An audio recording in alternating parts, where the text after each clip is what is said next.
Howdy, how you doing? My name's Sondley. I'm doing a little intro on this video just because uh, on my last audiobook for Journey to the West, 1 through 10, the 1 through 10 compilation was the most popular one. So I figured I'd chill a little here and give you kind of a introduction to the channel. Basically, I just do like Chinese classic literature as of right now. I might do something else. It kind of just depends on what the vibe is. Um, but yeah, that's it. I'm still like learning pronunciations, so I appreciate any, patience with my stumbling or mispronouncing words. I don't have any professional experience doing this. This is all just off the dome, off of what I could learn from things and resources online, and yeah, that's about it.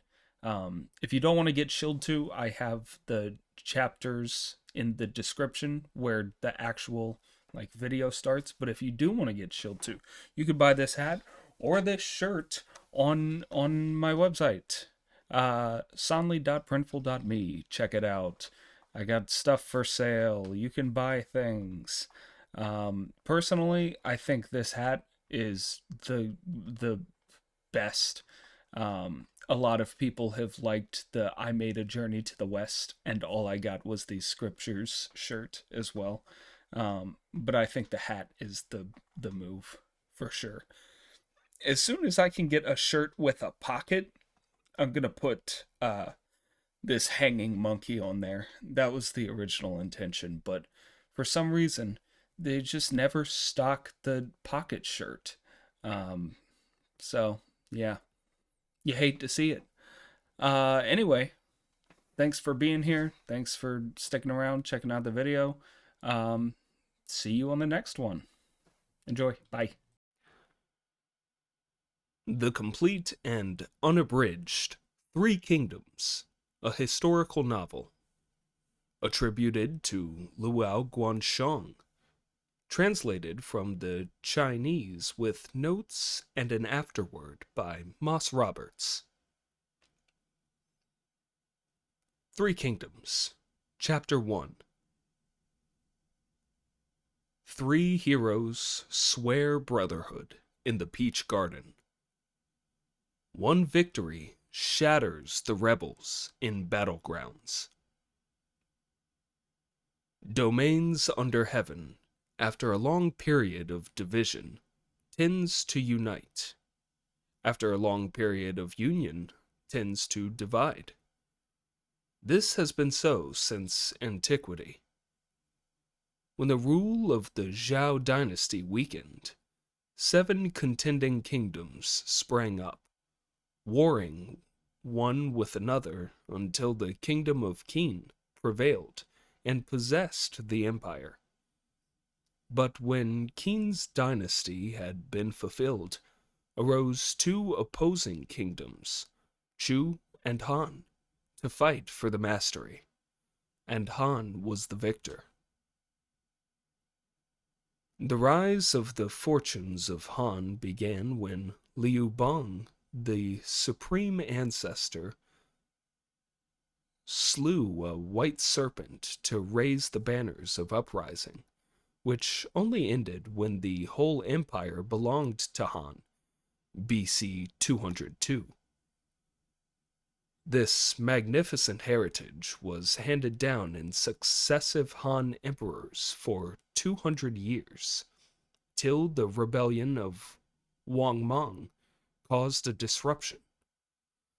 But soon Liu Ziu, the latter Han founder, restored the empire, and Han emperors continued their rule for another 200 years, till the days of Emperor Xian, which were doomed to see the beginning of the empire's division into 3 parts, known to history as the Three Kingdoms. But the descent into misrule hastened in the reigns of the 2 predecessors of Emperor Xian, Emperors Huan and Ling, who sat in the dragon throne about the middle of the 2nd century. Emperor Huan paid no heed to the good people of his court, but gave his confidence to the palace eunuchs. He lived and died, leaving the scepter to Emperor Ling, whose advisors were Regent Marshal Dao Wu and Imperial Guardian Qin Fan. Dao Wu and Qin Fan, disgusted with the abuses of the eunuchs in the affairs of the state, plotted the destruction for the power-abusing eunuchs. But Chief Eunuch Cao Ji was not to be disposed of easily. The plot leaked out, and the honest Dao Wu and Chen Fan were put to death, leaving the eunuchs stronger than before. It fell upon the day of full moon of the 4th month, the 2nd year, in the era of established calm, AD 169, that Emperor Ling went in state to the Hall of Virtue.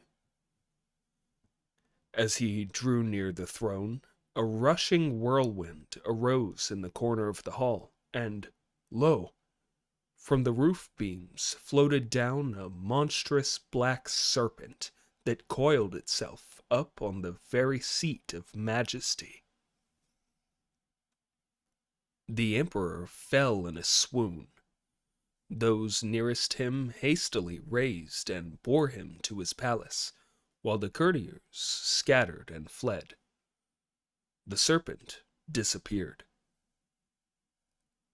But there followed a terrific tempest, thunder, hail, and torrents of rain, lasting till midnight and working havoc on all sides.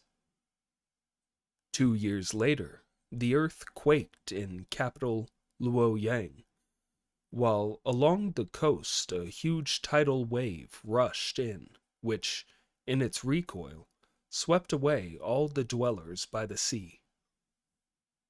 Another evil omen was recorded 10 years later, when the rain title was changed to Radiant Harmony, AD 179.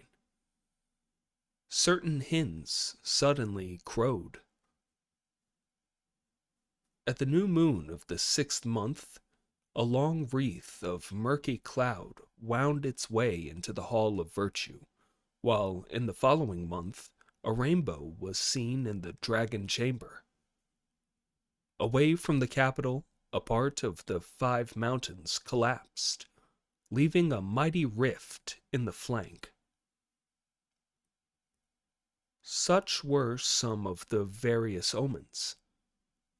Emperor Ling, greatly moved by these signs of displeasure of heaven, issued an edict asking his ministers for an explanation of the calamities and marvels. A court counselor, Kai Yong, replied bluntly, "Falling rainbows and changes of foul sexes are brought about by the interference of empresses and eunuchs in state affairs." The emperor read this memorial with deep sighs, and Chief Eunuch Cao Ji, from his place behind the throne, anxiously noted these signs of grief. An opportunity offering, Cao Ji informed his fellows, and a charge was trumped up against Kai Yong, who was driven from the court and forced to retire to his country house. With this victory, the eunuchs grew bolder. 10 of them, rivals in wickedness and associates in evil deeds, formed a powerful party known as the 10 Regular Attendants: Zhang Rang, Zhao Zhong, Chen Kuang, Duan Gui, Feng Zhu, Guo Sheng, Hao Lan, Jian Shuo, Cao Ji, and Jie Yun. One of them, Zhang Rong, won such influence that he became the emperor's most honored and trusted advisor. The emperor even called him foster father. So the corrupt state administration went quickly from bad to worse, till the country was ripe for rebellion and buzzed with brigandage.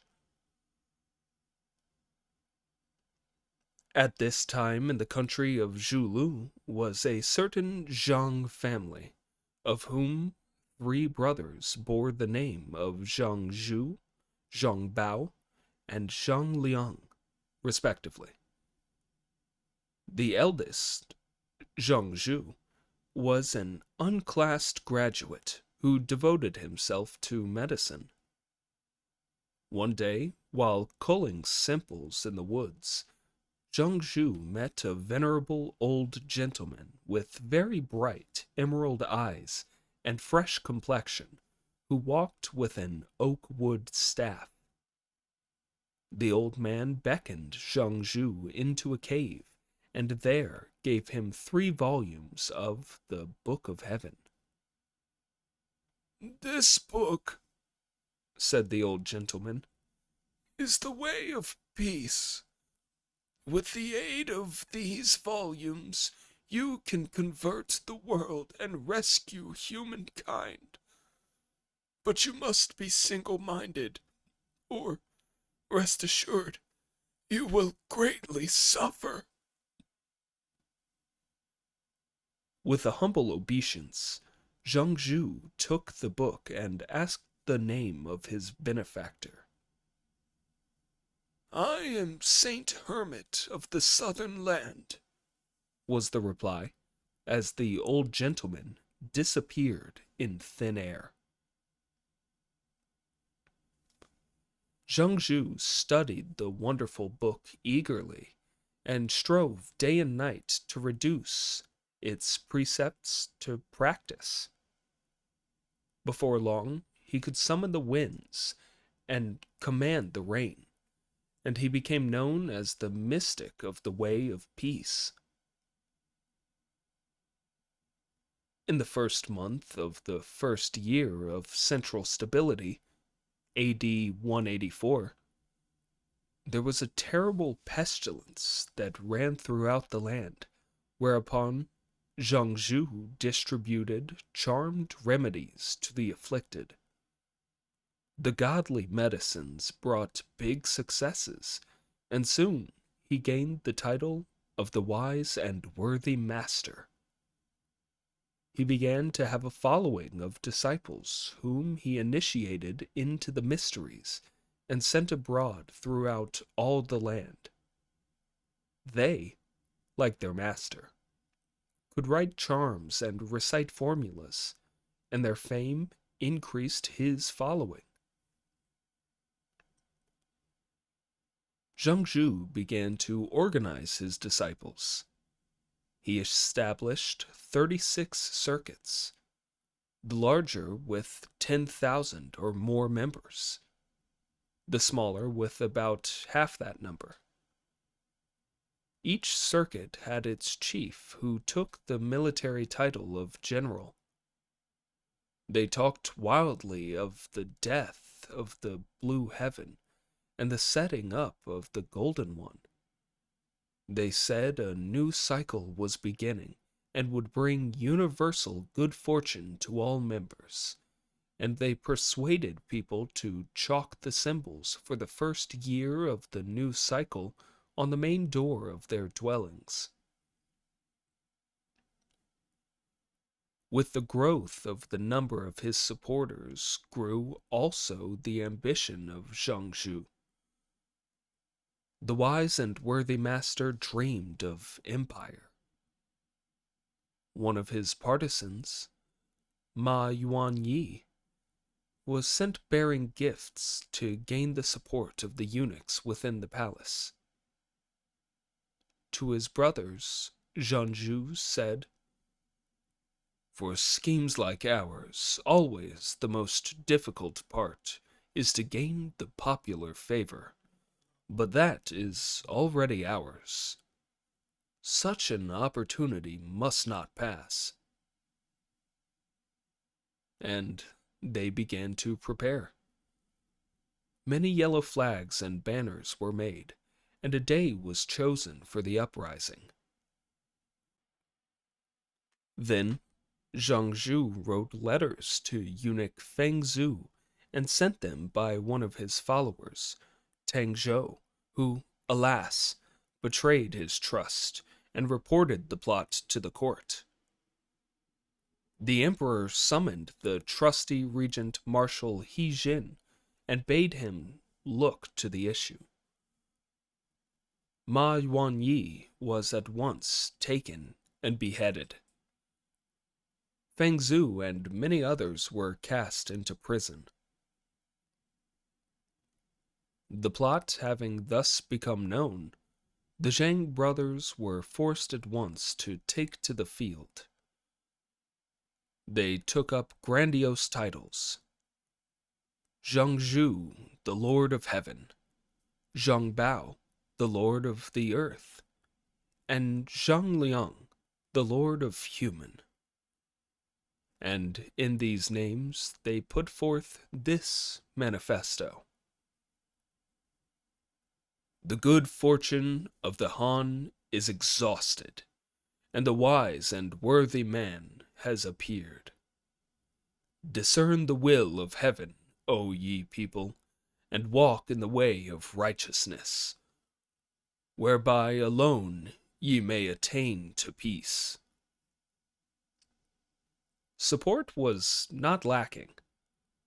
On every side, people bowed their heads with yellow scarves and joined the army of the rebel Zhang Zhu, so that soon his strength was nearly 500,000 strong, and the official troops melted away at a whisper of his coming. Regent Marshal and Guardian of the Throne, He Jin, memorialized for general preparations against the Yellow Scarves, and an edict called upon everyone to fight against the rebels. In the meantime, 3 imperial commanders, Lu Ji, Huangfu Song, and Zhu Jun, marched against them in 3 directions with veteran soldiers. Meanwhile, Zhang Zhu led his army into Yuzhou, the northeastern region of the empire. The imperial protector of Yuzhou was Liu Yan, a scion of the imperial house. Learning of the approach of the rebels, Liu Yan called in Commander Zhao Jing to consult over the position. Zhao Jing said, "They are many, and we few. We must enlist more troops to oppose them." Liu Yan agreed, and he put out notices calling for volunteers to serve against the rebels. One of these notices was posted up in the county of Zhou, where lived one man of high spirit. This man was no mere bookish scholar, nor found he any pleasure in study, but he was liberal and amiable, albeit a man of few words, hiding all feeling under a calm exterior. He had always cherished a yearning for high enterprise, and had cultivated the friendship of humans of mark. He was tall of stature. His ears were long, the lobes touching his shoulders, and his hands hung down below his knees. His eyes were very big and prominent, so that he could see backward past his ears. His complexion was as clear as jade, and he had rich red lips. He was a descendant of Prince Phoebus of Zhongshan, whose father was the Emperor Myers, the occupant of the Dragon Throne a century and a half BC. His name was Liu Bei. Many years before, one of his forebears had been the governor of that very county, but had lost his rank for remissness in ceremonial offerings. However, that branch of the family had remained on in the place, gradually becoming poorer and poorer as the years rolled on. His father, Liu Hong, had been a scholar and a virtuous official, but died young. The widow and orphan were left alone, and Liu Bei, as a lad, won a reputation for filial piety. At this time, the family had sunk deep in poverty, and Liu Bei gained his living by selling straw sandals and weaving grass mats. The family home was in a village near the chief city of Zhuo. Near the house stood a huge mulberry tree, and seen from afar its curved profile resembled the canopy of a wagon. Noting the luxuriance of its foliage, a soothsayer had predicted that one day a man of distinction would come forth from the family. As a child, Liu Bei played with the other village children beneath this tree, and he would climb up into it, saying, "I am the son of heaven, and this is my chariot." His uncle, Liu Yuanqui, recognized that Liu Bei was no ordinary boy, and saw to it that the family did not come to actual want. When Liu Bei was 15, his mother sent him traveling for his education. For a time, he served Zheng Zuan and Lu Ji as masters, and he became great friends with Gongsun Zan. Liu Bei was 28 when the outbreak of the Yellow Scarves called for soldiers. The sight of the notice saddened him, and he sighed as he read it. Suddenly, a rasping voice behind him cried, "Sir, why sigh if you do nothing to help your country?" Turning quickly, he saw standing there a man about his own height, with a bullet head like a leopard's, large eyes, a swallow-pointed chin, and whiskers like a tiger's. He spoke in a loud bass voice, and looked as irresistible as a dashing horse. At once Liu Bei saw he was no ordinary man, and asked who he was. "Zhang Fei is my name," replied the stranger. "I live near here where I have a farm, and I am a wine seller and a butcher as well, and I like to become acquainted with worthy humans. Your sighs as you read the notice drew me towards you." Liu Bei replied, "I am of the imperial family. Liu Bei is my name, and I wish I could destroy these yellow scarves and restore peace to the land, but alas, I am helpless." "I have the means," said Zhang Fei. "Suppose you and I raised some troops and tried what we could do."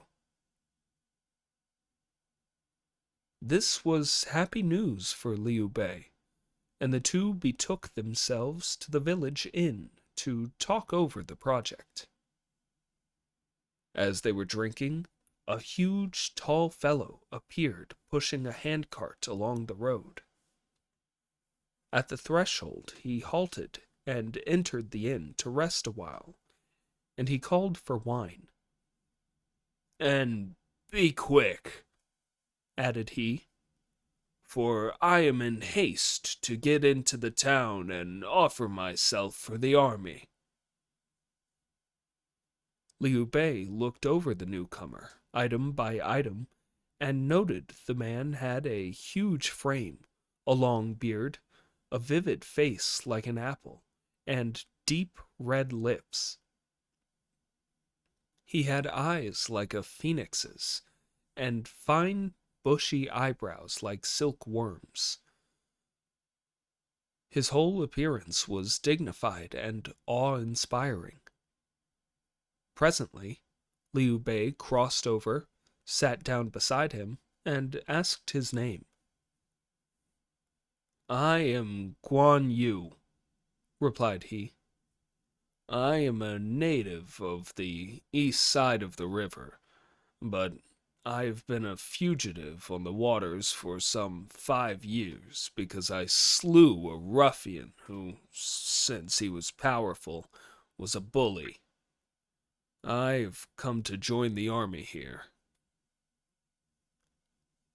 Then Liu Bei told Guan Yu his own intentions, and all three went away to Zhang Fei's farm, where they could talk over the grand project. Said Zhang Fei, "The peach trees in the orchard behind the house are just in full flower. Tomorrow we will institute a sacrifice there and solemnly declare our intention before heaven and earth. And we three will swear brotherhood and unity of aims and sentiments. Thus we will enter upon our great task." Both Liu Bei and Guan Yu gladly agreed. All three being of one mind, next day they prepared the sacrifices, a black ox, a white horse, and wine for libation. Beneath the smoke of the incense burning on the altar, they bowed their heads and recited this oath. "We three, Liu Bei, Guan Yu, and Zhang Fei, though of different families, swear brotherhood and promise mutual help to one end. We will rescue each other in difficulty. We will aid each other in danger. We swear to serve the state and save the people. We ask not the same day of birth, but we seek to die together. May heaven, the all-ruling, and earth, the all-producing, read our hearts, and if we turn aside from righteousness or forget kindliness, may heaven and human smite us." They rose from their knees. The two others bowed before Liu Bei as their elder brother, and Zhang Fei was to be the youngest of the trio. This solemn ceremony performed, they slew other oxen and made a feast to which they invited the villagers. 300 joined them, and all feasted and drank deep in the peach garden. The next day, weapons were mustered, but there were no horses to ride. This was a real grief, but soon they were cheered by the arrival of 2 horse dealers with a drove of horses. "Thus does heaven help us," said Liu Bei. And the 3 brothers went forth to welcome the merchants. They were Zhang Shiping and Su Shuang from Zhongshan. They went northwards every year to buy horses. They were now on their way home because of the yellow scarves. The brothers invited them to the farm, where wine was served before them. Then Liu Bei told them of the plan to strive for tranquility. Zhang Shiping and Su Shuang were glad and at once gave the brothers 50 good steeds, and beside 500 ounces of gold and silver, and 1,500 pounds of steel fit for the forging of weapons. The brothers expressed their gratitude, and the merchants took their leave. Then blacksmiths were summoned to forge weapons. For Liu Bei, they made a pair of ancient swords. For Guan Yu, they fashioned a long-handled, curved blade called Green Dragon Saber, which weighed a full 120 pounds. And for Zhang Fei, they created a 10-foot spear called Octane Serpent Halberd. Each two had a helmet and full armor. When weapons were ready, the troop, now 500 strong, marched to Commander Zhao Jing, who presented them to Imperial Protector Liu Yan. When the ceremony of introduction was over, Liu Bei declared his ancestry, and Liu Yan at once accorded him the esteem due to a relation. Before many days, it was announced that the rebellion had actually broken out, and a Yellow Scarves chieftain, Cheng Wanji, had invaded the region with a body of 50,000 rebels.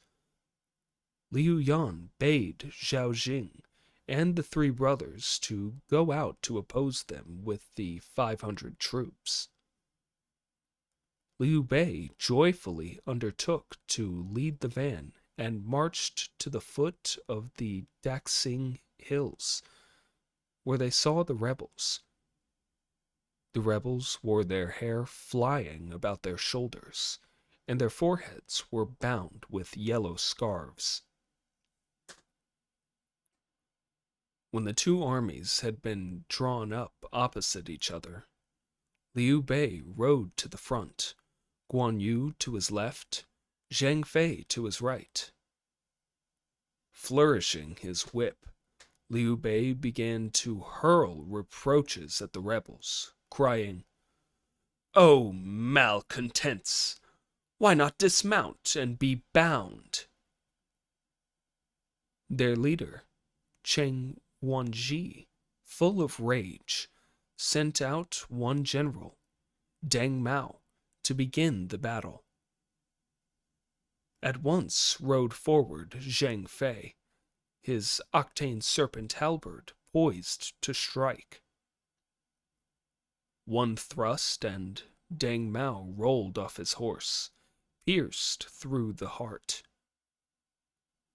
At this, Cheng Wanji himself whipped up his steed and rode forth with sword raised ready to slay Zhang Fei. But Guan Yu swung up his ponderous green dragon saber and rode at Cheng Wanji. At the sight, fear seized upon Cheng Wanji, and before he could defend himself, the great saber fell, cutting him in halves. Two heroes, new to war's alarms, ride boldly forth to try their arms.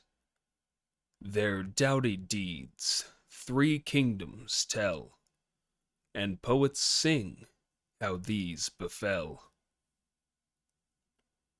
Their leader fallen, the rebels threw away their weapons and fled. The official soldiers dashed in among them. Many thousands surrendered, and the victory was complete. Thus, this part of the rebellion was broken up. On their return, Liu Yan personally met them and distributed rewards. But the next day, letters came from Imperial Protector Gongjing of Qingzhou, saying that the rebels were laying siege to the chief city and it was near falling. Help was needed quickly. "I will go," said Liu Bei as soon as he heard the news. And he set out at once with his own soldiers, reinforced by a body of 5,000 under Zhao Jing. The rebels, seeing help coming, at once attacked most fiercely. The relieving force, being comparatively small, could not prevail and retired some 10 miles, where they made a camp. "They are many, and we but few," said Liu Bei to his brothers. "We can only beat them by superior strategy." So they prepared an ambush. Guan Yu and Zhang Fei, each with a goodly party, went behind the hills, right and left, and there hid. When the gongs beat, they were to move out to support the main army. These preparations made, the drums rolled noisily for Liu Bei to advance. The rebels also came forward, but Liu Bei suddenly retired. Thinking this was their chance, the rebels pressed forward and were led over the hills. Then suddenly, the gongs sounded for the ambush. Guan Yu and Zhang Fei poured out from right and left as Liu Bei faced around to meet the rebels. Under three-side attack, the rebels lost heavily and fled to the walls of Qingzhou City. But Imperial Protector Gongjing led out an armed body to attack them, and the rebels were entirely defeated and many slain. Qingzhou was no longer in danger. Though fierce as tigers soldiers be, battle are won by strategy. A hero comes, he gains renown, already destined for a crown. After the celebrations in honor of victory were over, Commander Zhao Jing proposed to return to Yuzhou. But Liu Bei said, "We are informed that Imperial Commander Lu Ji has been struggling with a horde of rebels led by Zhang Zhu at Guangzhong. Lu Ji was once my teacher, and I want to go to help him." So Liu Bei and Zhao Jing separated, and the three brothers with their troops made their way of Guangzhong. They found Lu Ji's camp, were admitted to his presence, and declared the reason of their coming. The commander received them with great joy, and they remained with him while he made his plans. At that time, Zhang Zhu's 150,000 troops and Lu Ji's 50,000 troops were facing each other. Neither had had any success. Lu Ji said to Liu Bei, "I am able to surround these rebels here, but the other two brothers, Zheng Bao and Zheng Liang, are strongly entrenched opposite Huang Fu Song and Zhu Jun at Yingchuan. I will give you 1,000 more troops, and with these you can go to find out what is happening, and we can then settle the moment for concerted attack." So, Liu Bei set off and marched as quickly as possible to Yingchuan. At that time, the imperial troops were attacking with success, and the rebels had retired upon Chengxi. They had encamped among the thick grass. Seeing this, Huang Fu Song said to Zhu Jun, "The rebels are camping in the field. We can attack them by fire." So the imperial commanders bade every man cut a bundle of dry grass and laid in ambush. That night the wind blew a gale, and at the second watch they started a blaze. At the same time, Huang Fu Song and Zhu Jun's troops attacked the rebels and set their camp on fire. The flames rose to the very heaven. The rebels were thrown into great confusion. There was no time to saddle horses or don armor. They fled in all directions. The battle continued until dawn. Zhang Liang and Zhang Bao, with a group of flying rebels, found a way of escape. But suddenly, a troop of soldiers with crimson banners appeared to oppose them. Their leader was a man of medium stature, with small eyes and a long beard. He was Kiao Cao, a Beizhuo man, holding the rank of general of the flying cavalry.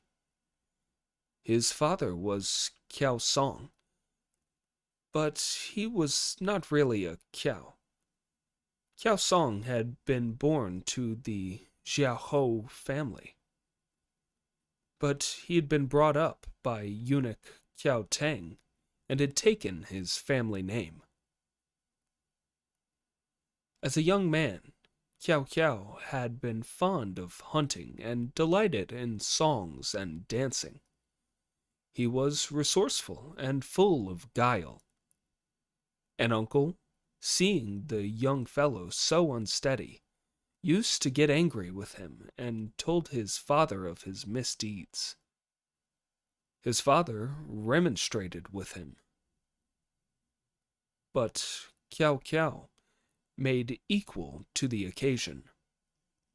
One day, seeing his uncle coming, he fell to the ground in a pretended fit.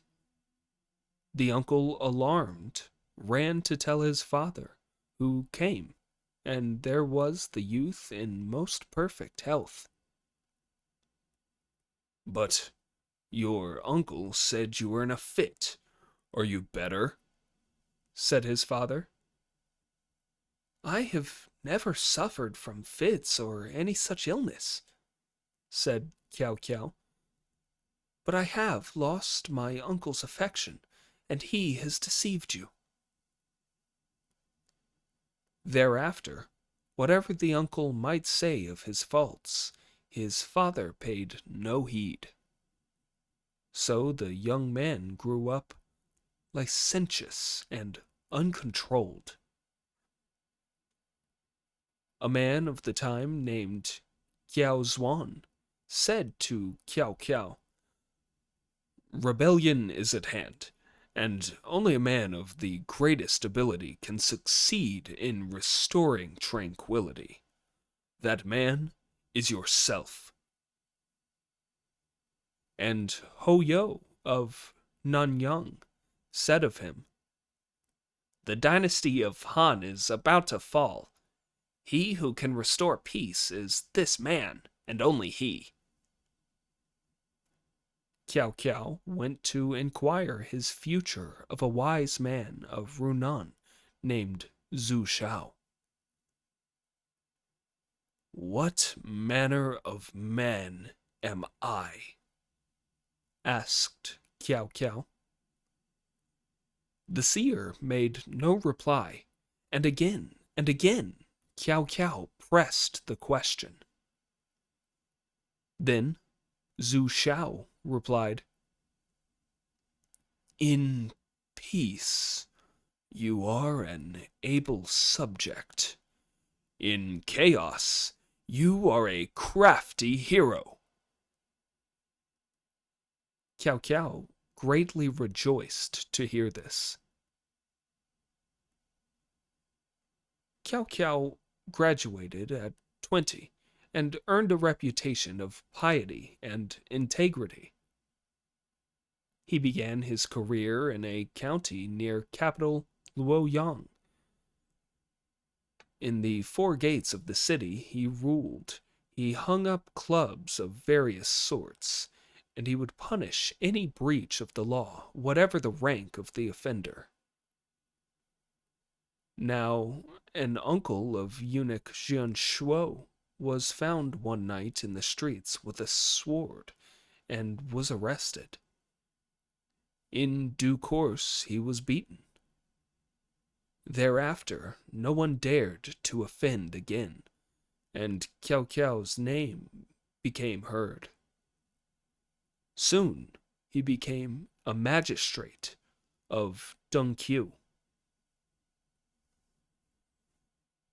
At the outbreak of the Yellow Scarves, Kiao Kiao held the rank of general and was given command of 5,000 horse and foot to help fight at Yingchuan. He just happened to fall in with the newly defeated rebels, whom he cut to pieces. Thousands were slain, and endless banners and drums and horses were captured, together with huge sums of money. However, Zhang Bao and Zhang Liang got away, and after an interview with Huang Fu Song, Kiao Kiao went in pursuit of them.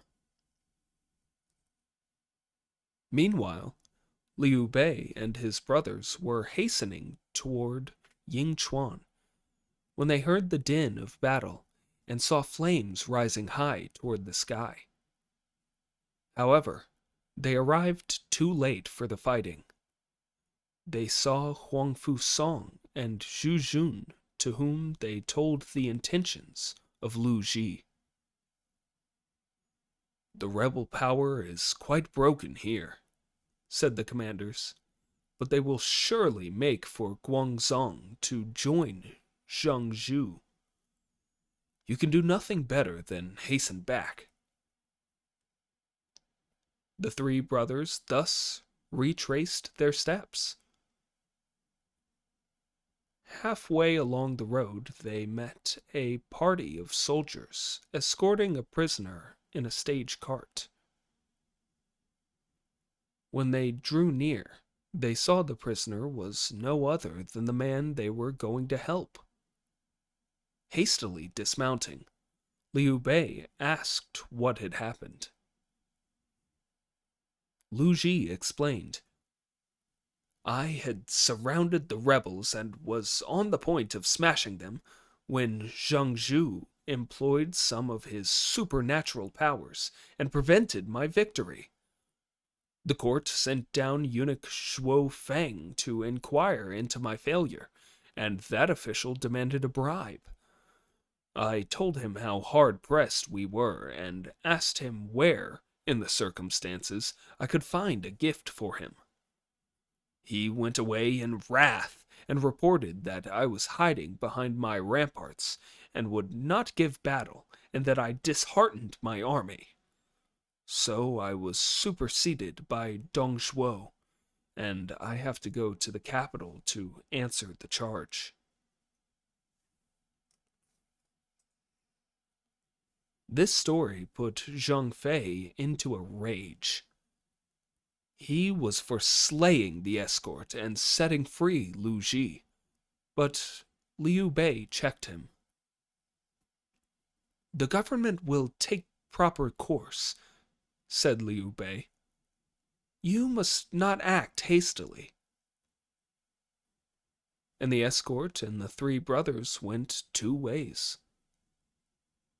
It was useless to continue on that road to Guangzhong, so Guan Yu proposed to go back to Zhuo, and they retook the road.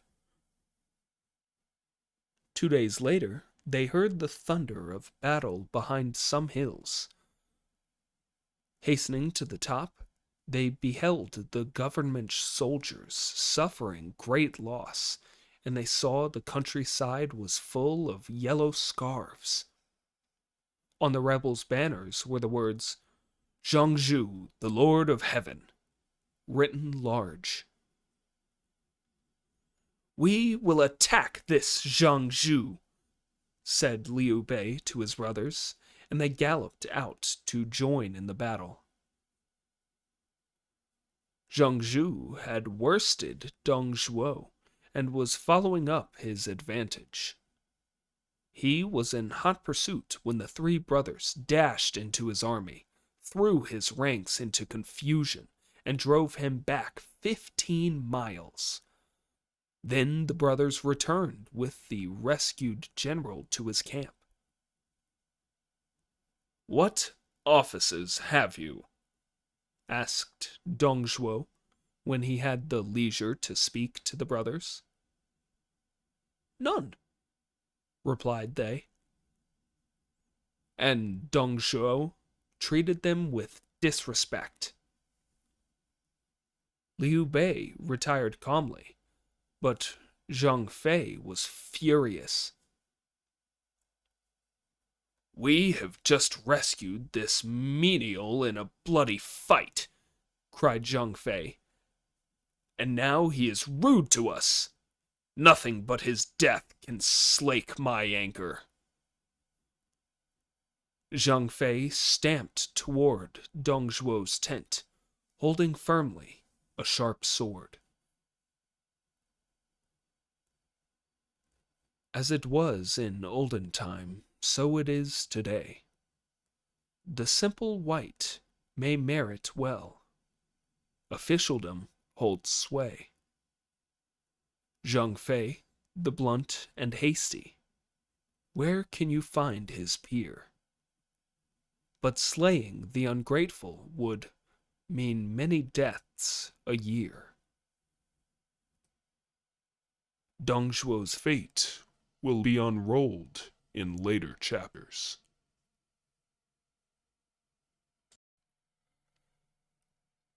Three Kingdoms, Chapter 2. Zhang Fei whips the government officer. He Jin plots to kill the eunuchs.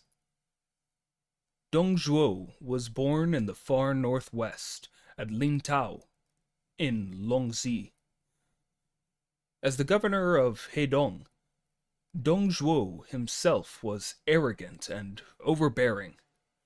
But the day he had treated Liu Bei with contumely had been his last, had not Liu Bei and Guan Yu restrained their wrathful brother, Zhang Fei.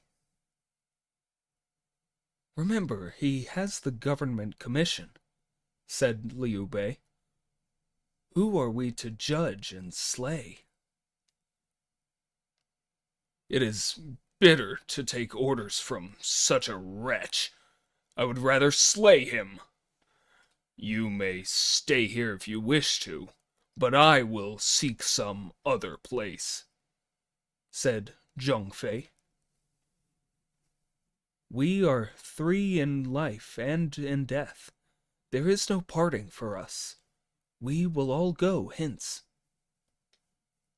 So spoke Liu Bei, and his brother was satisfied. Wherefore all three set out and lost no time in traveling until they came to Zhuzhun, who received them well and accepted their aid in attacking Zhongbao. At this time, Cao Cao had joined himself to Hongfu Song, and they were trying to destroy Zhongliang, and there was a great battle at Quyong. Zhang Bao was commanding some 80,000 troops. The rebel had led his army to a strong position in the rear of the hills. An attack being decided upon, Liu Bei was the van leader. On the rebel side, a general of Zhang Bao, Gao Sheng, came out to offer battle. Liu Bei sent Zhang Fei to smite Gao Sheng. Out rode Zhang Fei at full speed, his spear ready set. After a few bouts, Zhang Fei wounded Gao Sheng, who was unhorsed. At this, Liu Bei signaled his main army to advance. Then Zhang Bao, while still mounted, loosened his hair, grasped his sword, and uttered his incantations. Thereupon began the wind to howl and the thunder to roll, while a dense black cloud from the heavens settled upon the field.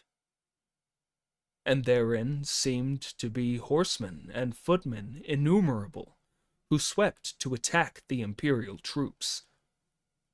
Fear came upon them, and Liu Bei led off his troops, but they were in disorder and returned defeated. Zhu Jun and Liu Bei considered the matter. "Zhao Bong uses magic," said Zhu Jun. "Tomorrow, then, I will prepare counter-magic in the shape of the blood of slaughtered swine and goats and dogs. This blood shall be sprinkled upon their hosts from the precipices above by soldiers in ambush. Thus shall we be able to break the power of their shamanic art." So it was done.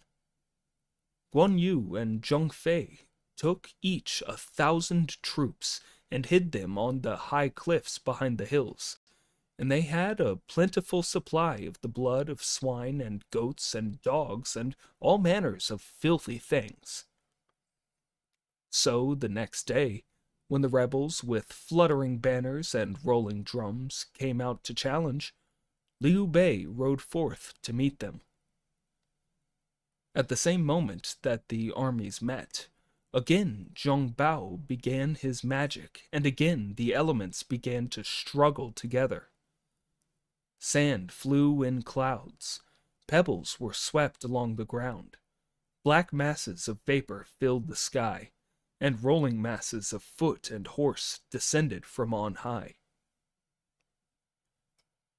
Liu Bei turned, as before, to flee, and the rebels rushed on. But as they pressed through the hills, the trumpets blared, and the hidden soldiers exploded bombs, threw down filth, and spattered blood. The masses of soldiers and horses in the air fluttered to the earth as fragments of torn paper. The wind ceased to blow, the thunder subsided, the sand sank, and the pebbles lay still upon the ground. Zhang Bao quickly saw his magic had been countered and turned to retire. Then he was attacked on the flanks by Guan Yu and Zhang Fei, and in rear by Liu Bei and Zhu Jun. The rebels were routed. Liu Bei, seeing from afar the banner of Zhang Bao, the Lord of Earth, galloped toward it, but only succeeded in wounding Zhang Bao with an arrow in the left arm. Wounded though he was, Zhang Bao got away into the city of Yongcheng, where he fortified himself and was besieged by Zhu Jun.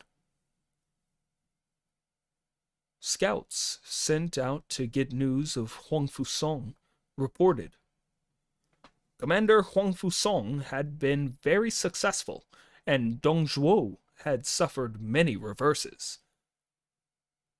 Therefore, the court put Huang Fusong in the latter's place. Zhong Jue had died before Huang Fusong's arrival. Zhong Liang had added his brother's army to his own, but no headway could be made against Huang Fusong, whose army gained 7 successive victories. And Zhong Liang was slain at Chuyang. Beside this, Zhong Jue's coffin was exhumed, the corpse beheaded, and the head, after exposure, was sent to capital Luoyang. The common crowd had surrendered. For these services, Huang Fusong was promoted to General of the Flying Cavalry and the Imperial Protector of Zhizhou. Huang Fusong did not forgotten his friends. His first act after he had attained to power was to memorialize the throne concerning the case of Lu Ji, who was then restored to his former rank for his meritorious conducts. Cao Cao also received advancement for his services and was preparing to go to Jinan to his new post. Hearing these things, Zhu Jun pressed harder yet upon Yang Cheng, and the approaching breakup of the rebellion became evident. Then one of Zhong Bao's officers, Yan Zheng, killed his leader and brought the head in token of submission.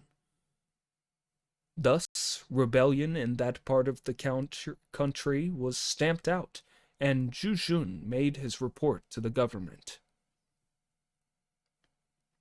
However, the embers of the yellow scarves still smoldered. 3 other rebels, Zhao Hong, Han Zhong, and Sun Zhong, gathered some 30,000 rebels and began to murder and rob and burn, calling themselves the Avengers of Master Zhong Jue. The court commanded the successful Zhu Jun to lead his veteran and successful troops to destroy the rebels. He at once marched toward the city of Wancheng, which the rebels were holding. When Zhu Jun arrived, Han Zhong went to oppose him. Zhu Jun sent Liu Bei and his brothers to attack the southwest corner of the city. Han Zhong at once led the best of his troops to defend the city. Meanwhile, Zhu Jun himself led 2,000 of armored horsemen to attack the opposite corner. The rebels, thinking the city being lost, abandoned the southwest and turned back into the city to help the defenders. Liu Bei pressed hotly in their rear, and they were utterly routed. They took refuge in the city, which was then invested. When famine pressed upon the besieged, they sent a messenger to offer to surrender, but Zhu Jun refused the offer.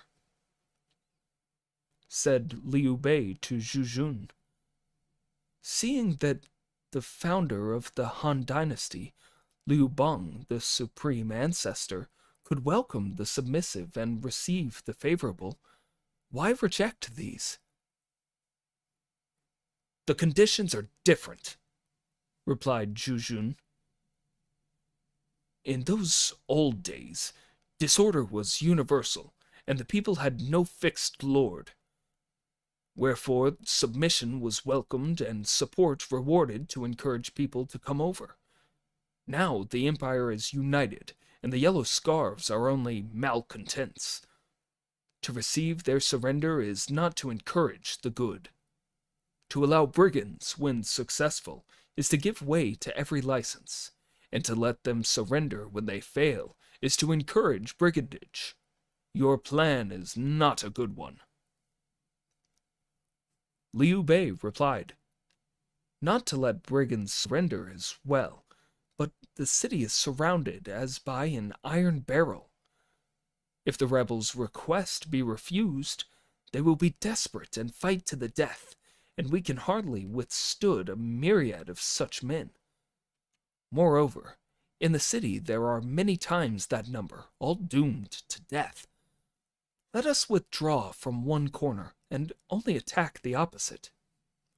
They will all assuredly flee, and have no desire to fight. We shall take them. Zhu Jun saw that the advice was good and followed it. As predicted, the rebels ran out, led by Hong Zhong. The besiegers fell upon them as they fled, and Hong Zhong was slain. The rebels scattered in all directions, but the other two rebel chieftains, Zhao Hong and Sun Zhong, came with large reinforcements, and as they appeared very strong, the imperial soldiers retired, and the new body of rebels re-entered Wancheng. Zhu Jun encamped 3 miles from the city and prepared to attack. Just then, there arrived a body of horse and foot from the east. At the lead was one general with a broad open face, a body as an alert tiger's, and a torso as a lofty bear's. His name was Sun Jun. He was a native of Fuchun, in the old state of Wu, a descendant of the famous Sun Zi, the strategist.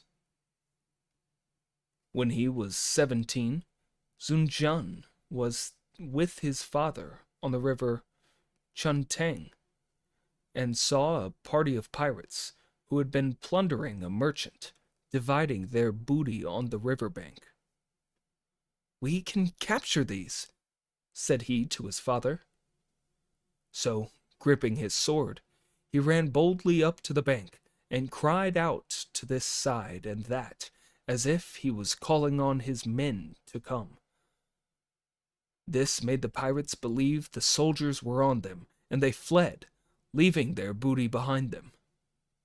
He actually killed one of the pirates.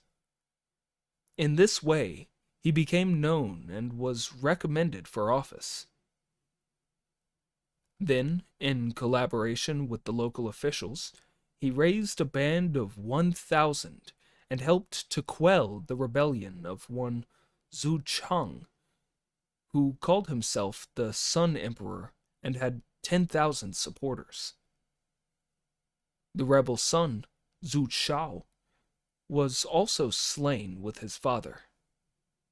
For this, Sun Jun was recommended by Imperial Protector Zhang Min in a memorial to the throne, and he received further promotion to the post of magistrate of Yandu, then of Zuyi, and then of Chapi.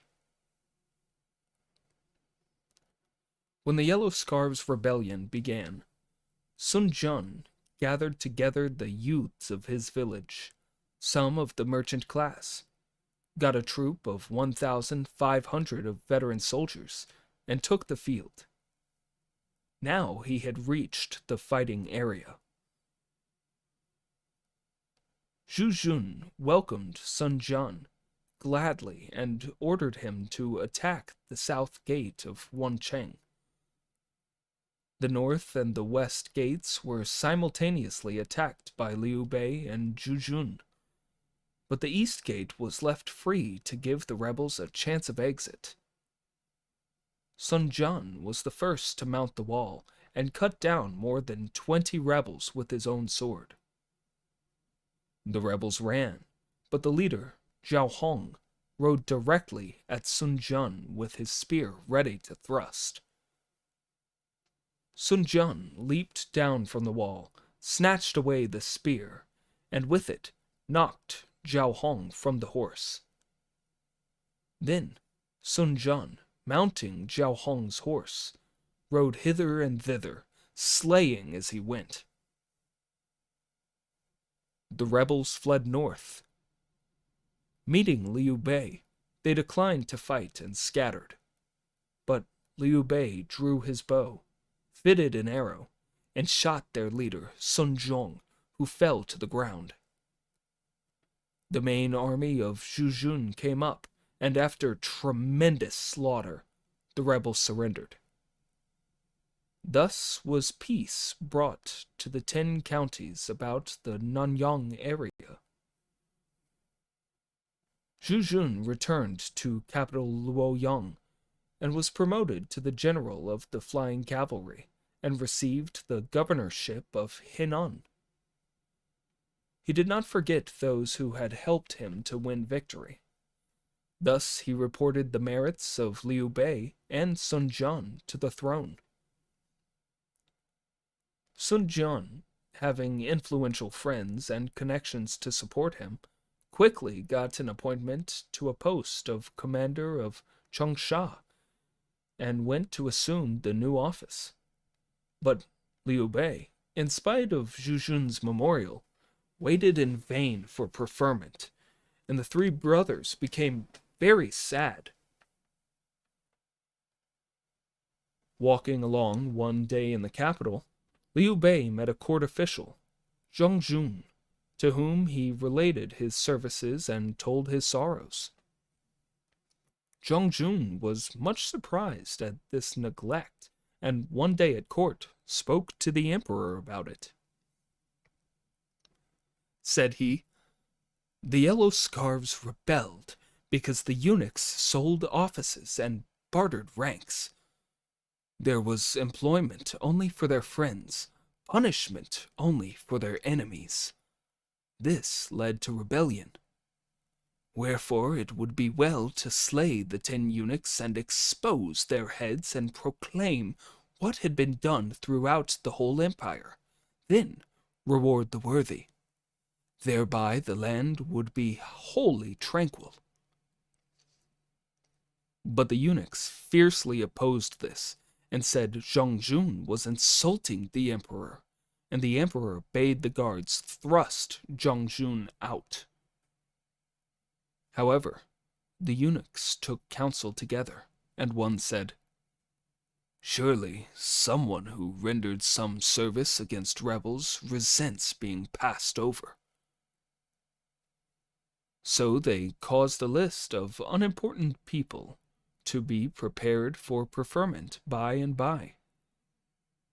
Among them was Liu Bei, who received the post of magistrate of the county of Anzi, to which he proceeded without delay after disbanding his army and sending them home to their villages.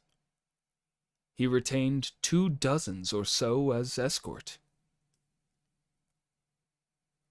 The 3 brothers reached Anchi, and soon the administration of the county was so reformed and the rules so wise that in a month there was no law-breaking. The 3 brothers lived in harmony, eating at the same table and sleeping on the same couch. But when Liu Bei was in public sessions or in company of others, Guan Yu and Zheng Fei would stand in attendance, were it even a whole day. 4 months after their arrival, there came a general order for the reduction of the number of military officers holding civil posts, and Liu Bei began to fear that he would be among those thrown out. In due course, the inspecting official, Du Biao by name, arrived and was met at the boundary, but to the polite obeisance of Liu Bei, he made no return, save a wave of his whip as he sat on his horse. This made Guan Yu and Zheng Fei furious, but worse was to follow. When the inspector had arrived at his lodging, he took his seat on the dais, leaving Liu Bei standing below. After a long time, he addressed Liu Bei. "Magistrate, what was your origin?"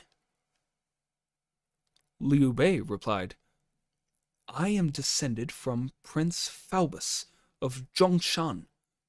Since my first fight with the Yellow Scarves rebels at Shuo County, I have been in some 30 battles, wherein I gained some trifling merit. My reward was this office. You lie about your descent, and your statement of services is false, roared the inspector. Now the court has ordered the reduction of your sort of low-class and corrupt officials. Liu Bei muttered to himself and withdrew. On his return to the magistracy, he took counsel with his secretaries. This pompous attitude only means the inspector wants a bribe, said they. I have never wronged the people to the value of a single coin. Then where is a bribe to come from? Next day, the inspector had the minor officials before him and forced them to bear witness that their master had oppressed the people. Liu Bei, time after time, went to rebut this charge, but the doorkeepers drove him away, and he could not enter. Now Zhong Fei had been all day drowning his sorrow in wine, and had drunk far too much. Calling for his horse, he rode out past the lodging of the inspector, and at the gate he saw a small crowd of white-haired people weeping bitterly. He asked why. They said, "The inspector has compelled the underlings to bear false witness against our magistrate, with the desire to injure the virtuous Liu Bei. We came to beg mercy for him, but are not permitted to enter. Moreover, we have been beaten by the doorkeepers." This provoked the irascible and half-intoxicated Zhong Fei to fury. His eyes opened wide until they became circles. He ground his teeth. In a moment he was off his steed, had forced his way past the scared doorkeepers into the building, and was in the rear apartments. There he saw Imperial Inspector Du Biao sitting on high with the official underlings in bonds at his feet. "Oppressor of the people! Robber!" cried Zhong Fei. "Do you know me?" But before the inspector could reply, Zhong Fei had had him by the hair and had dragged him down. Another moment, he was outside and firmly lashed to the hitching post in front of the building. Then, breaking off a switch from a willow tree, Zhong Fei gave his victim a severe thrashing, only staying his hand when the 10th switch was too short to strike with. Liu Bei was sitting alone, communing with his sorrow, when he heard a shouting before his door. He asked what the matter was. They told him. General Zhong Fei had bound somebody to a post and was thrashing him. Hastily going outside, Liu Bei saw who the unhappy victim was and asked Zhong Fei the reason. "If we do not beat this sort of wretch to death, what may we expect?" said Zhong Fei. "Noble sir, save me!" cried the inspector. Now, Liu Bei had always been kindly and gracious, wherefore he bade his brother release the officer and go his way. Then Guan Yu came up saying, "Brother, after your magnificent services, you only got this petty post, and even here you have been insulted by this fellow. A thorn bush is no place for a phoenix. Let us slay this fellow, leave here, and go home till we can evolve a bigger scheme."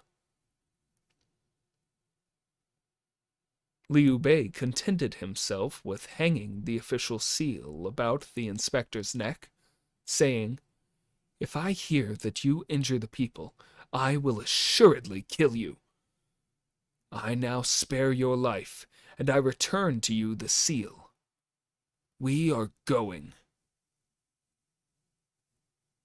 The inspector went to the governor of Dingzhou and complained, and orders were issued for the arrest of the brothers. But they got away to Daishou and sought refuge with Liu Hui, who sheltered them because of Liu Bei's noble birth.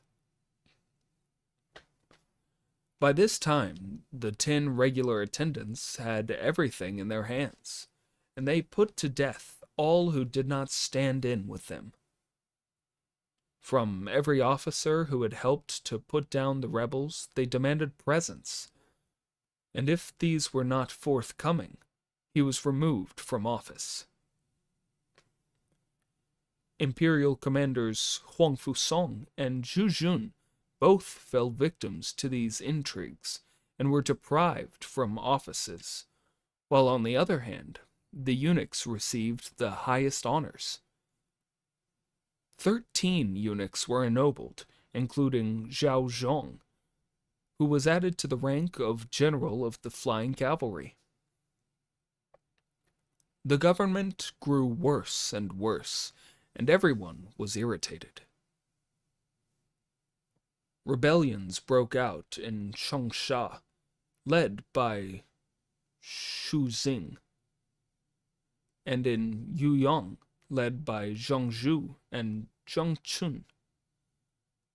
Memorials were sent up in number as snowflakes in winter, but the 10 suppressed them all.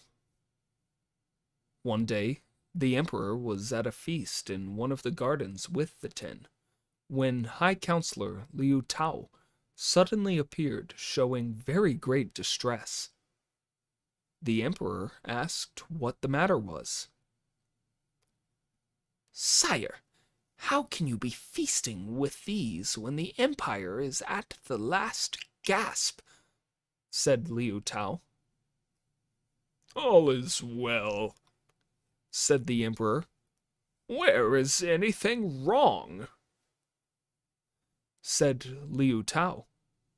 "Robbers swarm on all sides and plunder the cities, and all is the fault of the 10 eunuchs who sell offices and injure the people, oppress loyal officials, and deceive their superiors.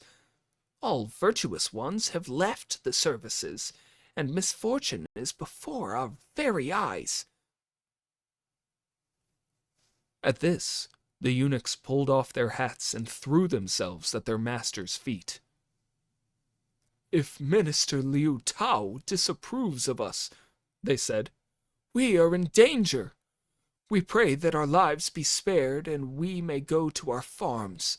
We yield our property to help defray military expenses."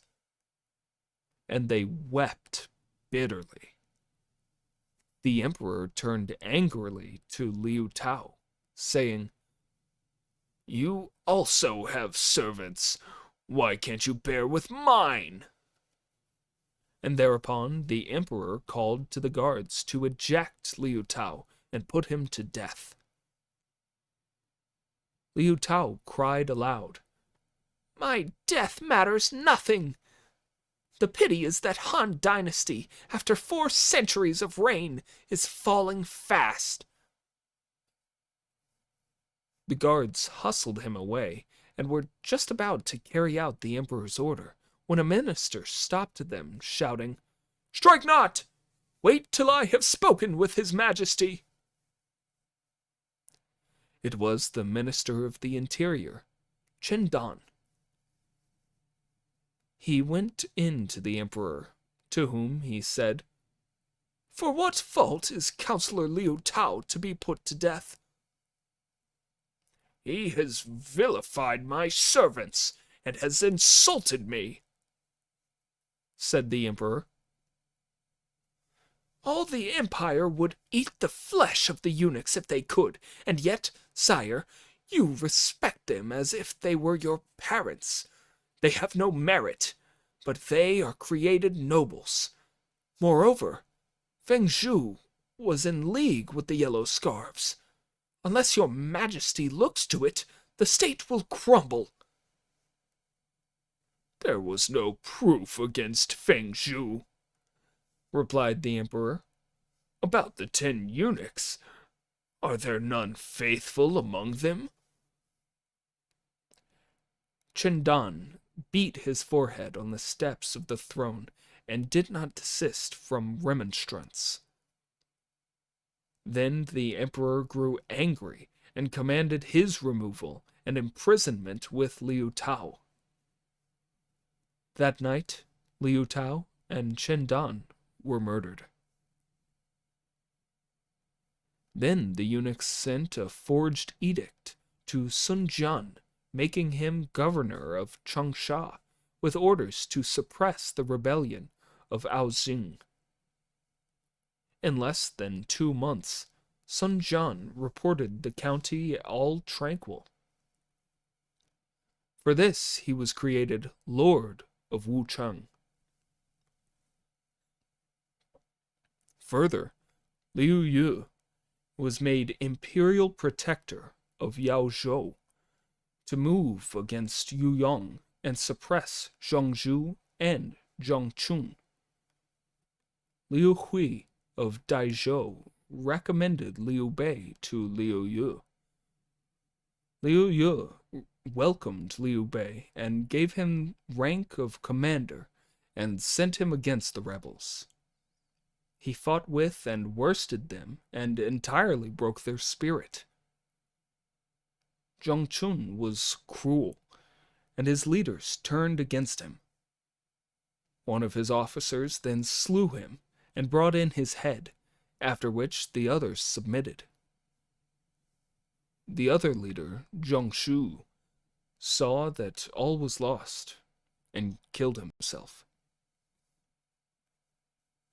Yu Yong being now tranquil, Liu Bei's services were reported to the throne, and he received full pardon for the insult to the imperial inspector. He also became magistrate deputy of Micheng. Then Gongsun Zan praised Liu Bei's former services, and he was promoted to magistrate of Pingyuan. This place was very prosperous, and Liu Bei recovered something of his old manner before the days of adversity. Liu Yu also received preferment and was promoted to Grand Commander. In the summer of the 6th year of central stability, AD 189, Emperor Ling became seriously ill and summoned He Jin into the palace to arrange for the future. He Jin had sprung from a humble family of butchers, but his sister had become a concubine of rank and borne a son to the emperor, named Bian Liu. After this, she became Empress He, and He Jin became the powerful imperial guardian and regent marshal. The emperor had also greatly loved a beautiful girl, Lady Wang, who had borne him a son named Liu Chan. Empress He had poisoned Lady Wang from jealousy, and the baby had been given into the care of Empress Dong, who was the mother of Emperor Ling. Lady Dong was the wife of Liu Cheng, Lord of Jedu. As time went on and the Emperor Huan had no son of his own, he adopted the son of Liu Cheng, who succeeded as the Emperor Ling. After his accession, Emperor Ling had taken his own mother into the palace to live and had conferred upon her the title of Empress Dowager.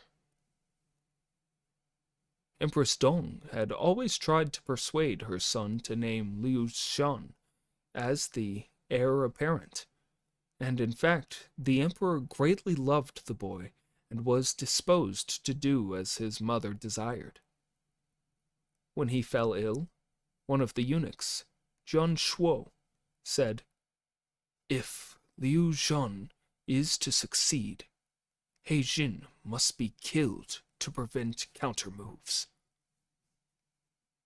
The emperor saw this too, and commanded Imperial Guardian He Jin to come to him. But at the very gates of the palace, He Jin was warned of his danger by Commander Pan Yin, who said, "This must be a trap of Zhang Shuo to destroy you." He Jin rushed back to his quarters and called many of the ministers to his side, and they met to consider how to put the eunuchs to death. At this assembly, a man spoke against the plot. The influence of the eunuchs dates back half a century and has spread like a noxious weed in all directions. How can we hope to destroy it? Above all, keep this plot secret, or you will be exterminated. He Jin eyed down and saw General of Military Standards, Cao Cao. He Jin was very angry at this speech and cried, "What inferiors like you know of the ways of government?" And in the midst of the confusion, Pan Yin came to say, "The emperor is no more. The eunuchs have decided to keep the death a secret and forge a command to the Imperial Guardian to come into the palace to settle the succession. Meanwhile, to prevent trouble, they have inscribed the name of Liu Chan on the roll." And as Pan Yin finished speaking, the edict arrived. "The matter for the moment is to set up the rightful heir," said Cao Cao. "The other affairs can wait." "Who dares to join me in supporting the rightful heir, Prince Bian Liu?" asked He Jin, the Imperial Guardian. At once, one stood forward, saying, "Give me 5,000 veterans, and we will break into the palace, set up the true heir, slay the eunuchs, and sweep clean the government. Then peace will come to the empire." The energetic speaker was Yuan Shao, son of the former Minister of the Interior, Yuan Feng, and nephew of Minister Yuan Wei. Yuan Shao then held the rank of Imperial Commander. He Jin mustered 5,000 royal guards. Yuan Shao put on complete armor and took command.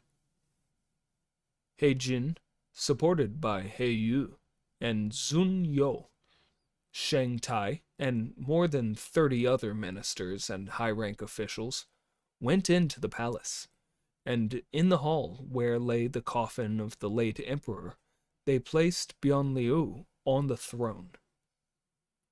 After the ceremony was over and all had bowed before the new emperor, Yuan Shao went in to arrest eunuch Zhang Shuo.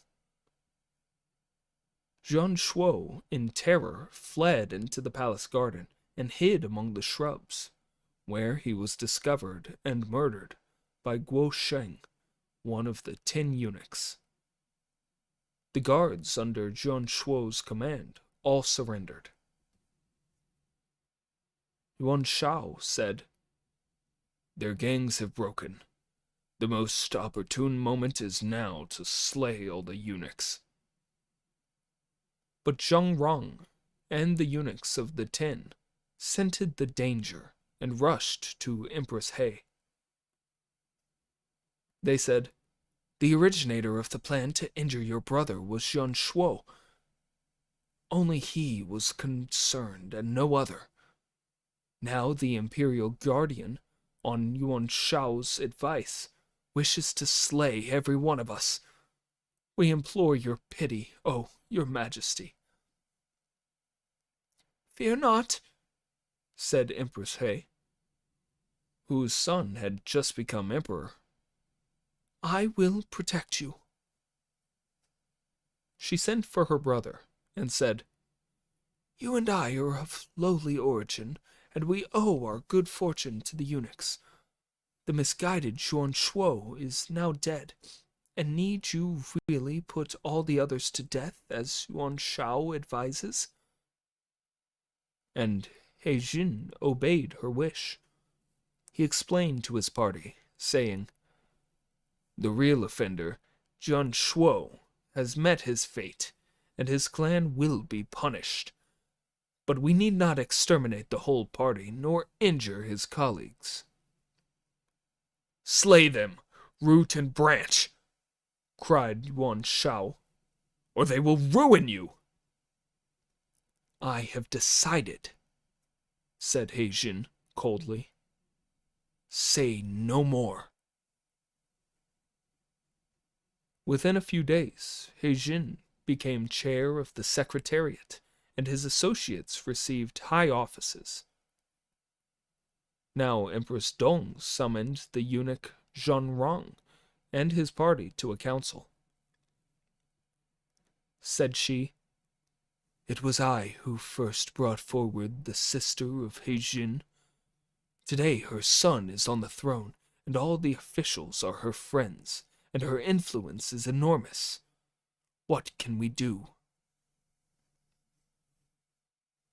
Zhang Rong replied, "Your Highness should administer the state from behind the veil. Create the late emperor's son, Liu Shan, a prince.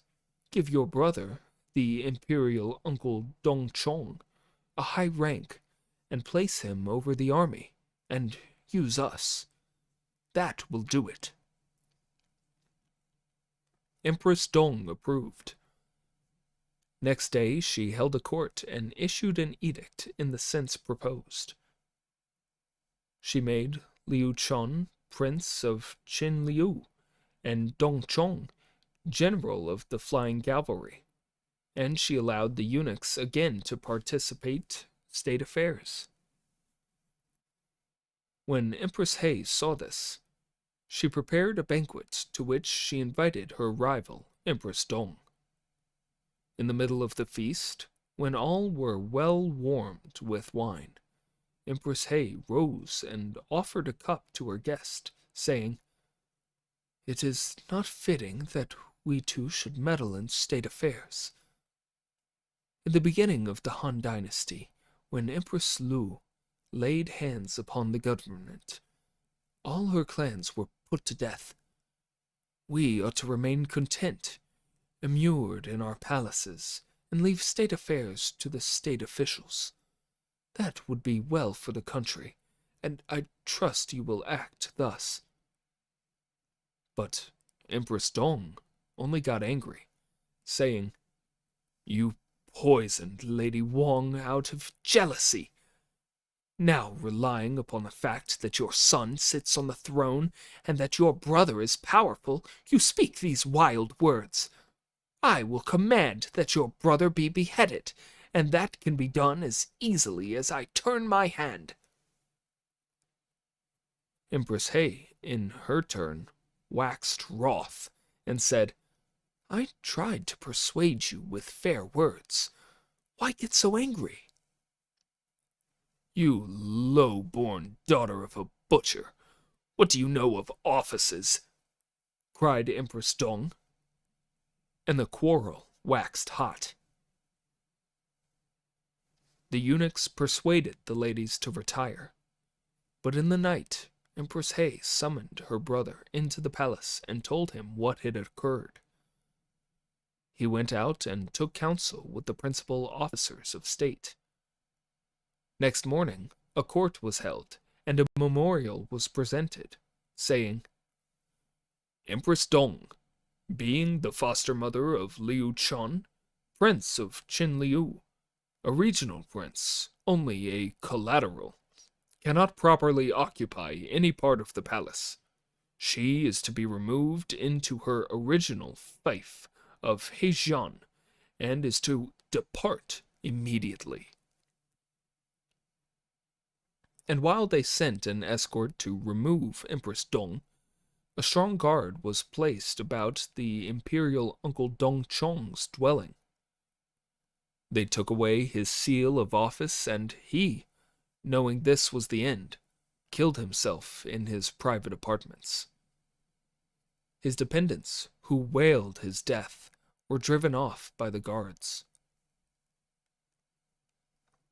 The eunuchs Zhang Rong and Tuan Gui, having lost their patroness, sent large gifts to He Jin's younger brother, He Miao, and his mother, Lady Wu Yong, and thus got them to put in a good word to Empress He as to gain her protection. And so they gained favor once more at court. In the 6th month of that year, the secret emissaries of He Jin poisoned Empress Dong in her residence in the country. Her remains were brought to the capital and buried in wind tombs. He Jin feigned illness and did not attend the funeral. Commander Yuan Shao went one day to see He Jin, saying, "The two eunuchs, Zhang Rong and Duan Gui, are spreading the report outside that you had caused the death of the late empress and is aiming at the throne. This is an excuse for you to destroy them. Do not spare them this time, or you will pay like Dao Wu and Chen Fan, who in the previous reign missed their chance because the secret had not been kept, and they paid by their own deaths. Now you and your brother have many commanders and officers behind, so that the destruction of the eunuchs can be but an ease. It is a heaven-sent opportunity. Delay no further." But He Jin replied, "Let me think it over." He Jin's servants overheard the discussion and secretly informed the intended victims, who sent further gifts to the younger brother, He Miao. Corrupted by these, he went in to speak with his sister, Empress He, and said, "The general is the chief support of the new emperor, yet he is not gracious and merciful, but thinks wholly of slaughter. If he slays eunuchs without cause, it may bring about revolution." Soon after, He Jin entered and took hold of his design to put the eunuchs to death. She argued with him. "Those officials look after palace affairs and are old servants. To kill the old servants just after the death of their master would appear disrespectful to the dynasty's ancestral temple." And as He Jin was of a vacillating mind, he murmured assent, and left her. "What about it?" said Yuan Shao on meeting him. "She will not consent.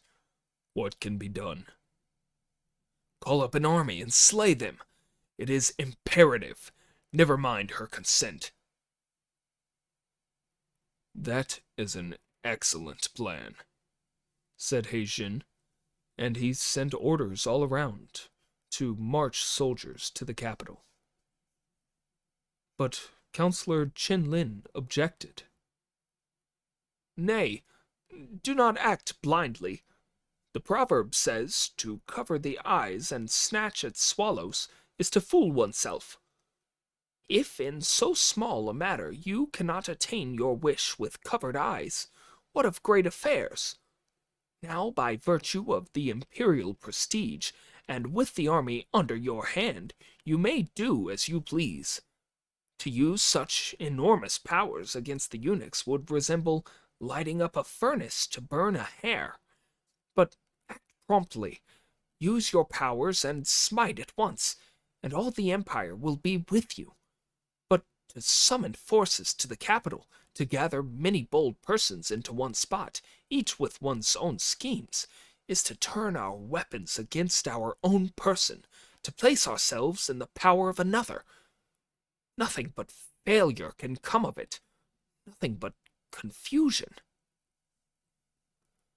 The view of a mere bookworm, said Heijin with a smile.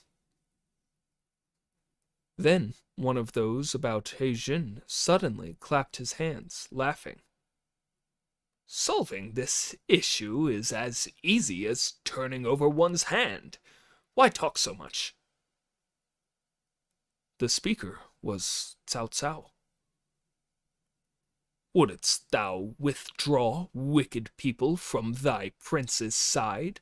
Then seek counsel of the wise people of the state. What Cao Cao said will be disclosed in later chapters. Chapter 3. In Wenming Garden, Dong Zhuo denounces Dung Yuan. With red hair, Li Su bribes Lu Bu.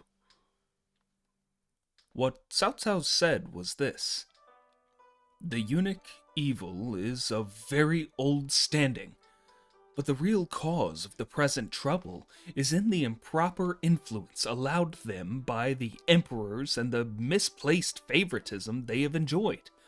But a gaoler would be ample force to employ against this kind of evil, and getting rid of the main culprits is quite enough. Why increase confusion by summoning troops from the regions? Any desire to slay all of them will speedily become known, and the plan will fail. Then, Cao Cao, you have some scheme of your own to further, said Heijin with a sneer. Cao Cao left the meeting, proclaiming, "The one throwing the world into chaos is Heijin." Then Heijin sent swift, secret letters far and wide to several bases. It must be recalled that Dong Zhuo had failed in his attempt to destroy the Yellow Scarves' rebellion.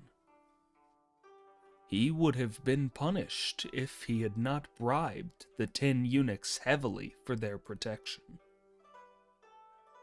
Later, he obtained the rank of Imperial Protector in the westernmost region of Zishou, and an army of 200,000 troops. But Dong Zhuo was treacherous and disloyal at heart. So when he received the summons to the capital, he rejoiced greatly and lost no time in obeying it. He left a son-in-law, Commander Niu Fu, to look after the affairs of Zishou, and sent out for Luoyang.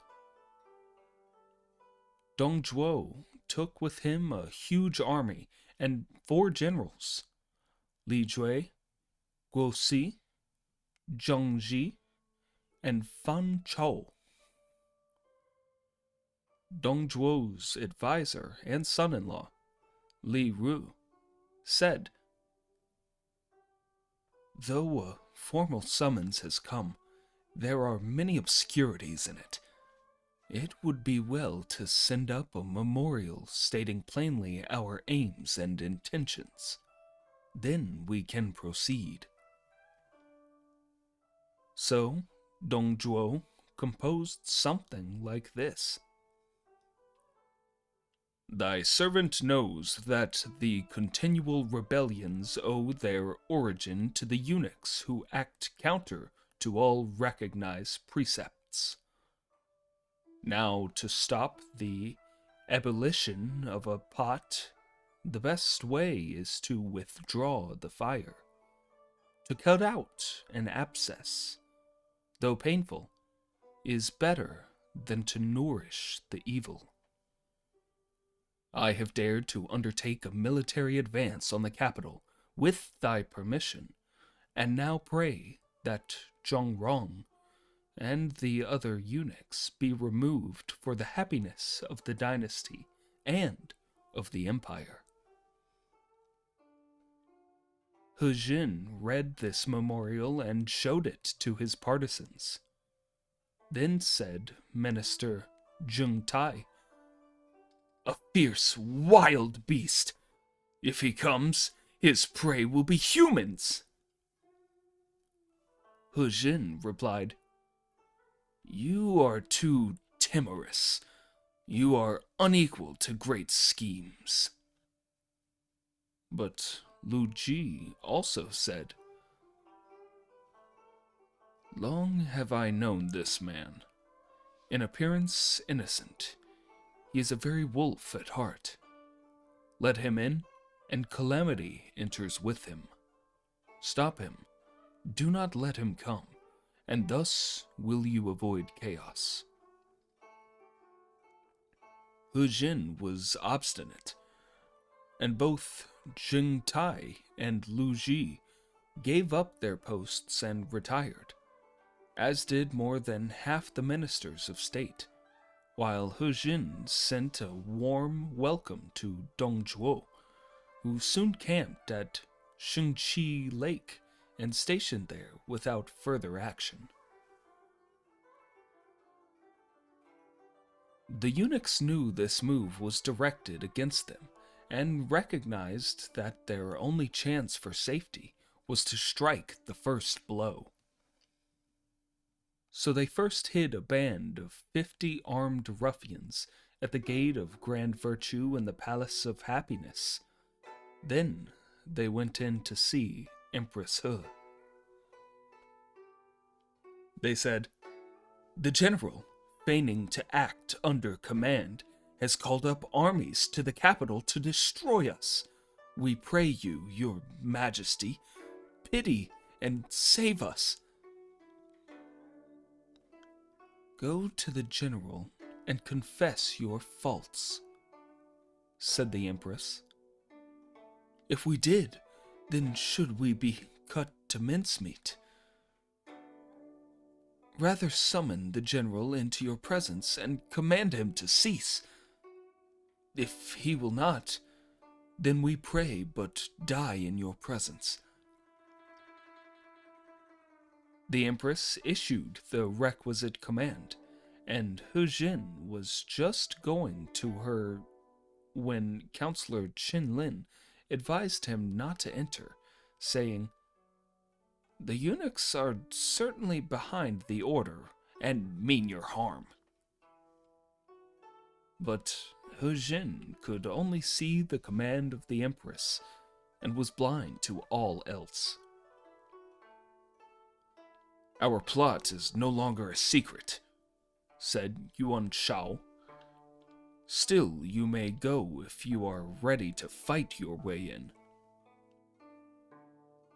"Get the eunuchs out first," said Cao Cao. "Silly children," said He Jin. "What can they do against the man who holds the forces of the empire in the palm of his hand?" Yuan Shao said, "If you will go, then we will come as a guard, just as a precaution." Whereupon both Yuan Shao and Cao Cao chose 500 best men under their command, at whose head they placed a brother of Yuan Shao named Yuan Shu. Yuan Shu, clad in mail, drew up his troops outside the palace entrance, while Yuan Shao and Cao Cao, holding swords, went as escort. When He Jin neared the palace, the eunuchs said, "The orders are to admit the imperial guardian and none other." So the escort was detained outside. He Jin went in proudly. At the gate of Grand Virtue, he was met by Zhang Rong and Tuan Gui, and their followers quickly closed in around him. He Jin began to feel alarmed. Then, Zhang Rong, in a harsh voice, began to revile him.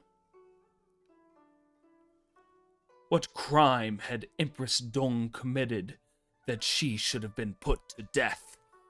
And when the mother of the country was buried, who feigned sickness and did not attend? We raised you and your paltry, huckstering family to all the dignity and wealth you have, and this is your gratitude. You would slay us. You call us sordid and dirty. Who is the cleaner?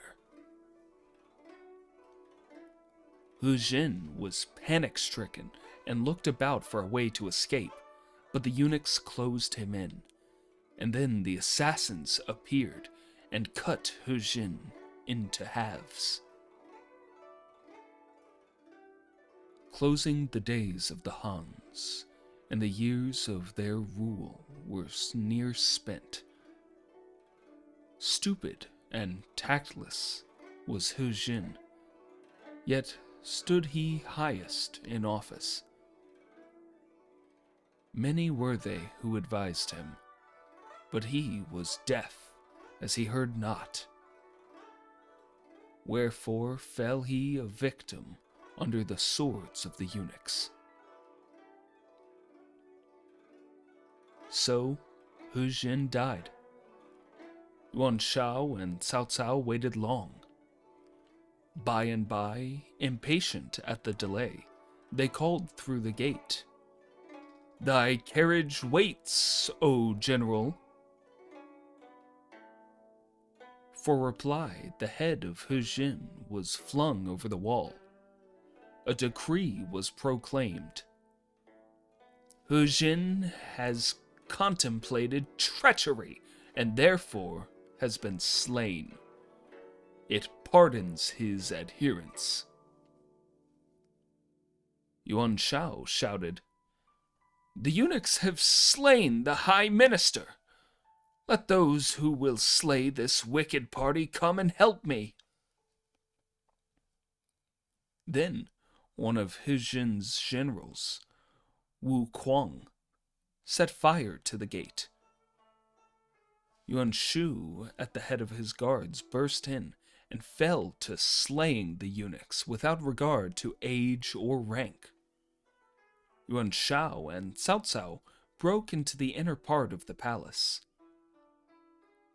4 of the eunuchs, Zhao Zhong, Chen Kuang, Xia Yun, and Guo Sheng, fled to the Blue Flower Lodge, where they were hacked to pieces.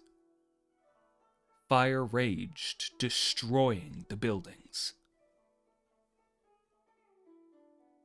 4 of the 10 regular attendants, Zhang Rong, Duan Gui, Cao Jie, and Hao Lan, led by Zhang Rong, carried off the Empress, Emperor Bian, and Prince Shan of Qinliu toward the North Palace. Lu Ji, since he had resigned office, was at home, but hearing of the revolution in the palace, he donned his armor, took his spear, and prepared to fight. He saw the eunuch Duan Gui hurrying the Empress along and called out, "You rebel! How dare you abduct the Empress?" The eunuch fled.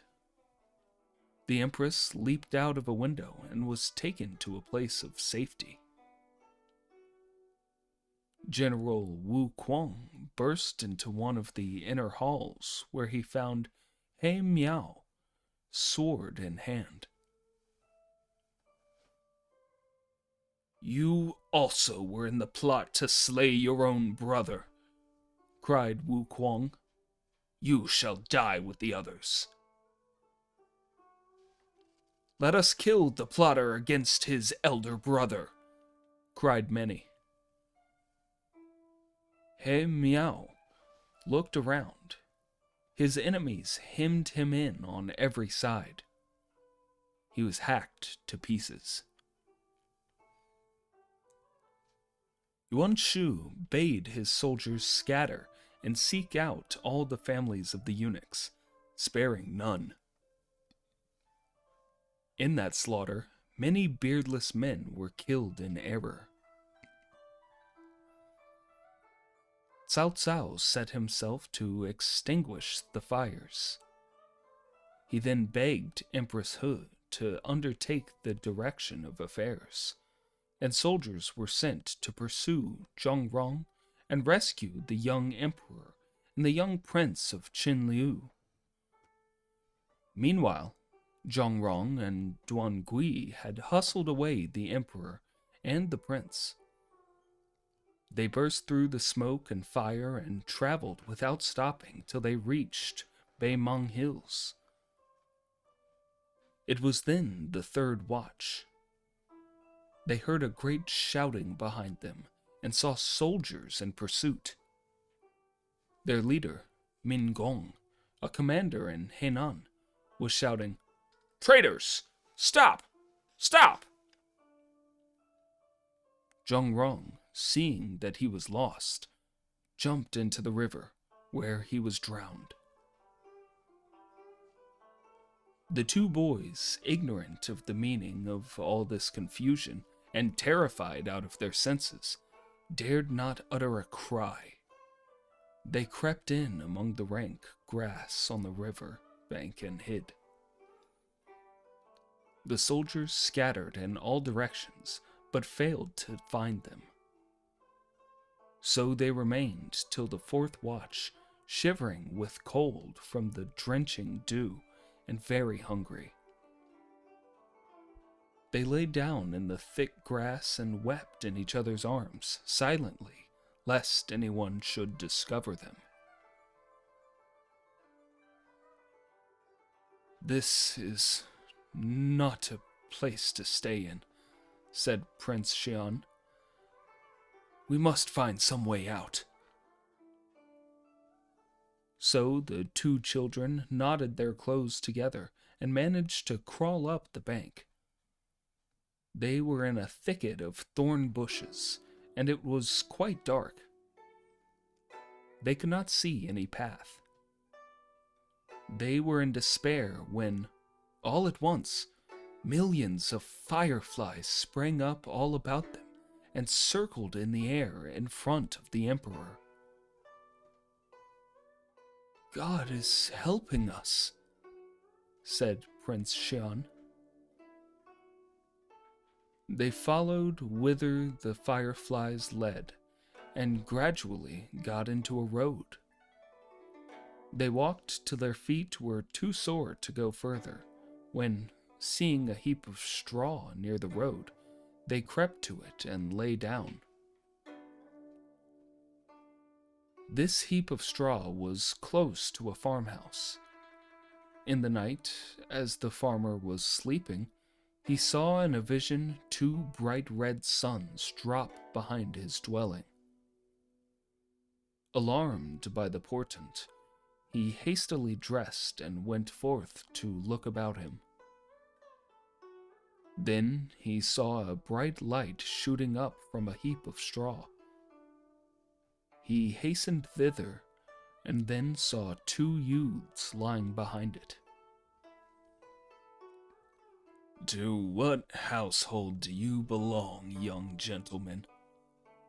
asked the farmer.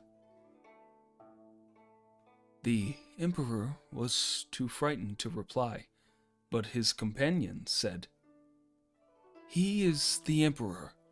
There was a revolution in the palace, and we ran away. I am his brother, Prince of Qinliu." The farmer bowed again and said, "My name is Sui Lie. My brother, Sui Yi, is the former minister of the interior. My brother was disgusted with the behavior of the eunuchs, and so resigned and hid away here." The two lads were taken into the farm, and their host, on his knees, served them with refreshment. It has been said that Min Gong had gone in pursuit of eunuch Duan Gui. By and by, Min Gong overtook Duan Gui and cried, "Where is the emperor?" "He disappeared. I do not know where he is." Min Gong slew Duan Gui and hung the bleeding head on his horse's neck. Then he sent his troops searching in all directions, and he rode off by himself on the same quest. Presently, he came to the farm. Sui Lie, seeing what hung on his horse's neck, questioned him and, satisfied with his story, led him to the emperor. The meeting was affecting. All were moved to tears. "The state cannot be without its ruler," said Min Gong. "I pray your majesty return to the city." At the farm they had taken but one sorry nag, and this they saddled for the emperor. The young prince was taken on Min Gong's charger, and thus they left the farm. Not beyond 1 mile from the farm, they fell in with other officials, and several hundred guards and soldiers made up an imposing cavalcade. In the cavalcade were Wang Yun, Minister of the Interior, Yang Biao, Regent Marshal, Chun Yu Xiong, Commander of the Left Army, Zhao Meng, Commander of the Right Army, Bao Xin, Commander of the Rear Army, and Yuan Shao, Commander of the Central Army. Tears were shed freely as the ministers met their emperor. A man was sent on in front to the capital, there to expose the head of eunuch Duan Gui. As soon as they could, they placed the emperor on a better steed, and the young prince had a horse to himself. Thus the emperor returned to Luoyang, and so it happened after all as the street children's ditty ran. Though the emperor doesn't rule, though the prince no office fills, yet a brilliant cavalcade comes along from Beimang Hills.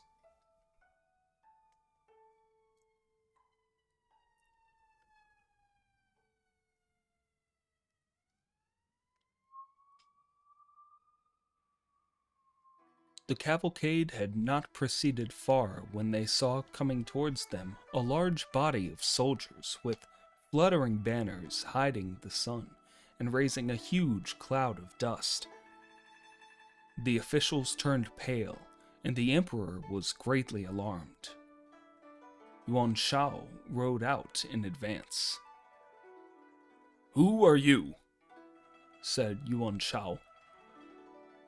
From under the shade of an embroidered banner rode out a general, saying, "Do you have the emperor?" The emperor was too panic-stricken to respond, but the prince of Qinliu rode to the front and cried, "Who are you?" "Dong Zhuo, Imperial Protector of Zishou." "Have you come to protect the chariot or to steal it?" said Prince Xian. "I have come to protect," said Dong Zhuo. "If that is so, the emperor is here. Why do you not dismount?"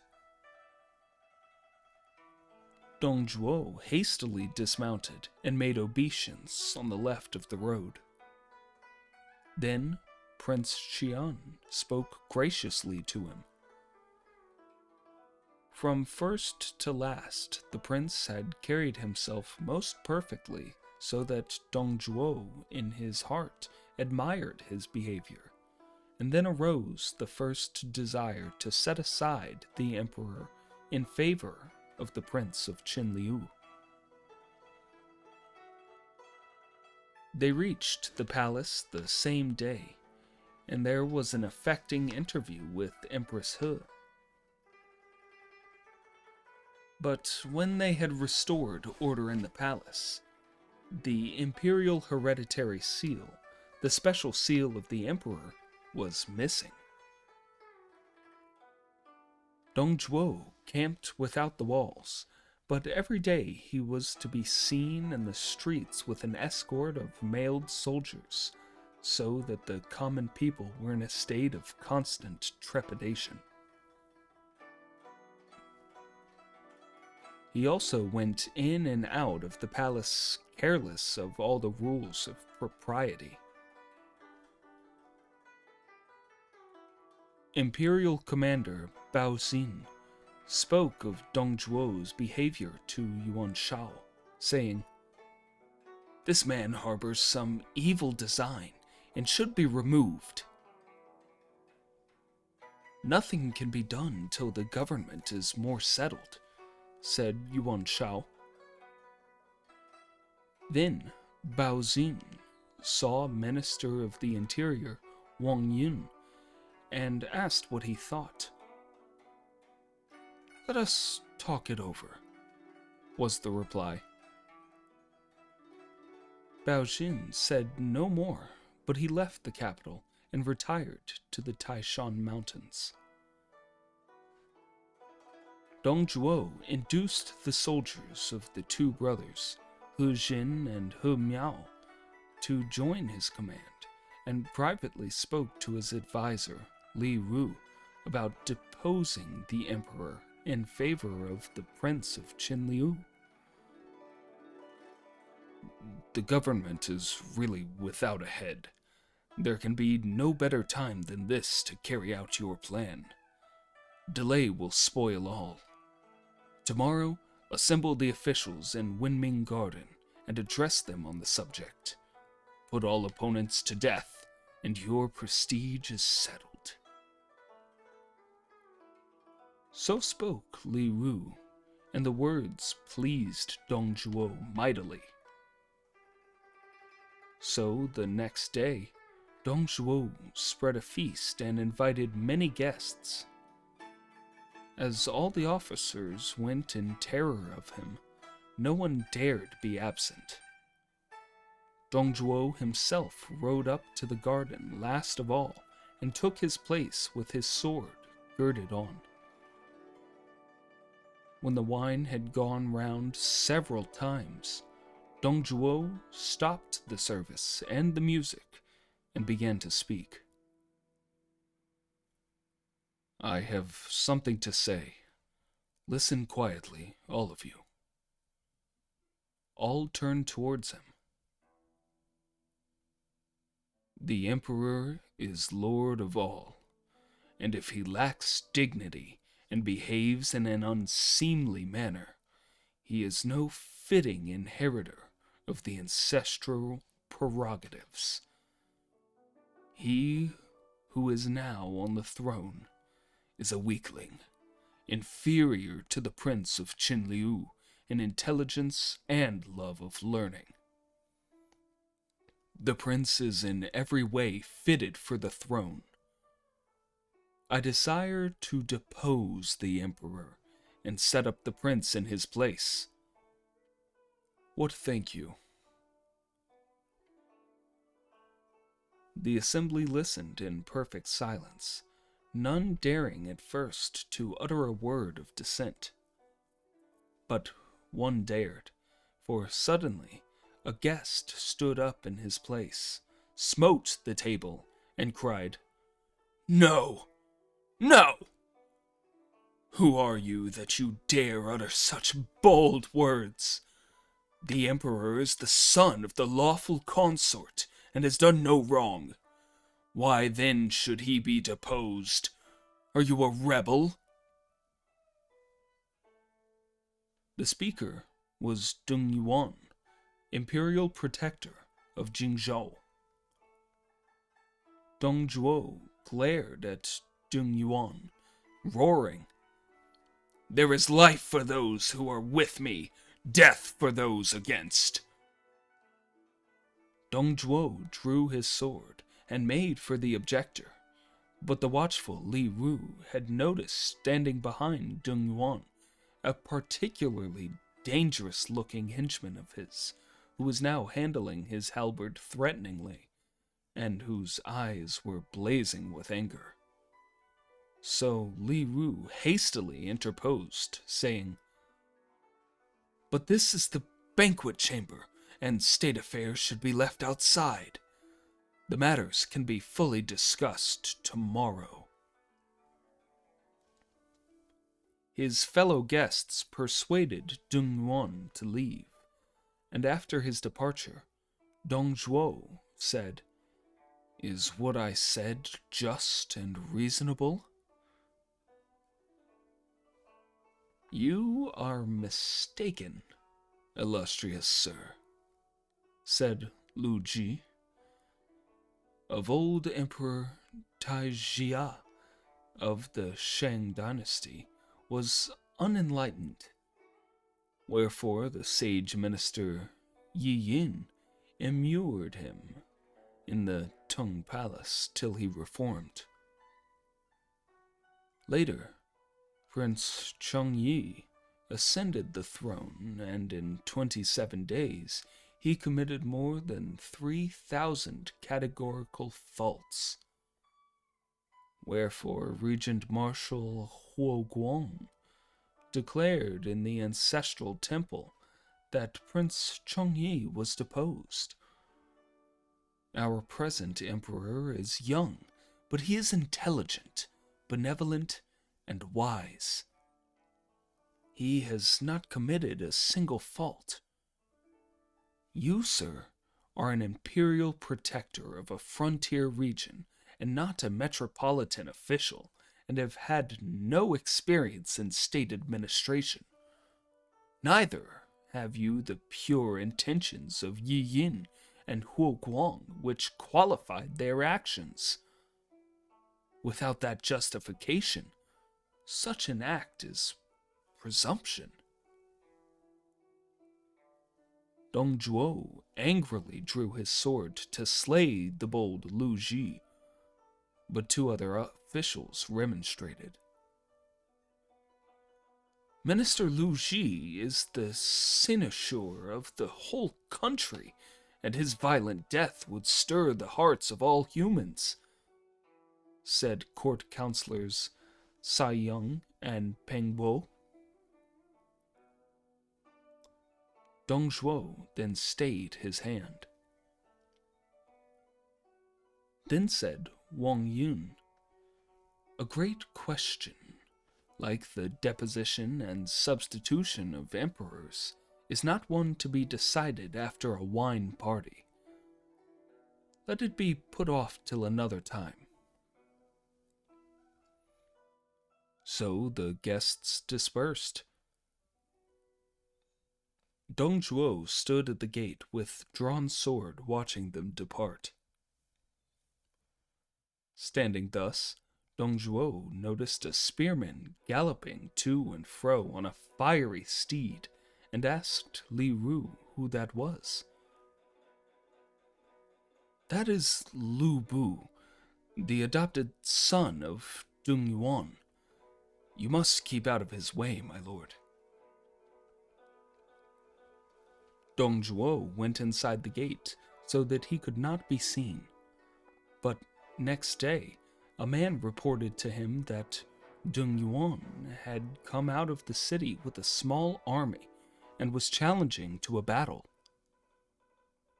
Dong Zhuo, with his army, went forth to accept the challenge, and the two armies were drawn up in proper array. Lu Bu was a conspicuous figure in the forefront, His hair was arranged under a handsome headdress of gold, and he had donned an embroidered thousand-flower fighting robe, a pheasant-tailed helmet, and breastplate, and round his waist was a gleaming jade belt with the lion's head clasp. With spear set, he rode close behind his master, Dung Yuan. Dung Yuan, riding forth, pointing his finger at Dong Zhuo, began to revile him. Unhappy indeed was this state when the eunuchs became so powerful that the people were as if trodden into the mire under their feet. Now you, devoid of the least merit, dare to talk of deposing the rightful emperor and setting up another.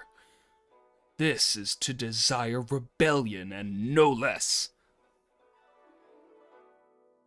Dong Zhuo could not reply, for Lu Bu, eager for the fight, rode straight at him. Dong Zhuo fled, and Dung Yuan's army came on. The battle went in Dung Yuan's favor, and the beaten troops retired 10 miles and made another camp. Here, Dong Zhuo called his officers to a council. "This Lu Bu is a marvel," said Dong Zhuo. "If he were only on my side, I would defy the whole world." At this, a man advanced, saying, "Be content, O my lord. I am a fellow villager of his, and know him well, his bravery, his prowess, his cupidity, and his unscrupulousness.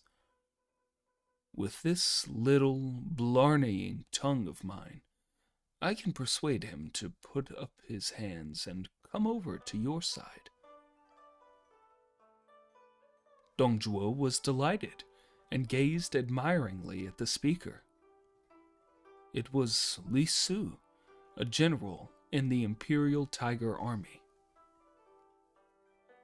"What arguments will you use with him?" asked Dong Zhuo. "You have a fine horse, Red Hair, one of the best ever bred.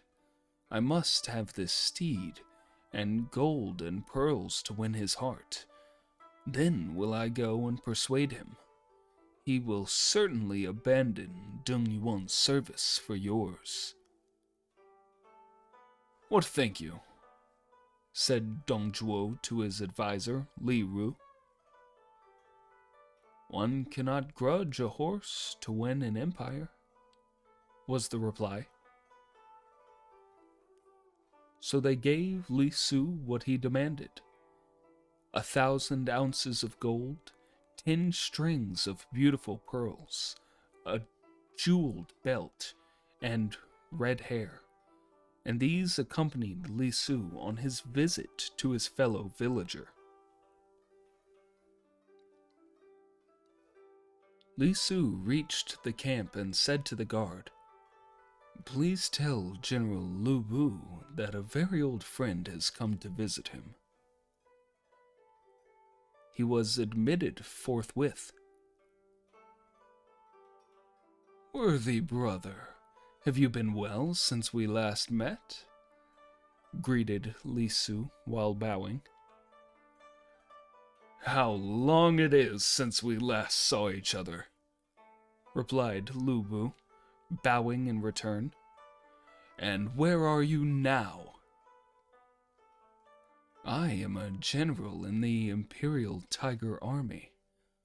When I learned you were a strong supporter of the throne, I could not say how I rejoiced. I have come now to present to you a really fine horse, a 500-mile-a-day horse, one that crosses rivers and goes up mountains as if they were level plain. Its name is Red Hair. It will be a fitting aid to your valor." Lu Bu bade his guards lead out the horse. It was of a uniform color, like glowing sun red, not a hair of another color. It measured 10 spans from head to tail, and from hoof to neck 8 spans. When it neighed, the sound filled the Empyrean and shook the ocean. Mark ye the steed swift and tireless, see the dust spurned by his hooves, rising in clouds. Now it swims the river, anon climbs the hill, rending the purple mist asunder. Scornful it breaks the rein, shakes from its head the jeweled bridle. It is as a fiery dragon descending from the highest heaven. Lu Bu was delighted with the horse and said, "What return can I hope to make for such a creature?" "What return can I hope for? I came to you out of a sense of what is right," replied Li Su. Wine was brought in, and they drank. "We have seen very little of each other, but I am constantly meeting your honorable father," said Li Su. "You were drunk," said Lu Bu. "My father has been dead for years." "Not so. I spoke of Dung Yuan, the man of the day." Lu Bu started. "Yes, I am with him, but only because I can do no better." "Sir, your talent is higher than the heavens, deeper than the seas. Who in all the world does not bow before your name? Fame and riches and honors are yours for the taking. And you say you can do no better than remain a subordinate." "If I could only find a master to serve," said Lu Bu. "The clever bird chooses the branch whereupon to perch. The wise servant selects the master to serve. Seize the chance when it comes, for repentance ever comes too late." "Now you are in the government. Who, think you, is really the bravest of all?" asked Lu Bu. "I despise the whole lot except Dong Zhuo. He is one who respects wisdom and reveres scholarship. He is discriminating in his rewards and punishments. Surely he is destined to be a really great man." Lu Bu said, "I wish that I could serve him, but there is no way, I fear." Then Li Su produced his pearls and gold and the jeweled belt and laid them out before his host. "What is this? What does it mean?" said Lu Bu. "Send away your attendants," requested Li Su. And he went on. "Dong Zhuo has long respected your valor, and sent these by my hand. Red hair was also from him." "But if he loves me like this, what can I do in return?" Li Su said, "If a stupid fellow like me can be a general in the Imperial Tiger Army, it is impossible to say what honors await you." "I am sorry, I can offer him no service worth mentioning." Li Su said, "There is one service you can do, and an extremely easy one to perform, but you would not render that. Lu Bu pondered long in silence. Then he said, I might slay Dung Yuan and bring over his soldiers to Dong Zhuo's side. What think you of that? If you would do that, there could be no greater service. But such a thing must be done quickly. And Lu Bu promised his friend that he would do the deed and come over on the morrow. So Li Su took his leave. That very night, at the second watch, Lu Bu entered, sword in hand, into his master's tent. He found Dung Yuan reading by the light of a solitary candle. Seeing who came in, Dung Yuan said, My son, what is afoot? I am a bold hero, said Lu Bu. Don't you think I am willing to be a son of yours? Why this change, Lu Bu? As a reply, Lu Bu made one cut, and Dung Yuan's head fell to the earth. Then Lu Bu called the attendants and said, He was an unjust man, and I have slain him. Let those who back me stay. The others may depart. Most ran away. Next day, with the head of the murdered man as his gift, Lu Bu betook himself to Li Su, who led him to Dong Zhuo. Dong Zhuo received him with a warm welcome and had wine set before him. Your coming is welcome as the gentle dew to the parched grass, said Dong Zhuo. Lu Bu made Dong Zhuo seat himself, and then made an obeisance, saying, Pray let me bow to you as my adopted father. Dong Zhuo gave his newly won ally gold and armor and silken robes and spread the feast of welcome. They then separated. Thence, Dong Zhuo's power and influence increased rapidly. He gave the lordship of Hu and the rank of commander of the left army to his brother, Dong Min. He appointed Lu Bu lord of Luoyang, commander of capital district, and commander of the right army. Dong Zhuo made himself commander of the central army. The advisor, Li Ru, never ceased from urging him to carry out the design of deposing the young emperor. The now all-powerful Dong Zhuo prepared a banquet in the capital, at which all the officers of state were guests.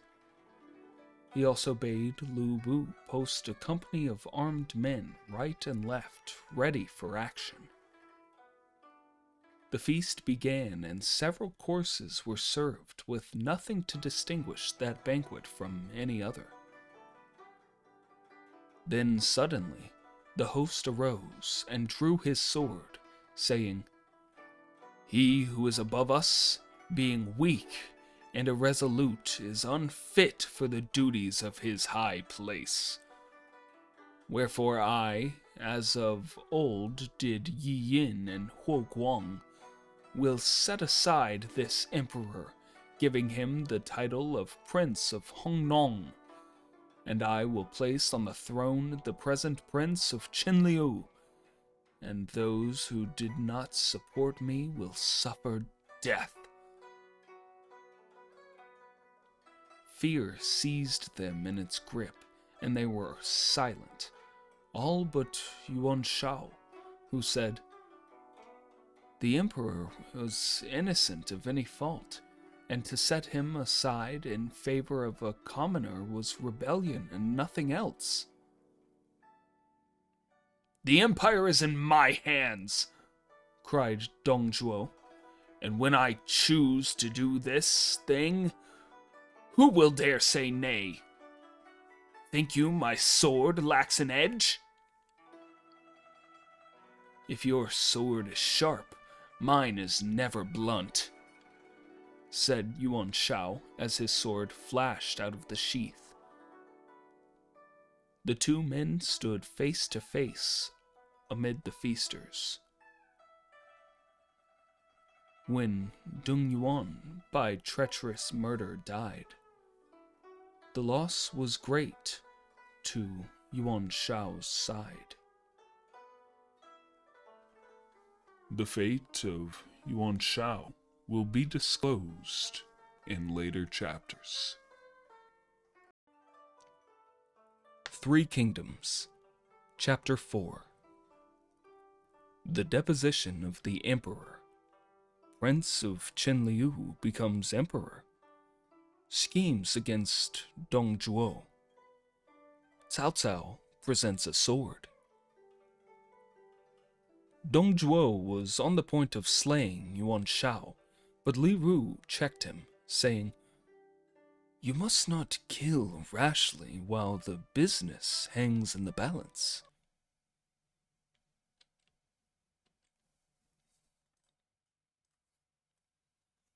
Yuan Shao, his sword still unsheathed, left the assembly. He hung up the seals of his office at the east gate and went to the Jishao region. Dong Zhuo said to Imperial Guardian Yuan Wei, "Your nephew behaved improperly, but I pardon him for your sake. What think you of my scheme?" "What you think is right," was the reply. If anyone opposes the great scheme, he will be dealt with by military law, said Dong Zhuo. The ministers, thoroughly dreaded, promised obedience, and the feast came to an end. Dong Zhuo asked Counselor Zhao Bi and Commandant Wu Qiong what they thought of the flight of Yuan Shao. Zhao Bi said, "He left in a state of great anger. In such a state of excitement, much harm may ensue to the present state of affairs, especially as the Yuan family have been noted for their high offices for 4 generations, and their protégés and dependents are everywhere. If they assemble bold spirits and call up their clients, all the valiant warriors will be in arms, and the east region of Huashan Mountains will be lost. You would better pardon Yuan Shao and give him a post. He will be glad at being forgiven and will do no harm." Wu Qiong said, "Yuan Shao is fond of scheming, but he fails in decision, and so is not to be feared. But it would be well to give him rank and thus win popular favor." Dong Zhuo followed this advice and thereupon sent a messenger to offer Yuan Shao the governorship of Bohai. On the first day of the 9th month, the emperor was invited to proceed to the Hall of Virtue, where was a great assembly of officials. There, Dong Zhuo, sword in hand, faced the gathering and said, "The emperor is a weakling, unequal to the burden of ruling this land. Now listen ye to the document I have prepared." And Li Ru read as follows. "The dutiful Emperor Lung too soon left his people. The emperor is the cynosure of all the people in this land. Upon the present Emperor Bian, the heaven has conferred but small gifts. In dignity and deportment he is deficient, and in mourning he is remiss. Only the most complete virtue can grace imperial dignity. Empress He has trained him improperly, and the whole state administration has fallen into confusion. Empress Dong died suddenly, and no one knew why. The doctrine of the three bonds, heaven, earth, and human, and the continuity of heaven and earth independence, have both been injured. But Liu Xian, Prince of Qinliu, is sage and virtuous beside being of handsome exterior. He conforms to all the rules of propriety. His mourning is sincere, and his speech is always correct. Eulogies of him fill the empire. He is well fitted for the great duty of consolidating the rule of Han. Now, therefore, the emperor is deposed and created Prince of Hongnong, and Empress He retires from the administration. I pray the Prince of Qinliu to accept the throne in conformity with the decrees of heaven and earth, the desires of people, and the fulfillment of the hopes of humankind.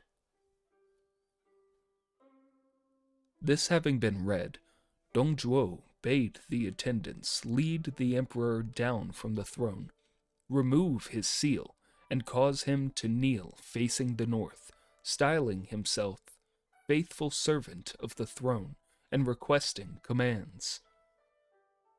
Moreover, Dong Zhuo bade Empress He strip off her royal dress of ceremony and await the imperial command. Both victims of this oppression wept bitterly, and every minister present was deeply affected. One minister put his discontent into words, crying, "The false Dong Zhuo is the author of this insult, which I will risk my life to wipe away." And with this, he rushed at Dong Zhuo, threatening with his ivory baton of office. It was Secretary Dong Guan. Dong Zhuo had Dong Guan removed and summarily put to death. Before his death, Dong Guan ceased not to rail at the oppressor, nor was he frightened at death. The rebel Dong Zhuo conceived the foul design to thrust the king aside and wrong his line. With folded arms the courtiers stood, save one, Dong Guan, who dared to cry that wrong was done. Then the emperor-designate, Prince of Qinliu, went up to the upper part of the hall to receive congratulations. After this, the late emperor, now Prince of Hongnong, his mother, and the imperial consort, Lady Tang, were removed to the palace of Forever Calm. The entrance gates were locked against all comers. It was pitiful. There was the young emperor, after reigning less than half a year, deposed, and another put in his place. The new emperor was Liu Xian, the second son of the late Emperor Leng. He was 9 years of age, 5 years younger than his deposed brother. The new reign style was changed to inauguration of tranquility the first year, AD 190. Becoming the prime minister, Dong Zhuo was most powerful and arrogant. When he bowed before the throne, he did not declare his name. In going to court, he did not hasten. Booted and armed, he entered the reception halls. He amassed a wealth exceeding any others. His advisor, Li Ru, impressed upon Dong Zhuo constantly to employ people of reputation so that he should gain public esteem. So when they told him Kai Yong was a man of talent, Dong Zhuo summoned him. But Kai Yong would not go. Dong Zhuo sent a message to him that if he did not come, he and his whole clan should be exterminated. Then Kai Yong gave in and appeared. Dong Zhuo was very gracious to him and promoted him thrice in a month. Kai Yong became High Minister. Such was the generosity of the tyrant. Meanwhile, the deposed ruler, his mother, and his consort were immured in the Palace of Forever Calm and found their daily supplies gradually diminishing. The deposed emperor wept incessantly. One day, a pair of wallows gliding to and fro moved him to verse. Spring and the green of the tender grass flushes with joy as the swallows pass. The wayfarers pause by the rippling stream. In their eyes will newborn gladness gleam. With lingering gaze the roofs I see of the palace that one time sheltered me. But those whom I sheltered in all righteousness, let's not stay in silence when the days pass useless. The messenger, sent by Dong Zhuo from time to time to the palace for news of the prisoners, got hold of this poem and showed it to his master. So, he shows his resentment by writing poems, eh? A fair excuse to put them all out of the way, said Dong Zhuo. Li Ru was sent with 10 men into the palace to consummate the deed. The 3 were in one of the upper rooms when Li Ru arrived. The emperor shuddered when the maid announced the visitor's name. Presently, Li Ru entered and offered a cup of poisoned wine to the emperor. The emperor asked what this meant. Spring is the season of blending and harmonious interchange, and the Prime Minister sends a cup of the wine of longevity, said Li Ru. If it be the wine of longevity, you may share it too, said Empress He. Then Li Ru became brutally frank. Will you not drink? Asked he. He called the men with daggers and cords and bade the emperor look at them. The cup or these? Said he. Then said Lady Tongue, let the handmaiden drink in place of her lord. Spare the mother and her son, I pray. And who may you be to die for a prince? Said Li Ru.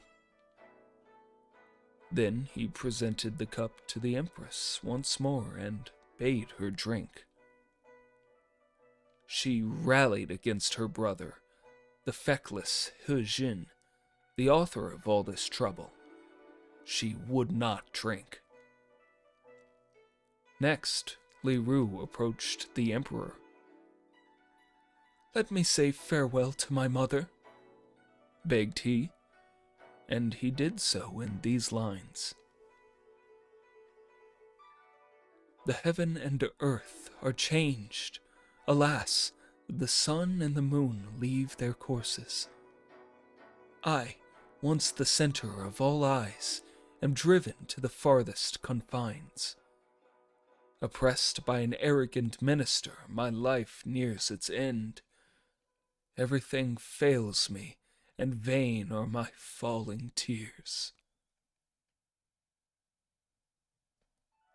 Lady Tong sang,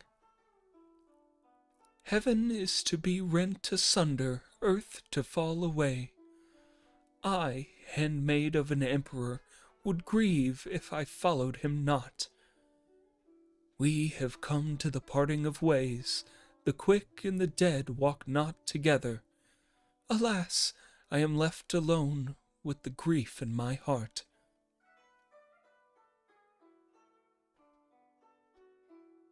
When they had sung these lines, they fell weeping into each other's arms. The Prime Minister is awaiting my report, said Li Ru, and you delay too long. Think you that there is any hope of succor? The Empress broke into another fit of railing. The rebel forces us to death, mother and son, and heaven has abandoned us. But you, the tool of his crime, will assuredly perish. Thereupon Li Ru grew more angry, laid hands on the Empress, and threw her out of the window. Then he bade the soldiers strangle Lady Tong, and forced the lad to swallow the wine of death. Li Ru reported the achievement to his master, who bade them bury the victims without the city. After this, Dong Zhuo's behavior was more atrocious than before. He spent his nights in the palace, defiled the imperial concubines there, and even slept on the dragon couch. Once he led his soldiers out of the city to Yongcheng, when the villagers, men and women, were assembled from all sides for the annual spring festival. His troops surrounded the place and plundered it. They took away booty by the cartload, and women prisoners, and more than 1,000 severed heads. The procession returned to capital Luoyang, and published a story that they had obtained a great victory over some rebels. They burned the heads beneath the walls, and the women and jewelry were shared out among the soldiers. A general named Wu Fu was disgusted at this ferocity and sought a chance to slay Dong Zhuo. Wu Fu constantly wore a breastplate underneath his court dress and carried in conceal a sharp dagger. One day, when Dong Zhuo came to court, Wu Fu met him on the steps and tried to stab him. But Dong Zhuo was a very powerful man and held Wu Fu off till Lu Bu came to help. Lu Bu struck down the assailant. Who told you to rebel? Said Dong Zhuo. Wu Fu glared at him and cried, You are not my prince. I am not your minister. Where is the rebellion? Your crimes fill the heavens, and every man would slay you.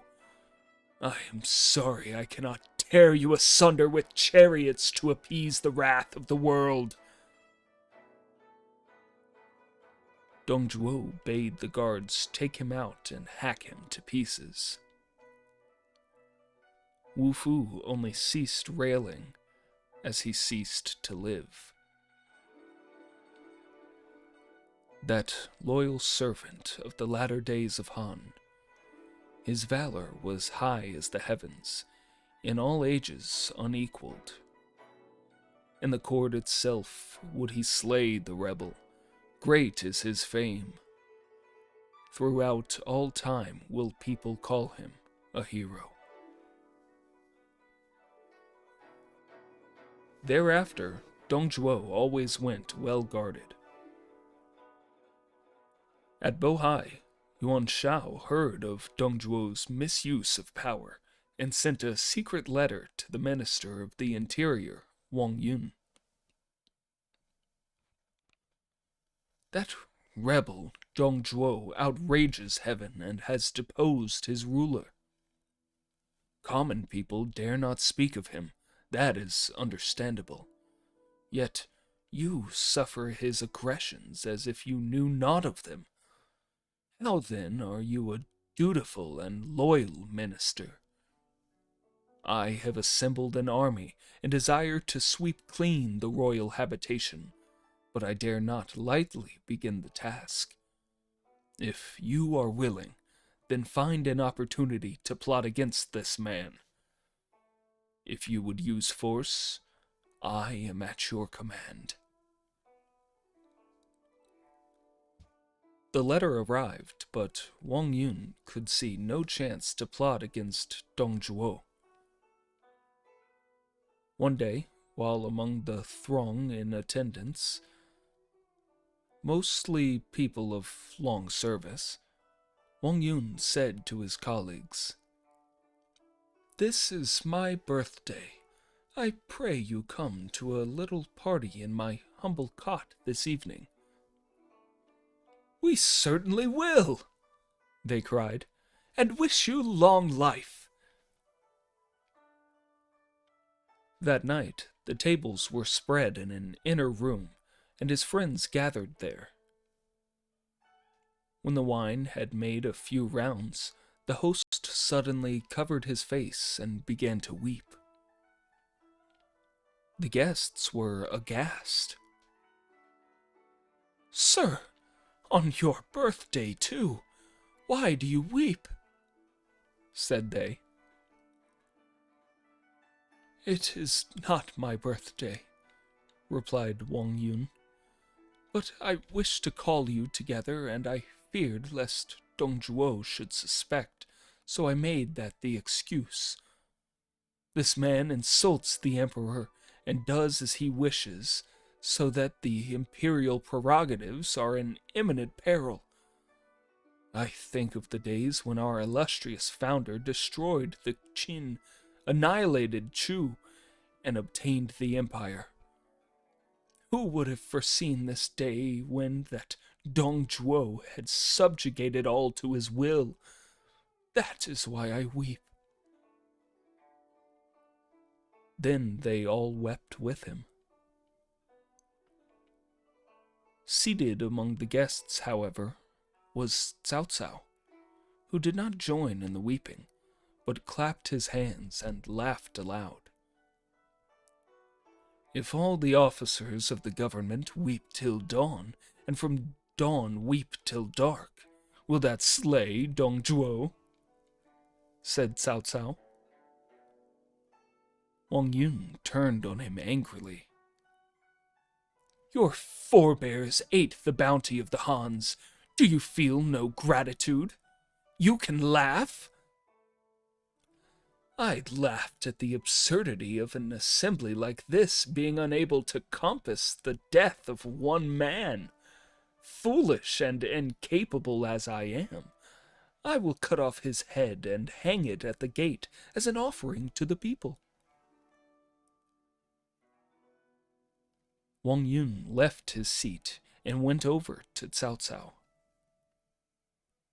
"These later days," Cao Cao continued, "I have bowed my head to Dong Zhuo with the sole desire of finding a chance to destroy him. Now he begins to trust me, and so I can approach him sometimes. You have a sword with 7 precious jewels which I would borrow, and will go into his palace and kill him. I care not if I die for it." "What good fortune for the world that this is so," said Wang Yun. With this, Wang Yun himself poured out a goblet for Cao Cao, who drained it and swore an oath. After this, the treasured sword was brought out and given to Cao Cao, who hid it under his dress. He finished his wine, took leave of the guests, and left the hall. Before long, the others dispersed.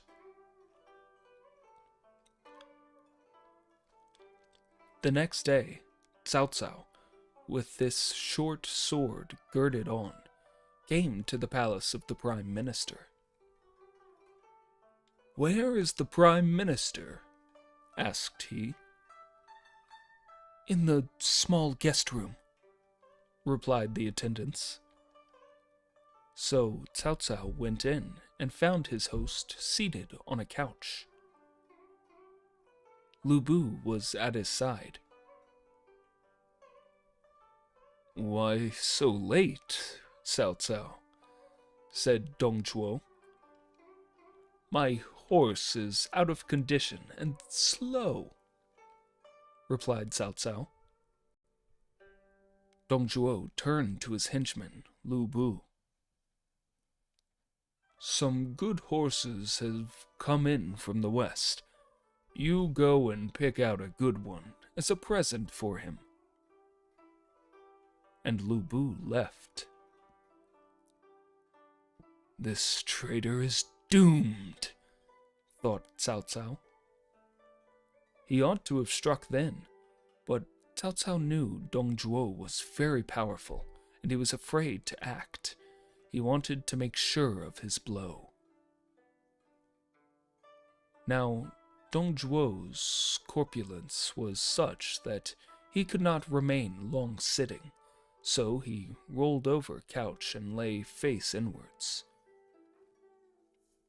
"Now is the time," thought the assassin, and he gripped the good sword firmly. But just as Cao Cao was going to strike, Dong Zhuo happened to look up, and in a mirror he saw the reflection of Cao Cao behind him, with a sword in the hand. "What are you doing, Cao Cao?" said Dong Zhuo, turning suddenly, and at that moment Lu Bu came along leading a horse.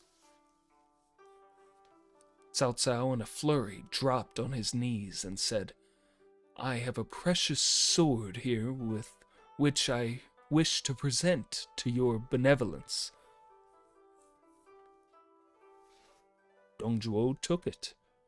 It was a fine blade, over a foot in length, inlaid with the 7 precious signs and very keen. A fine sword in very truth. Dong Zhuo handed the weapon to Lu Bu, while Cao Cao took off the sheath, which he also gave to Lu Bu. Then they went out to look at the horse. Cao Cao was profuse in his thanks, and said he would like to try the horse.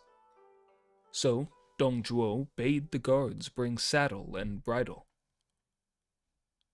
Cao Cao led the creature outside, leapt into the saddle, laid on his whip vigorously, and galloped away eastward.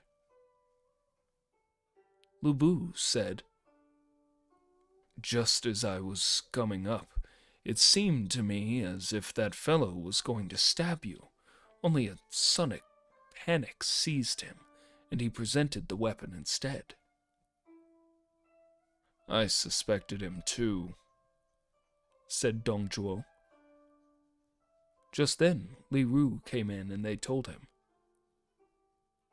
"Cao Cao has no family here in the capital, but lodges quite alone and not far away," said Li Ru. "Send for him. If he comes forthwith, the sword was meant as a gift, but if he makes any excuses, he had bad intentions, and you can arrest him." They sent 4 prison warders to call Cao Cao. They were absent a long time, and then came back, saying Cao Cao had not returned to his lodging, but rode in hot haste out of the eastern gate. To the gate commander's questions, he replied that he was on a special message for the Prime Minister. He went off at full speed. His conscience pricked him, and so he fled. There is no doubt that he meant assassination, said Li Ru. And I trusted him so well, said Dong Zhuo in a rage.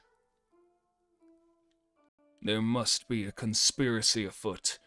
When we catch him, we shall know all about it, said Li Ru.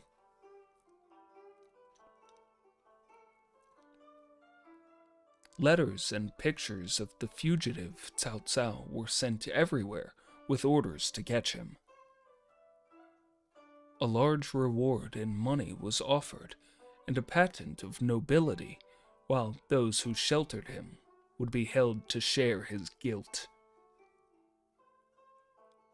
Cao Cao traveled in hot haste towards Chiao, his home county.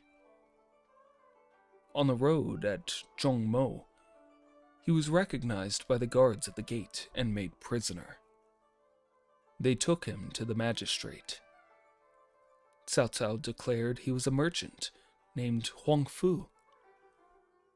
The magistrate scanned his face most closely and remained in deep thought. Presently, the magistrate said, "When I was at the capital seeking a post, I knew you as Cao Cao. Why do you try to conceal your identity?" The magistrate ordered Cao Cao to the prison till the morrow, where he could send Cao Cao to the capital and claim the reward. He gave the soldiers wine and food as a reward. About midnight, the magistrate sent a trusty servant to bring the prisoner into his private rooms for interrogation. "They say the Prime Minister treated you well. Why did you try to harm him?" said the magistrate. "How can swallows and sparrows understand the flight of the crane and the wild goose? I am your prisoner, and to be sent to the capital for a reward. Why so many questions?" The magistrate sent away the attendants, and turning to the prisoner, said, "Do not despise me. I am no mere hireling. Only I have not yet found the Lord to serve." Said Cao Cao, "My ancestors enjoyed the bounty of Han, and should I differ from a bird or a beast if I did not desire to repay them with gratitude? I have borrowed the knee to Dong Zhuo, that thereby I might find an opportunity against him, and so remove this evil from the state. I have failed for this time. Such is the will of heaven." "And where are you going?" "Home to my county. Thence I shall issue a summons calling all the bold spirits to come with forces to kill the tyrant. This is my desire." Thereupon the magistrate himself loosened the bonds of the prisoner, led him to the upper seat, and bowed, saying, "I am called Qin Gong. My aged mother and family are in the east county of Dongjun. I am deeply affected by your loyalty and uprightness, and I will abandon my office and follow you." Cao Cao was delighted with this turn of affairs. Qin Gong at once collected some money for the expenses of their journey and gave Cao Cao a different dress. Then each took a sword and rode away towards Chiao. 3 days later, at eventide, they reached Qingao. Cao Cao pointed with his whip to a hamlet deep in the woods and said, There lives my uncle, Lu Boshi, a sworn brother of my father. Suppose we go and ask news of my family and seek shelter for the night." Excellent, said his companion Chen Gong, and they rode over, dismounted at the farm gate, and entered. Lu Boshi greeted them and said to Cao Cao, "I hear the government has sent stringent orders on all sides to arrest you. Your father has gone into hiding to Chen Liu. How has this all come about?" Cao Cao told him and said, "Had it not been for this man here with me, I should have been already hacked to pieces."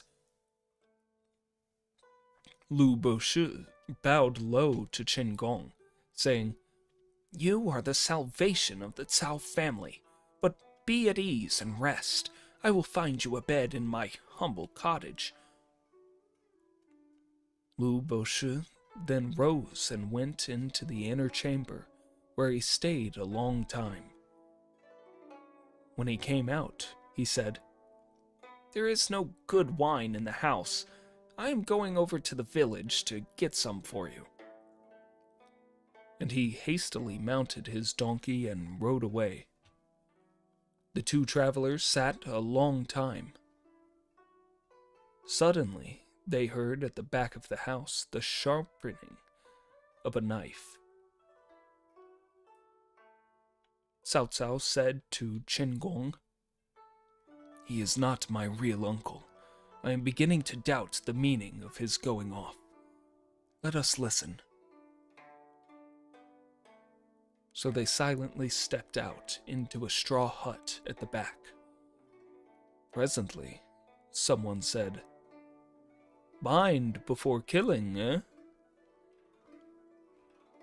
"As I thought," said Cao Cao.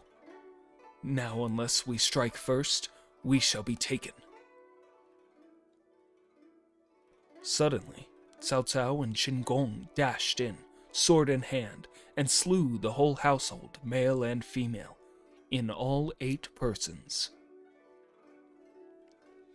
After this, they searched the house. In the kitchen, they found a pig bound, ready to kill.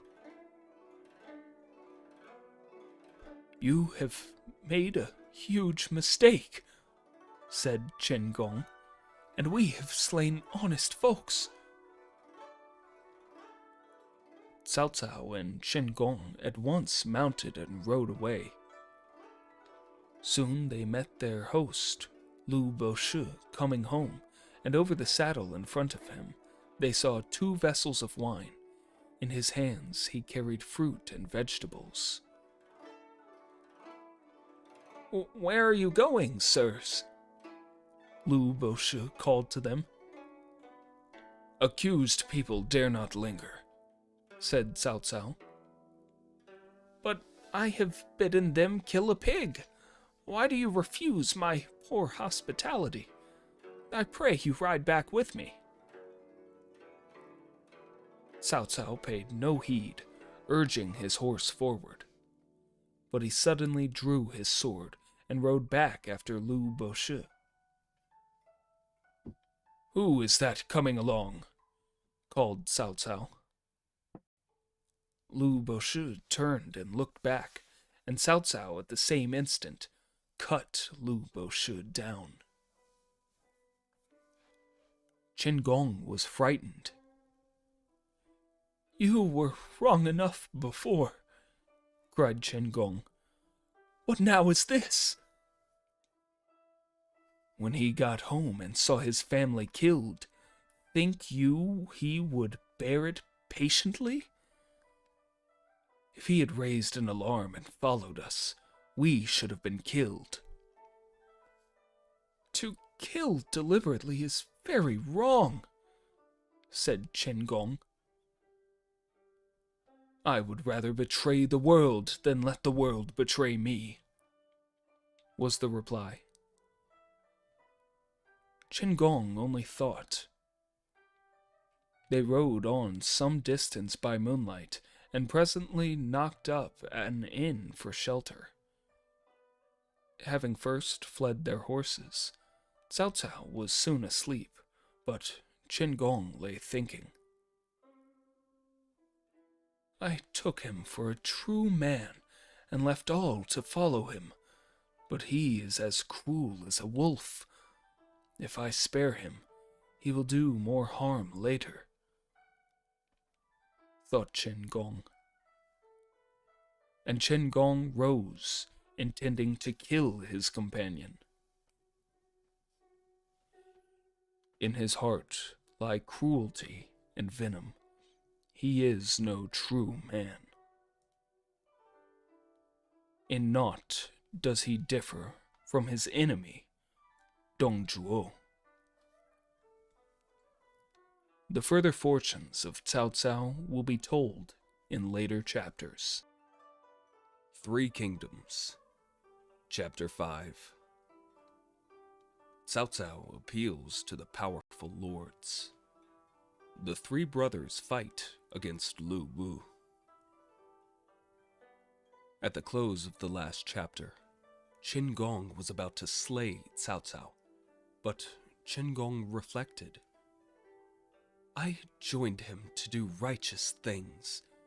Now, if I killed him, I would only do unrighteousness, and the people would condemn me. I'd rather leave in silence. Rising from his bed before the sunrise, Qin Gong mounted his horse and rode away eastward to his home county of Dongjun. Cao Cao awoke with the day and missed his companion. Thought he, Qin Gong thinks me brutal because of a couple of egoistic phrases I used, and so he is gone. I ought to push on too, and not linger here. So, Cao Cao traveled as quickly as possible towards Jiao. When he saw his father, he related what had happened and said he wanted to dispose of all the family property and enlist soldiers with the money. Our possessions are but small, said his father, and not enough to do anything with. However, there is a graduate here, one Wei Hong, careless of wealth but careful of virtue, whose family is very rich. With his help, we might hope for success. A feast was prepared, and Wei Hong was invited. Cao Cao made him a speech. The Hans have lost their lordship, and Dong Zhuo is really a tyrant. He flouts his prince and is cruel to the people who gnash their teeth with rage.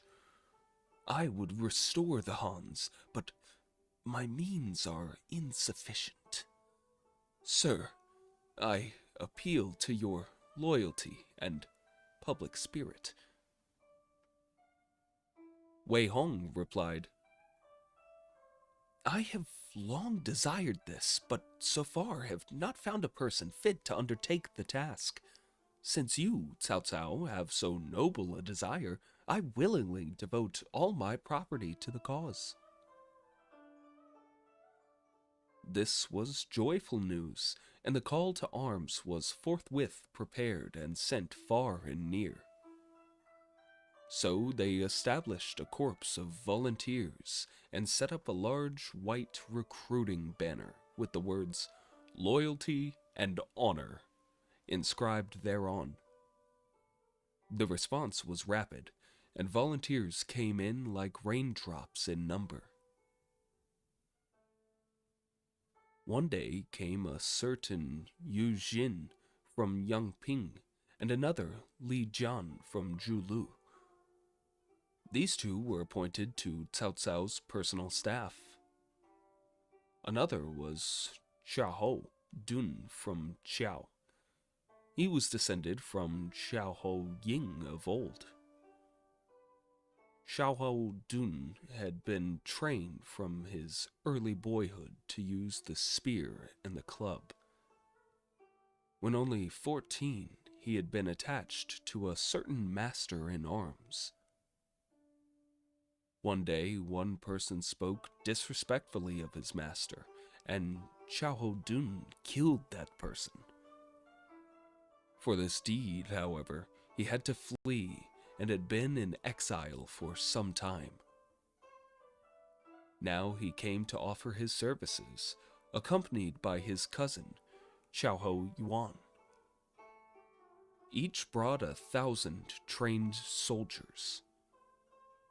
Really, these two were brothers of Cao Cao by birth, since Cao Cao's father was originally of the Qiao family, and had only been adopted into the Cao family.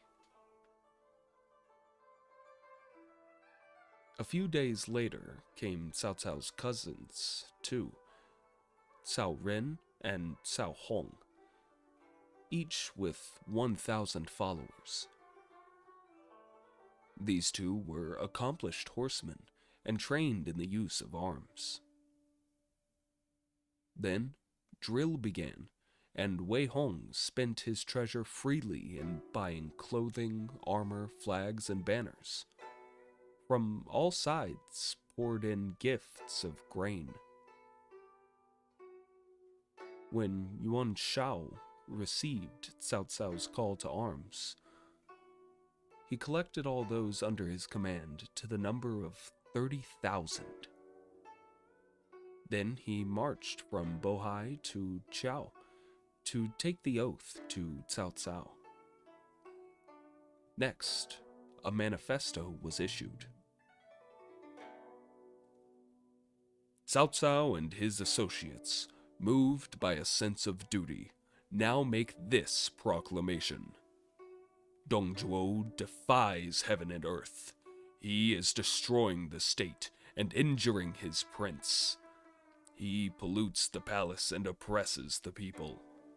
He is vicious and cruel. His crimes are heaped up. Now we have received a secret command to call up soldiers, and we are pledged to cleanse the empire and destroy the evildoers. We will raise a volunteer army and exert all our efforts to maintain the dynasty and succor the people. Respond to this, O nobles, by mustering your soldiers. Many from every side answered the summons, as the following list shows. Governor of Nanyang, Yuan Shu. Imperial Protector of Jishao Region, Han Fu. Imperial Protector of Yuzhou Region, Kong Zhou. Imperial Protector of Yanzhou Region, Liu Dai. Governor of Heinai, Wang Kuang. Governor of Chenliu, Zhang Miao. Governor of Dongjun, Qiao Mao. Governor of Shangyang, Yuan Yi. Lord of Jibei, Bao Xin. Governor of Beihai, Kong Rong. Governor of Guangling, Zhang Chao. Imperial Protector of Zhuzhou Region, Tao Xian. Governor of Zhiliang, Ma Teng. Governor of Beiping, Gongsun Zan. Governor of Shandong, Zhang Yang. Governor of Changsha, Sun Jian. Governor of Bohai, Yuan Shao. These contingents varied in size, from 10,000 to 30,000, but each was complete in itself with its officers, civil and military, and battle leaders. They were heading for capital Luoyang. The governor of Beiping, Gongsun Zan, while on his way with his force of 15,000, passed through the county of Pingyuan. There he saw among the mulberry trees a yellow flag under which marched a small company. When they drew nearer, he saw the leader was Liu Bei. "Good brother, what do you here?" asked Gongsun Zan. "You were kind to me once, and on your recommendation I was made the magistrate of this county. I heard you were passing through and came to salute you. May I pray you, my elder brother, enter into the city and rest your steed?" "Who are these two?" asked Gongsun Zan, pointing to Liu Bei's brothers. "These are Guan Yu and Zheng Fei, my sworn brothers." "Were they fighting with you against the Yellow Scarves rebels?" asked Gongsun Zan. "All my success was due to their efforts," said Liu Bei. "And what offices do they fill?" "Guan Yu is a mounted archer. Zheng Fei is a foot archer." "Thus are able humans buried," said Gongsun Zan, sighing. Then he continued. "All the highest in the land are now going to destroy the rebellious Dongzhuo. My brother, you would do better to abandon this petty place and join us in restoring the House of Han. Why not?" "I should like to go," said Liu Bei. "If you had let me kill him that other time, you would not have this trouble today," said Zheng Fei to Liu Bei and Guan Yu. "Since things are so, let us pack up and go," said Guan Yu. So, without more ado, the three brothers, with a few horsemen, joined Gongsun Zan and marched with him to join the great army. One after another, the feudal lords came up and encamped. Their camps extended over 70 miles and more. When all had arrived, Cao Cao, as the head, prepared sacrificial bullocks and horses and called all the lords to a great assembly to decide upon their plan of attack. Then spoke the governor of Henei, Wang Kuang. "We have been moved by a noble sense of right to assemble here. Now we must first choose a chief and bind ourselves to obedience." Then said Cao Cao, "For 4 generations, the highest offices of state have been filled by members of the Yuan family, and its clients and supporters are everywhere. As a descendant of ancient ministers of Han, Yuan Shao is a suitable man to be our chief lord." Yuan Shao again and again declined this honor, but they all said, "It must be he. There is no other." And then he agreed. So the next day, a 3-story altar was built, and they planted about it the banners of all parties in 5 directions of space. And they set up white yaks' tails and golden axes and emblems of military authority and the seals of leadership round about. All being ready, the chief lord was invited to ascend the altar. Clad in ceremonial robes and girded with a sword, Yuan Shao reverently ascended. There he burned incense, made obeisance, and recited the oath. The house of Han has fallen upon evil days. The bands of imperial authority are loosened. The rebel minister, Dong Zhuo, takes advantage of the discord to work evil, and calamity falls upon honorable families. Cruelty overwhelms simple folks. We, Yuan Shao, and his confederates, fearing for the safety of the imperial prerogatives, have assembled military forces to rescue the state. We now pledge ourselves to exert our whole strength and act in concord to the utmost limit of our powers. There must be no disconcerted or selfish action. Should any depart from this pledge, may he lose his life and leave no posterity. Almighty heaven and universal earth, and the enlightened spirits of our forebears, be ye our witnesses.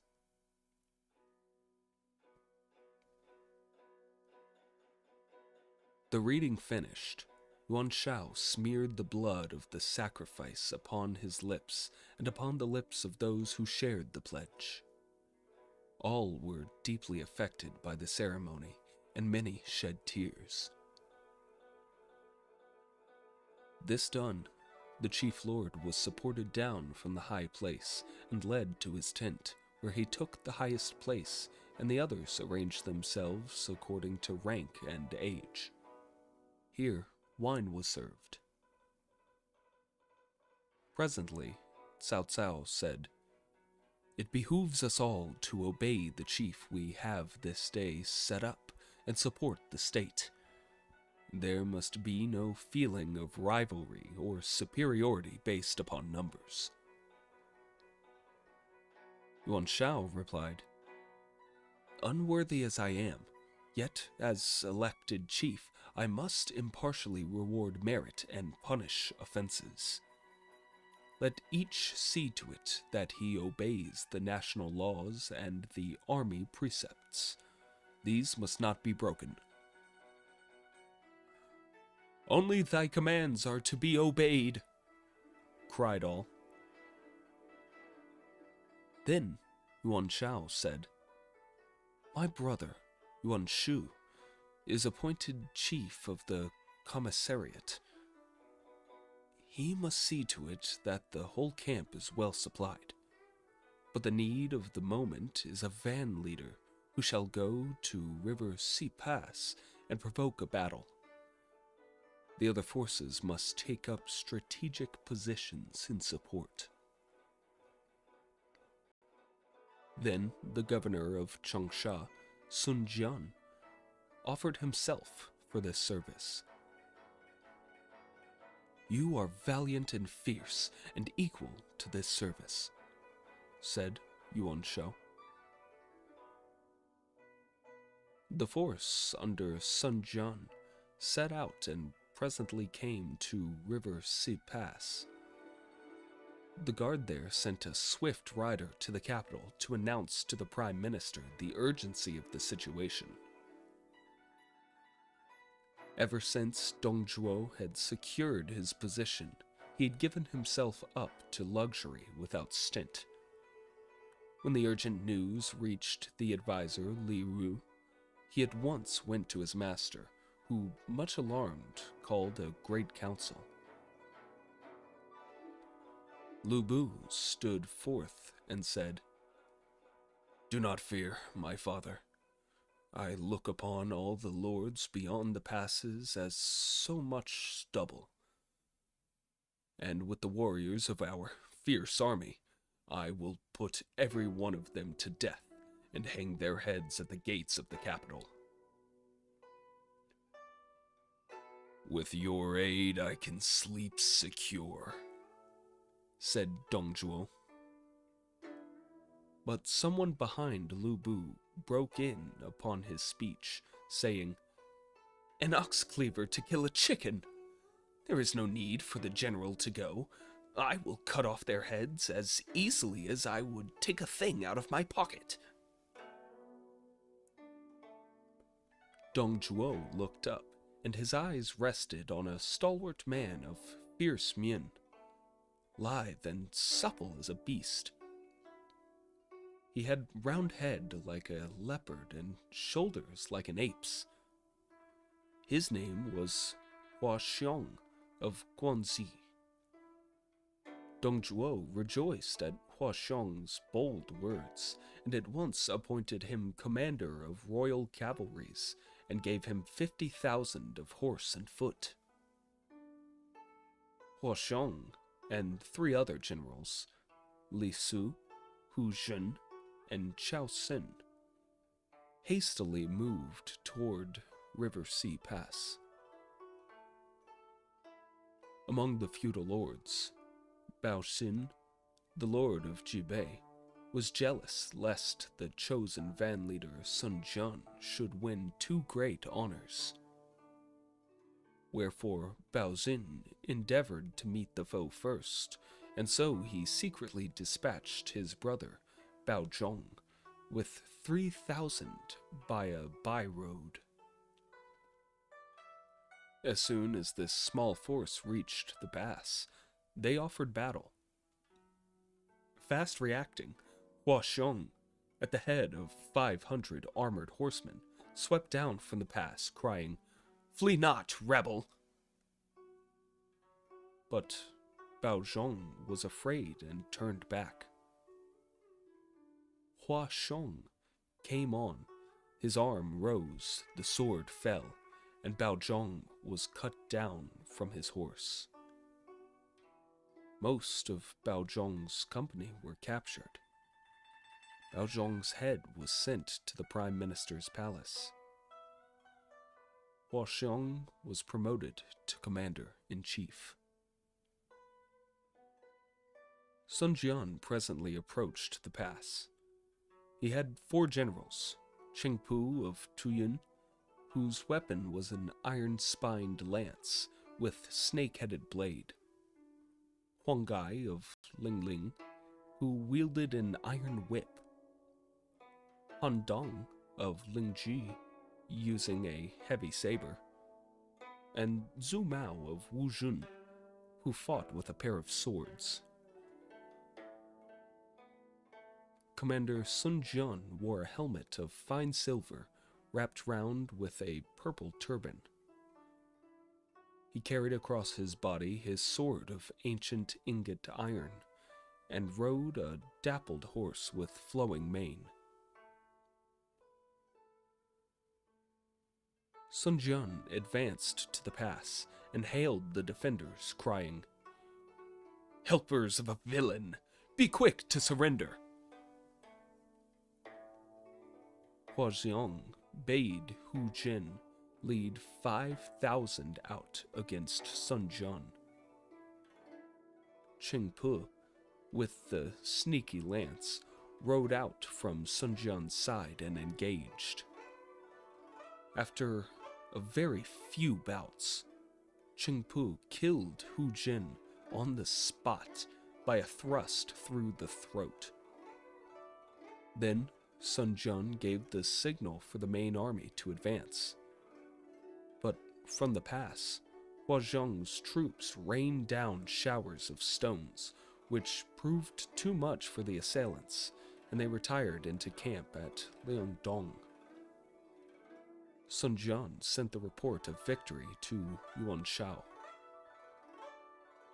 Sun Jian also sent an urgent message for supplies to the commissary, but a counselor to the controller Yuan Shu said, "This Sun Jian is a very tiger in the east. Should he take the capital and destroy Dongzhuo, we should have a tiger in place of a wolf. Do not send him grain. Starve his troops, and that will decide the fate of that army." And Yuan Shu gave ears to the detractor and sent no grain or forage. Soon, Sun Jian's hungry soldiers showed their disaffection by indiscipline, and the spies bore the news to the defenders of the pass. Li Ru made a plot with Hua Xiong, saying, We will watch tonight a speedy attack against Sun Jian in front and rear, so that we can capture him. Hua Xiong agreed and prepared for the attack. So the soldiers of the attacking force were told off and given a full meal. At dark, they left the pass and crept by secret paths to the rear of Sun Jian's camp. The moon was bright and the wind cool. They arrived about midnight, and the drums beat an immediate attack. Sun Jian hastily donned his fighting gear and rode out. He ran straight into Hua Xiong, and the two warriors engaged.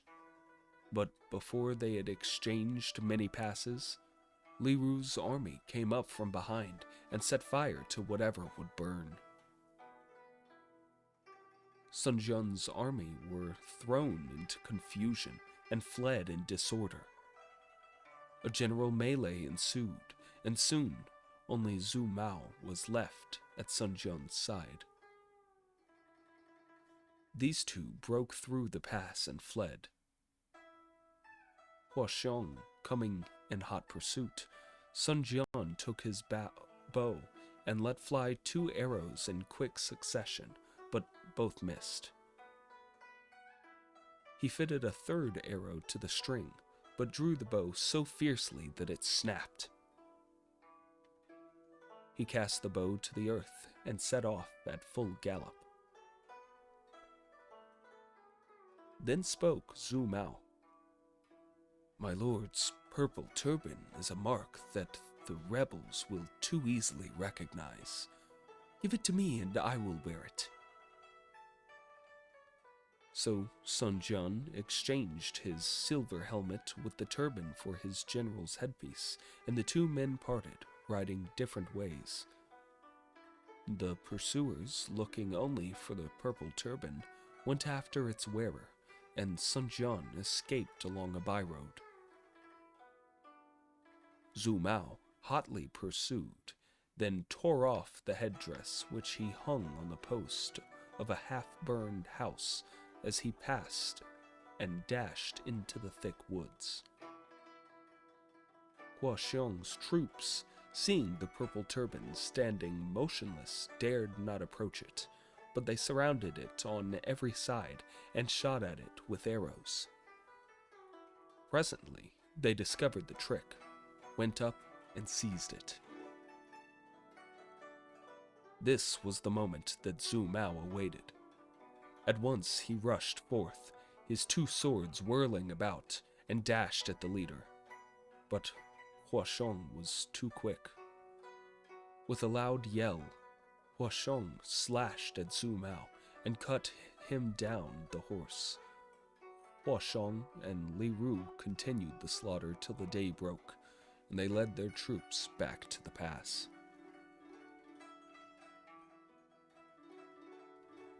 Chengpu, Huang Gai, and Han Dong in time found their chief, and the soldiers gathered. Sun Jian was much grieved at the loss of Zhu Mao. When news of the disaster reached Yuan Shao, he was greatly chagrined and called all the lords to a council. They assembled, and Gongsun Zan was the last to arrive. When all were seated in the tent, Yuan Shao said, "The brother of General Baozin, disobeying the rules we made for our guidance, rashly went to attack the enemy. He was slain, and with him many of our soldiers. Now Sun Jian has been defeated. Thus our fighting spirit has suffered, and what is to be done?" Everyone was silent. Lifting his eyes, Yuan Shao looked round from one to another till he came to Gongsun Zan, and then he remarked 3 men who stood behind Gongsun Zan's seat. They were of striking appearance as they stood there, all 3 smiling cynically. "Who are those men behind you?" said Yuan Shao. Gongsun Zan told Liu Bei to come forward and said, "This is Liu Bei, magistrate of Pingyuan, and a brother of mine who shared my humble cottage when we were students." "It must be the Liu Bei who broke up the Yellow Scarf's rebellion," said Cao Cao. "It is he," said Gongsun Zan, and he ordered Liu Bei to make his obeisance to the assembly, to whom Liu Bei then related his services and his origin, all in full detail. "Since he is of the Han line, he should be seated," said Yuan Shao, and he bade Liu Bei sit. Liu Bei modestly thanked him, declining. Said Yuan Shao, "This consideration is not for your fame and office. I respect you as a scion of the imperial family." So Liu Bei took his seat in the lowest place of the long line of lords, and his two brothers with folded arms took their stations behind him. Even as they were at this meeting, came in a scout to say that Hua Xiong, with a company of mail-clad horsemen, was coming down from the pass. They were flaunting Sun Jian's captured purple turban on the end of a bamboo pole. The enemy was soon hurling insults at those within the stockade and challenging them to fight. "Who dare goes out to give battle?" said Yuan Shao. "I will go," said Yu Shi, a renowned general of Yuan Shu, stepping forward. So Yu Shi went, and almost immediately one came back to say that Yu Shi had fallen in the third bout of Hua Xiong. Fear began to lay its cold hand on the assembly. Then Imperial Protector Han Fu said, "I have a brave warrior among my army. Pan Feng is his name, and he could slay this Hua Xiong." So Pan Feng was ordered out to meet the foe. With his great battle axe in his hand, Pan Feng mounted and rode forth. But soon came the direful tidings that General Pan Feng too had fallen. The faces of the gathering paled at this. "What a pity my two able generals, Yan Liang and Wen Shou, are not here. Then should we have someone who would not fear this Hua Xiong," said Yuan Shao. He had not finished when from the lower end a voice told, "I will go, take Hua Xiong's head, and lay it before you here." All turned to look at the speaker. He was tall and had a long beard. His eyes were those of a phoenix, and his eyebrows thick and bushy like silkworms. His face was a swarthy red, and his voice deep as the sound of a great bell. "Who is he?" asked Yuan Shao. Gongsun Zan told them it was Guan Yu, brother of Liu Bei. "And what is he?" asked Yuan Shao. "He is in the train of Liu Bei as a mounted archer." "What? An insult to us all!" roared Yuan Shu from his place. "Have we no leader?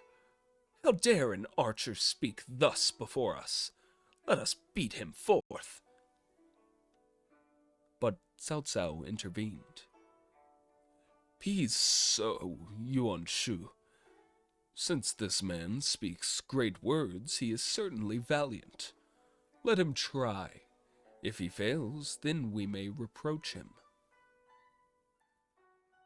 Hua Shang will laugh at us if we send a mere archer to fight him, said Yuan Shao. This man looks no common person, and how can the enemy know he is but a bowman? Said Cao Cao. If I fail, then you can take my head, spoke Guan Yu.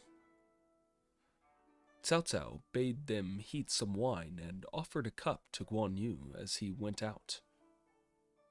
Pour it out, said Guan Yu. I shall return in a little space. Guan Yu went with his weapon in his hand and vaulted into the saddle. Those in the tent heard the fierce roll of the drums, and then a mighty sound as if skies were falling and earth rising. Hills trembling and mountains tearing asunder, and they were sore afraid.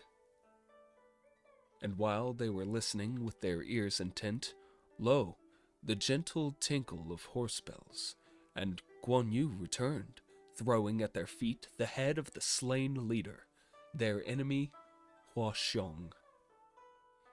The wine was still warm. This doughty deed has been celebrated in verse.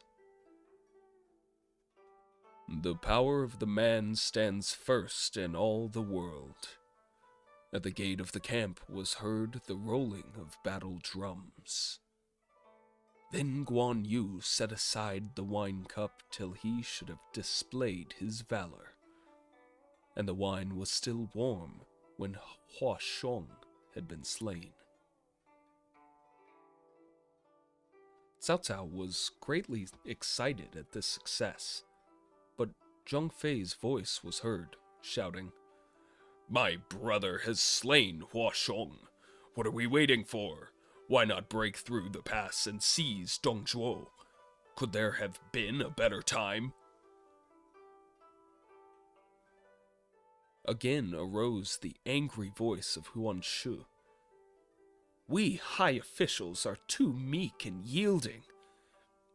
Here is the petty follower of a small magistrate daring to flaunt his prowess before us.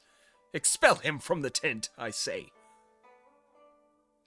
But again, Cao Cao interposed.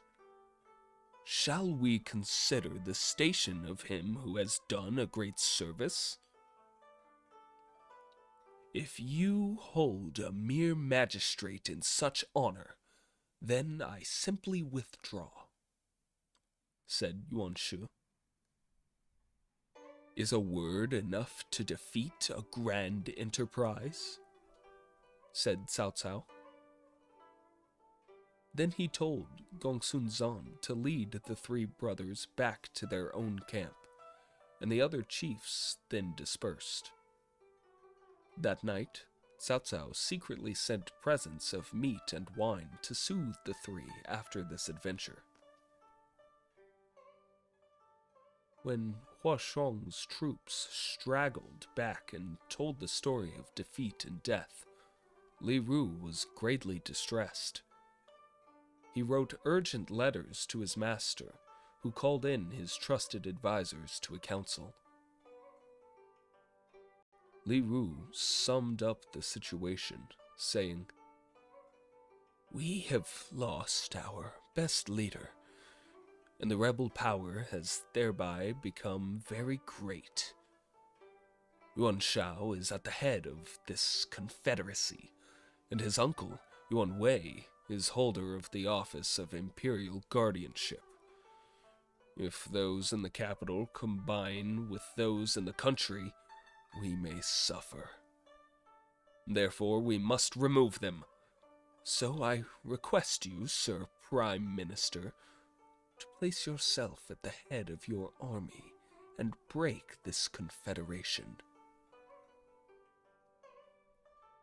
Dongzhuo agreed and at once ordered his two generals, Li Zhu and Guosi to take 500 troops and surround the residence of Imperial Guardian Yuan Wei, slay every soul regardless of age, and hang the head of Yuan Wei outside the gate as trophy. And Dongzhuo commanded 200,000 troops to advance in 2 armies. The first 50,000 were under Li Zhu and Guosi, and they were told to hold River Sea Pass. They should not necessarily fight.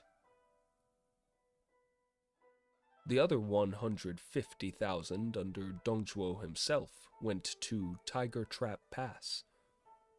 His counselors and commanders, Li Ru, Lu Bu, Fan Chou, Zheng Ji, and others marched with the main army.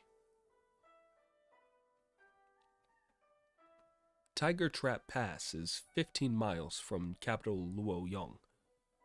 As soon as they arrived, Dongzhuo bade Lu Bu take 30,000 soldiers and make a strong stockade on the outside of the pass. The main body with Dongzhuo would occupy the pass. News of this movement reaching the Confederate lords, Yuan Shou summoned a council. Said Cao Cao, "The occupation of the pass would cut our armies in 2. Therefore, we must oppose Dongzhuo's army on the way." So 8 of the commanders, Wang Kuang, Qiao Mao, Bao Xin, Yuan Yi, Kong Rong, Zhang Yang, Tao Qian, and Gongsun Zan, were ordered to go in the direction of the Tiger Trap Pass to oppose their enemy. Cao Cao and his troops moved among them as reserve to render help where needed. Of the 8, Wang Kuang, the governor of Henai, was the first to arrive, and Lu Bu went to give battle with 3,000 armored horsemen. When Wang Kuang had ordered his army, horse and foot, in battle array, he took his station under the great banner and looked over at his foe. Lu Bu was a conspicuous figure in the front of the line. On his head was a triple-curved headdress of ruddy gold and pheasant tails. He wore a warring velvet red robe of Sichuan silk embroidered with 1,000 flowers, which was overlapped by golden mail, adorned with a gaping animal's head, joined by rings at the sides and girt to his waist with a belt fastened by a beautiful lion head clasp. His bow and arrows were slung on his shoulders, and he carried a long, heavy trident halberd. He was seated on his snorting steed, Red Hair. Indeed, Lu Bu was the man among humans, as Red Hair was the horse among horses. "Who dares go out to fight him?" asked Wang Kuang, turning to those behind him. In response, a valiant general from Henai, named Feng Yue, spurred to the front, his spear set ready for battle. Lu Bu and Feng Yue met. Before the 5th bout, Feng Yue fell under a thrust of the trident halberd, and Lu Bu dashed forward.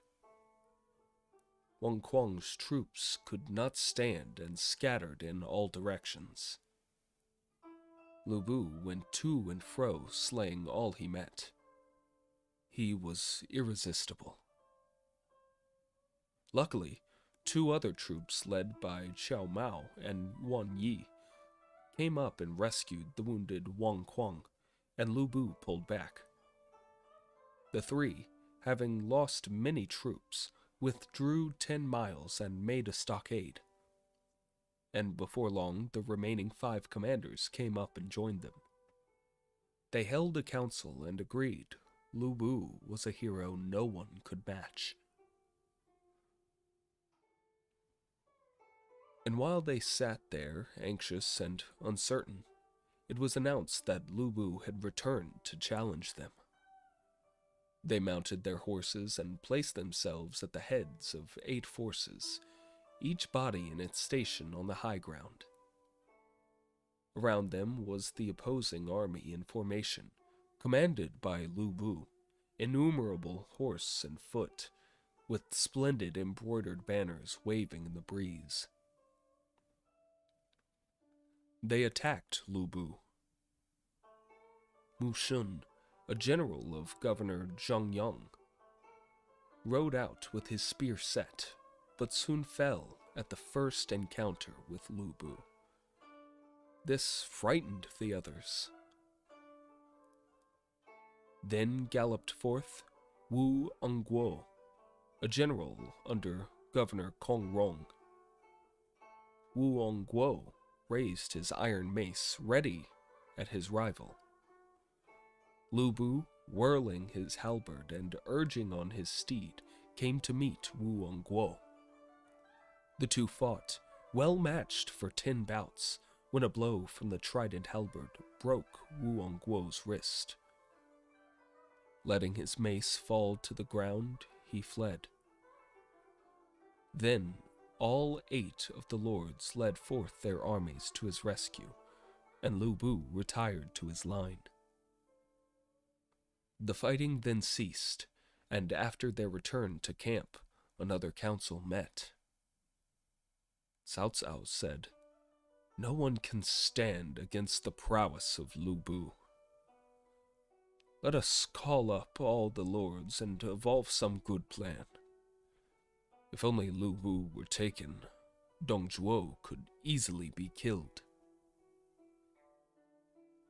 While the council was in progress, again came Lu Bu to challenge them, and again the commanders moved out against him. This time, Gongsun Zan, flourishing his spear, went to meet the enemy. After a very few bouts, Gongsun Zan turned and fled. Lu Bu following at the topmost speed of Red Hare. Red Hare was a 500-mile-a-day horse, swift as the wind.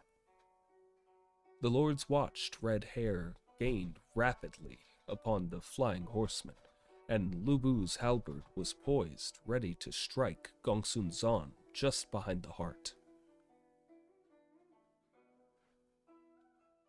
Just then, dashed in a third rider with round, glaring eyes and a bristling mustache, and armed with a 10-foot octane serpent halberd. "Stay, O twice bastard!" roared he. "I, Zhang Fei of Yan, await you." Seeing this opponent, Lu Bu left the pursuit of Gongsun Zan and engaged the new adversary. Zhang Fei was elated, and he rode forth with all his energies. They two were worthily matched, and they exchanged 100 bouts with no advantage to either side. Then Guan Yu, impatient, rode out with his huge and weighty green dragon saber and attacked Lu Bu on the other flank. The 3 steeds formed a triangle, and their riders battered away at each other for 30 bouts, yet Lu Bu stood firm. Then Liu Bei rode out to his brother's aid, his double swords raised ready to strike. The steed with the flowing mane was urged in at an angle, and now Lu Bu had to contend with 3 surrounding warriors at whom he struck one after another, and they at him, the flashing of the warriors' weapons looking like the revolving lamps suspended at the new year. And the warriors of the 8 armies gazed rapt with amazement at such a battle. But Lu Bu's guard began to weaken, and fatigue seized him. Looking hard in the face of Liu Bei, Lu Bu feigned a fierce thrust, thus making Liu Bei suddenly draw back. Then, lowering his halberd, Lu Bu dashed through the angle thus opened and got away.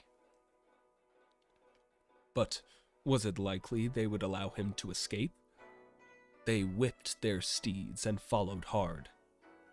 The soldiers of the 8 armies cracked their throats with thunderous cheers, and all dashed forward, pressing after Lu Bu as he made for the shelter of the Tiger Trap Pass. And first among his pursuers were the 3 brothers. An ancient poet has told of this famous fight in these lines. The fateful day of Han came in the reigns of Huan and Ling. Their glory declined as the sun sinks at the close of day. Dong Zhuo, infamous minister of state, pulled down the youthful Bian. It is true, the new Shun was a weakling, too timid for his times. Then Cao Cao proclaimed abroad these wicked deeds, and the great lords, moved with anger, assembled their forces. In council met they, and chose as their oath chief Yuan Shao, pledged themselves to maintain their ruling house in tranquility. Of the warriors of that time, matchless, Lu Bu was the boldest. His valor and prowess are sung by all within the 4 seas. He clothed his body in silver armor like the scales of a dragon. On his head was a golden headdress with pheasant tails. About his waist, a shaggy belt, the clasp 2 wild beasts' heads with gripping jaws. His flowing, embroidered robe fluttered about his form. His swift courser bounded over the plain, a mighty wind following. His terrible trident halberd flashed in the sunlight, bright as a placid lake. Who dared face him as he rode forth to the challenge? The bowels of the Confederate lords were torn with fear, and their hearts trembled. Then leapt forth Zhong Fei, the valiant warrior of the north, gripped in his mighty hand the long octane serpent halberd, his mustache bristled with anger, standing stiff like wire. His round eyes glared, lightning flashes darted from them. Neither quailed in the fight, but the issue was undecided. Guan Yu stood out in front, his soul vexed within him. His green dragon saber shone white as frost in sunlight. His bright-colored fighting robe fluttered like butterfly wings. Demons and angels shrieked at the thunder of his horse hooves. In his eyes was fierce anger, a fire to be quenched only in blood. Next, Liu Bei joined the battle, gripping his twin sword blades. The heavens themselves trembled at the majesty of his wrath. These 3 closely beset Lu Bu, and long drawn out was the battle. Always he warded their blows, never faltering a moment. The noise of their shouting rose to the sky, and the earth re-echoed it. The heat of battle ranged to the frozen pole star. Worn out, feeling his strength fast ebbing, Lu Bu thought to flee. He glanced at the hills around, and thither would fly for shelter. Then, reversing his halberd and lowering its lofty point, hastily he fled, loosing himself from the battle. With head low bent, he gave the rein to his courser, turned his face away, and fled to Tiger Trap Pass. The 3 brothers maintained the pursuit to the pass. Looking up, they saw an immense umbrella of black gauze fluttering in the west wind. "Certainly there is Dong Zhuo," cried Zhang Fei. "What is the use of pursuing Lu Bu? Better far seize the chiefest rebel, and so pluck up the evil by the roots." And he whipped up his steed toward the pass. To quell rebellion, seize the leader if you can. If you need a wondrous service, then first find a wondrous man. The following chapters will unfold the result of the battle. 3 Kingdoms, Chapter 6. Burning the capital, Dong Zhuo commits an atrocity. Hiding the imperial hereditary seal, Sun Jian breaks faith. Zhang Fei rode hard up to the pass, but the defenders sent down stones and arrows like rain so that he could not enter, and he returned. The 8 lords all joined in felicitations to the 3 brothers for their services, and the story of victory was sent to Yuan Shao, who ordered Sun Jian to make an immediate advance. Thereupon, Sun Jian, with 2 trusty generals, Cheng Pu and Huang Gai, went over to the camp of Yuan Shu. Tracing figures on the ground with his staff, Sun Jian said, "Dong Zhuo and I had no personal quarrel. Yet now I have thrown myself into battle regardless of consequences, exposed my person to the risk of wounds, and fought bloody battles to their bitter end. And why? That I might be the means of ridding my country of a rebel, and for the private advantage of your family.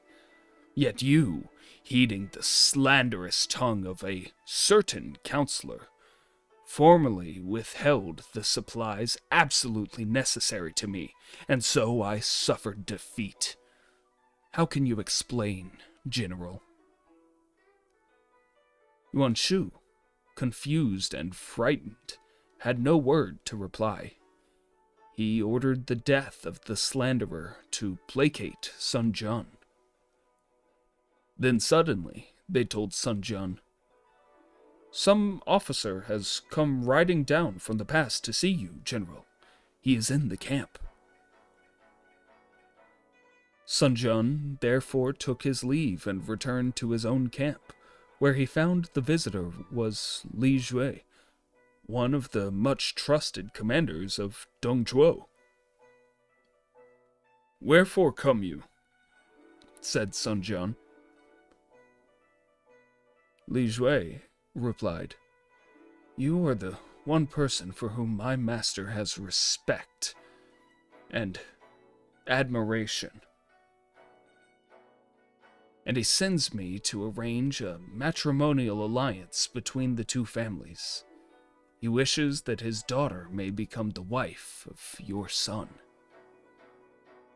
"What? Dong Zhuo, that rebel and renegade, that subverter of the throne? I wish I could destroy his 9 generations as a thank offering to the Empire. Think you I would be willing to have an alliance with such a family? I will not slay you as I ought, but go, and go quickly. Yield the pass, and I may spare your lives. If you delay, I will grind your bones to powder and make mincemeat of your flesh." Li Jue threw his arms over his head and ran out. He returned to his master and told him what a rude reception he had met with. Dong Zhuo asked his advisor, Li Ru, how to reply to this. Li Ru said, "Lu Bu's late defeat had somewhat blunted the edge of our army's desire for battle. It would be well to return to the capital and remove the emperor to Chang'an, as the street children had been lately singing. A han on the west, a han on the east. The deer will be safe in Chang'an. Li Ru continued. If you think out this couplet, it applies to the present juncture. Half the first line refers to the founder of the dynasty, Liu Bang, the supreme ancestor, who became ruler in the western city of Chang'an, which was the capital during 12 reigns. The other half corresponds to Liu Shu, the latter Han founder who ruled from Luoyang, the eastern capital during 12 latter reigns. The revolution of the heavens brings us back to this starting moment. Thus, if you remove to Chang'an, there will be no need for anxiety. Dong Zhuo was exceedingly pleased and said, Had you not spoken thus, I should not have understood. Then, taking Lu Bu with him, Dong Zhuo started at once for capital Luoyang. Here he called all the officials to a great council in the palace and addressed them. After 2 centuries of rule here, the royal fortune has been exhausted, and I perceive that the aura of rule has migrated to Chang'an, whither I now desire to move the court. All you would better pack up for the journey. Yang Biao, Minister of the Interior, said, I pray you reflect. Within that city all is destruction. There is no reason to renounce the ancestral temples and abandon the imperial tombs here. I fear the people will be alarmed. It is easy to alarm them, but difficult to pacify them. Do you oppose the state plans? Said Dong Zhuo angrily. Another official, Grand Commander Huang Wan, supported his colleague. In the era of recommencement, Feng Chong of the Red Eyebrows rebels burned Chang'an to the ground and reduced the place to broken tiles. The inhabitants scattered all but a few. It is wrong to abandon these palaces here for a wasteland. Dong Zhuo replied, The east of the pass is full of sedition, and all the empire is in rebellion. The city of Chang'an is protected by the Yaohan Mountains and the Hanghu Pass. Moreover, it is near Longyou, whence can be easily brought timber, stone, brick, and building materials. In a month or so, the palaces can be erected. So an end to your wild words. Yet, Minister of Works Zun Shuang raised another protest against disturbing the people, but Dong Zhuo overbore him also. How can I stop to consider a few common people when my scheme affects the empire? Said Dong Zhuo. That day, the 3 objectors, Yang Biao, Huang Wan, and Zun Shuang, were removed from their offices and reduced to the rank of commoners. As Dong Zhuo went out to get into his coach, he met 2 other officers who made obeisance. They were the Secretary General, Zhao Bi, and the commander of the city gate, Wu Kuang. Dong Zhuo stopped and asked them what they wanted. Said Zhou Bi, We venture to try to dissuade you from moving the capital to Chang'an. Dong Zhuo replied, They used to say you 2 were supporters of Yuan Shao. Now he has already turned traitor, and you are of the same party. And without more ado, he bade his guards take both outside the city and put them to death. The command to remove to the new capital immediately was issued.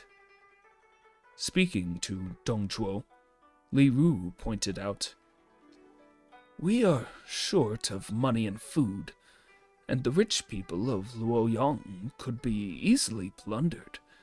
This is a good occasion to link them to the rebels and to confiscate their properties." Dong Zhuo sent 5,000 troops out to plunder and slay. They captured many thousand wealthy householders and, having stuck flags on their heads saying they were traitors and rebels, drove them out of the city and put them to death. Their properties were all seized.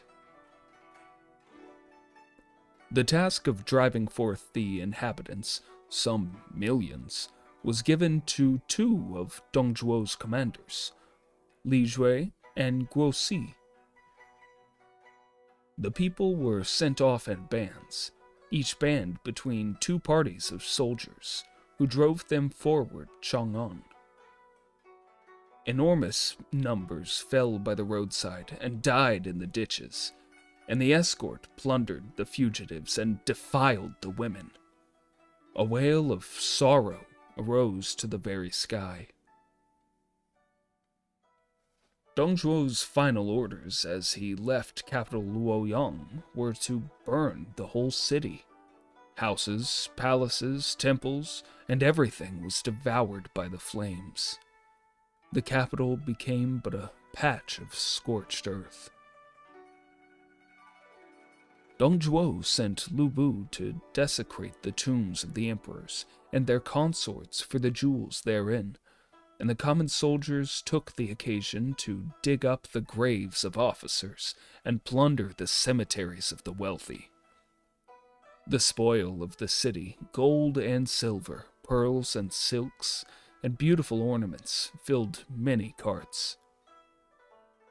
With these and the persons of the emperor and his household, Dong Zhuo moved off to the new capital in the first year of inauguration of tranquility, AD 190.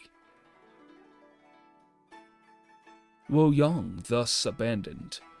The general of Dong Zhuo at River Sea Pass, Zhao Xin, evacuated that post of vantage, which Sun Jian at once occupied.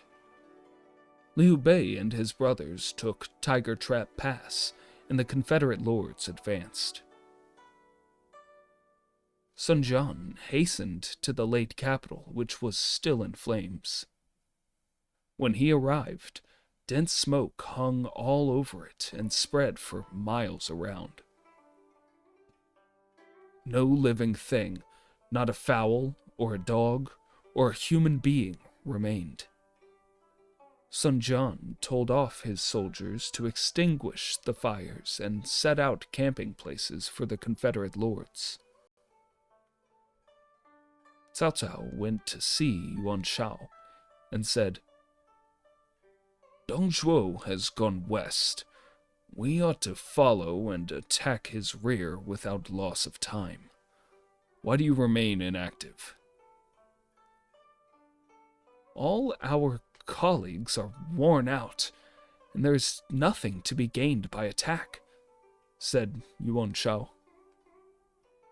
Cao Cao said, "This moment was most propitious in the utter confusion that reigned. Palaces burned, the emperor abducted, the whole world upset, and no one knowing whither to turn. The villain will soon be ended, and a single blow could exterminate Dong Zhuo. Why not pursue?" But all the Confederate lords seemed of one mind, and that mind was to postpone action, so they did nothing.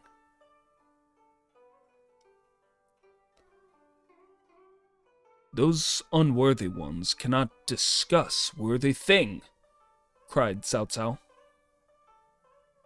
Then he and his 6 generals, Zhao Dun, Zhao Yuan, Cao Ren, Cao Hong, Li Jian, and Yue Jin, and 10,000 troops started in pursuit. The road to the new capital led through Yingyang. When Dong Zhuo reached it, Governor Zhu Rong went to welcome the cavalcade.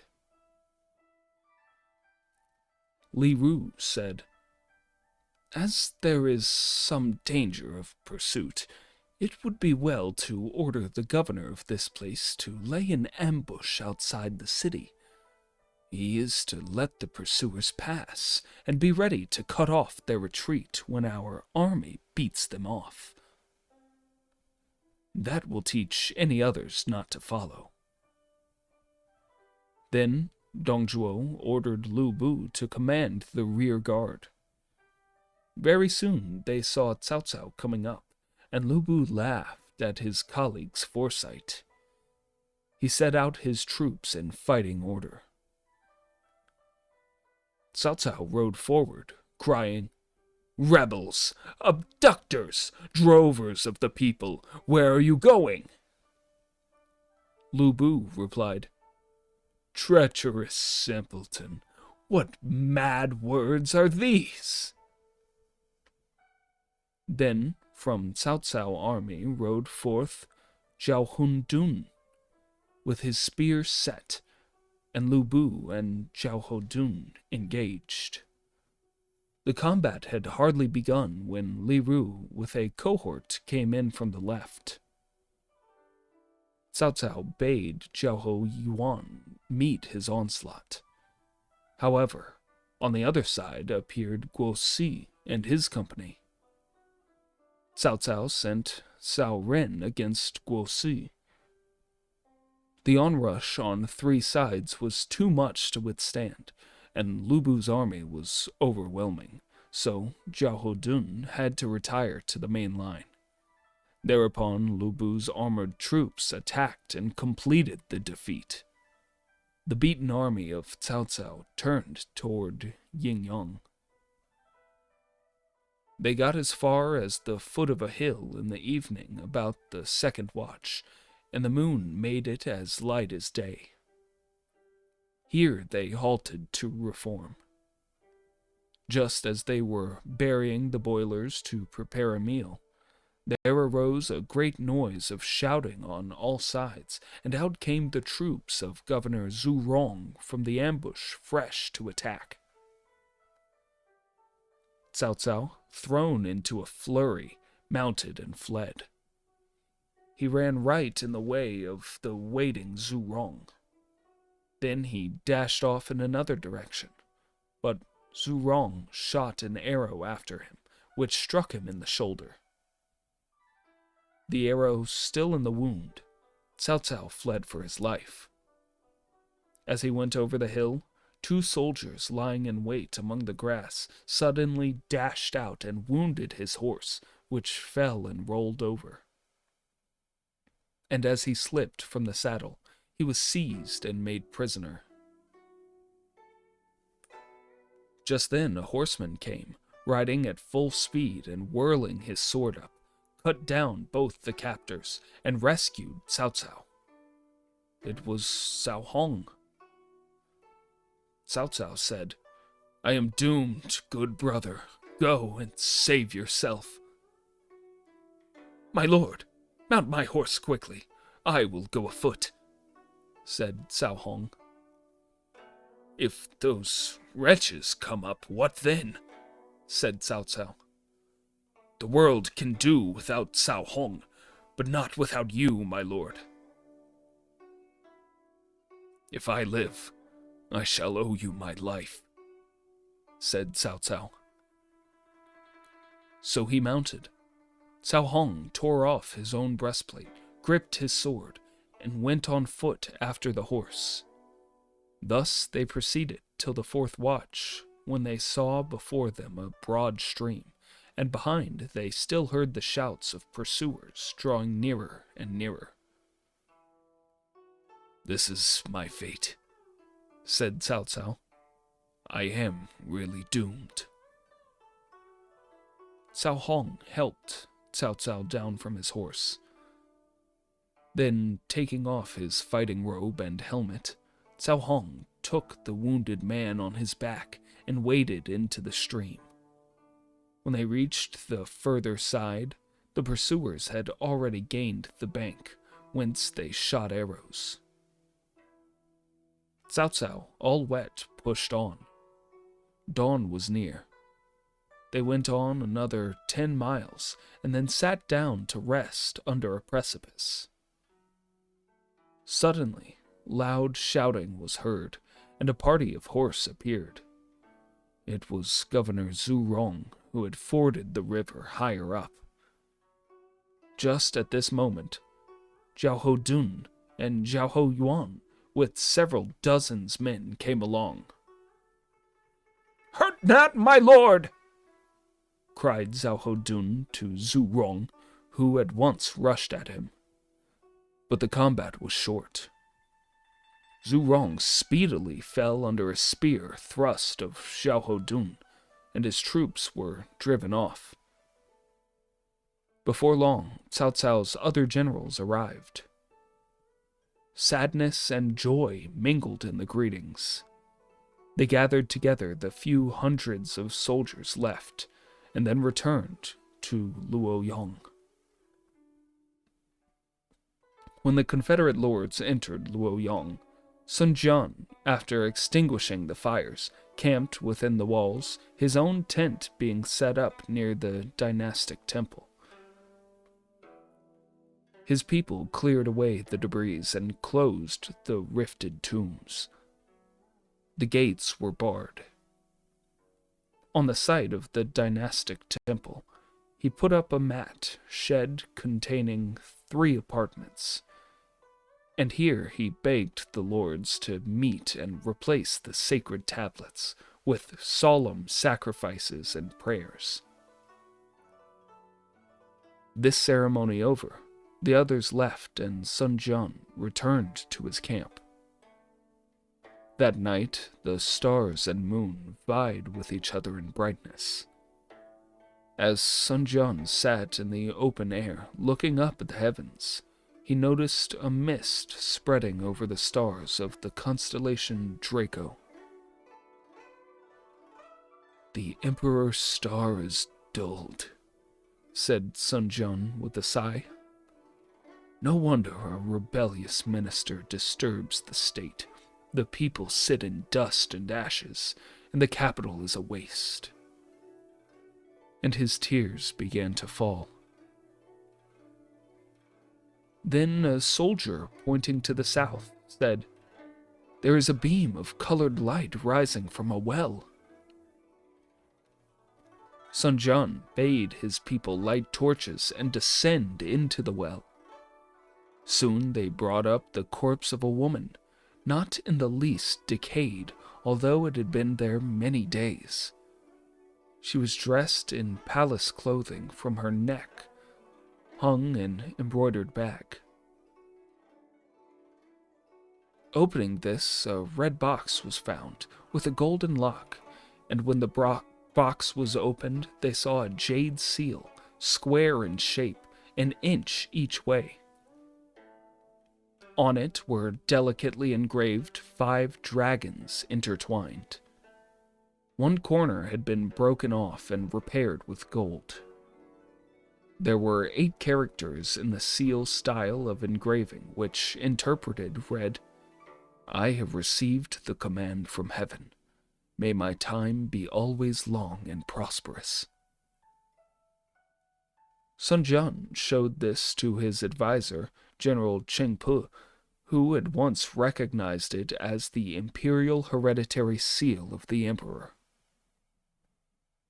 Cheng Pu said, "This seal has a history. In olden days, Bian He saw a phoenix sitting on a certain stone at the foot of the Jing Mountains. He offered the stone at court.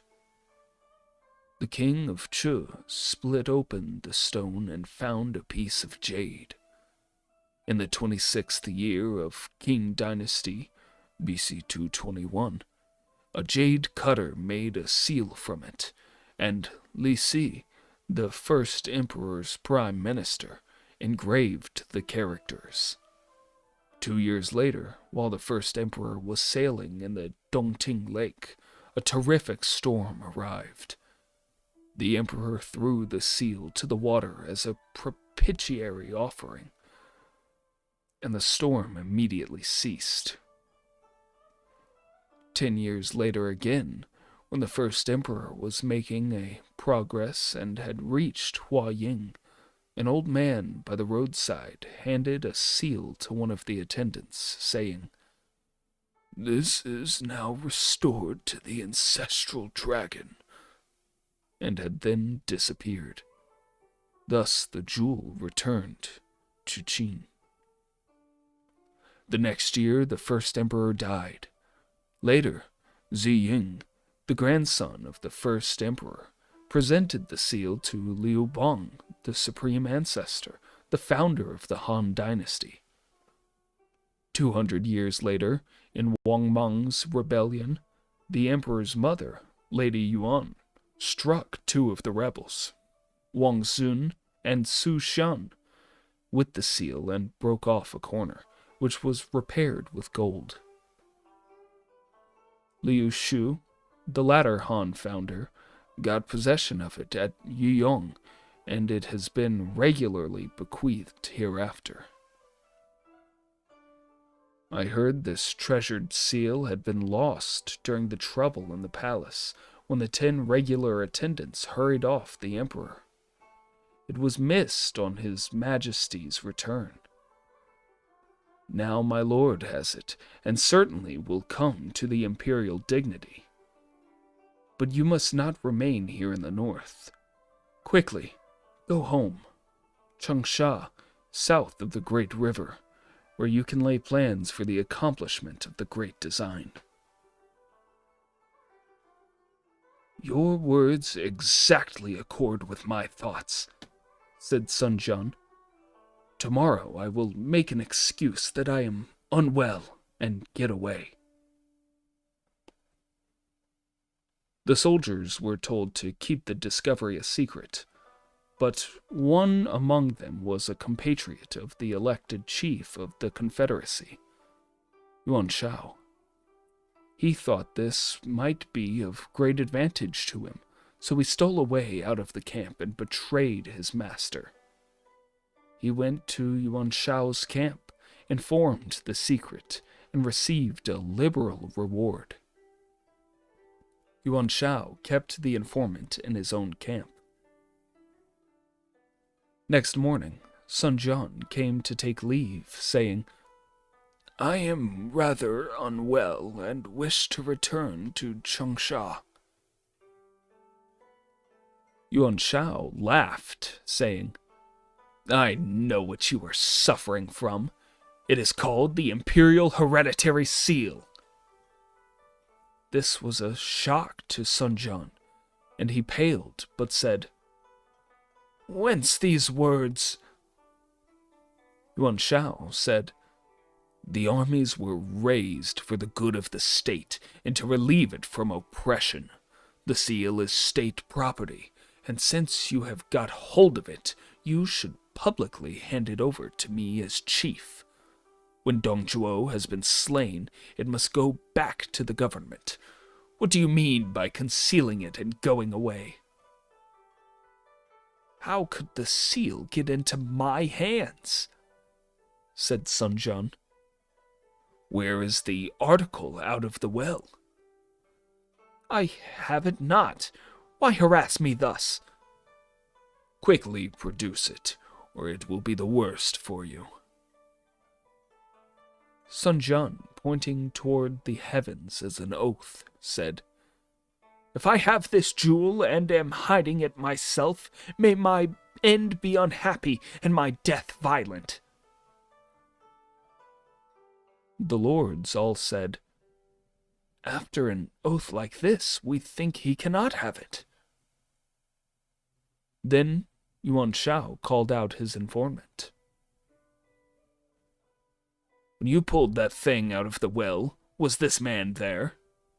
asked he of Sun Jian. Sun Jian's anger burst forth, and he sprang forward to kill the man.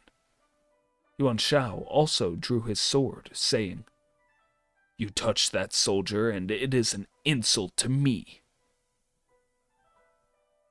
Behind Sun Jian, Generals Cheng Pu, Huang Gai, and Han Dang stepped forth. Behind Yuan Shao, Generals Yan Liang and Wen Shou were ready to act. In a moment, on all sides, swords flew from their scabbards, but the confusion was stayed by the efforts of the others, and Sun Jian left the assembly. Soon he broke up his camp and marched to his own place. Yuan Shao was not satisfied. He wrote to Jing Chou and sent the letter by a trusty hand to tell Imperial Protector Liu Biao to stop Sun Jian and take away the seal.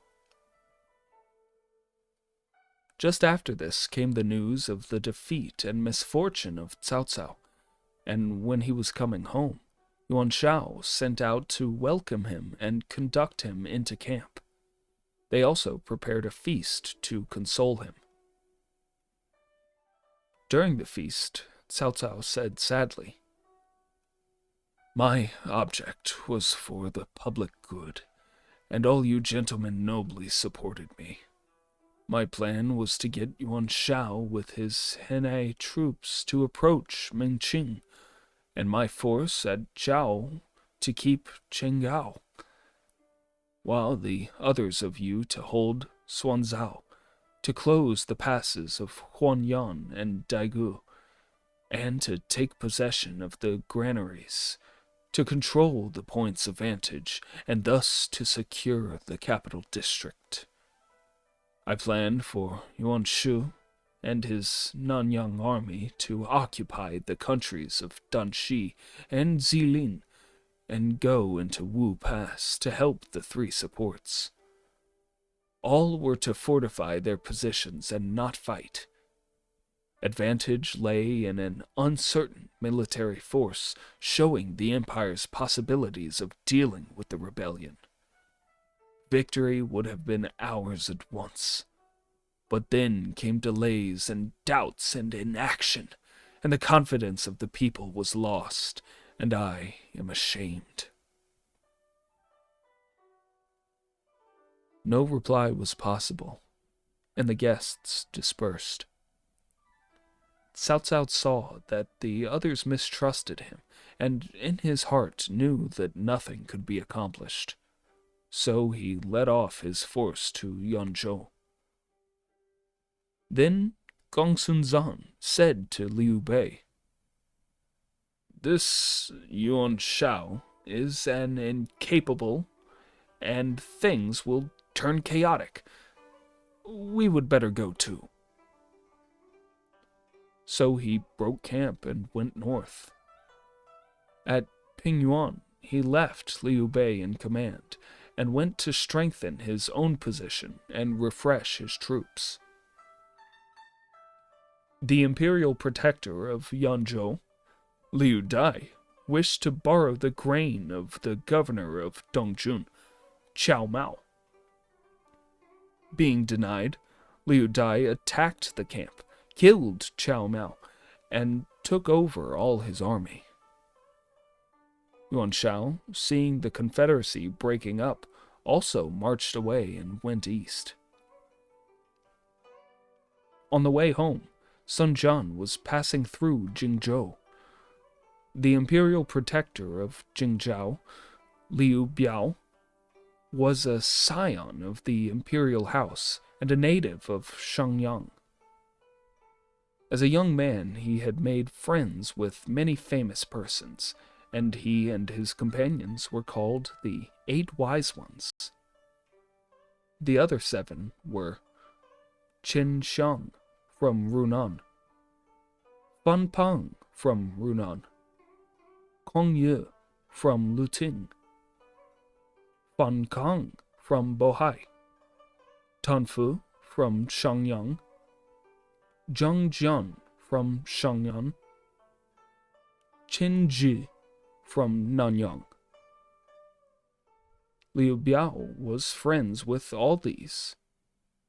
He had 3 famous persons who helped him in the government of his region. They were Kuai Liang and Kuai Yue from Yanping, and Kai Miao from Xianyang.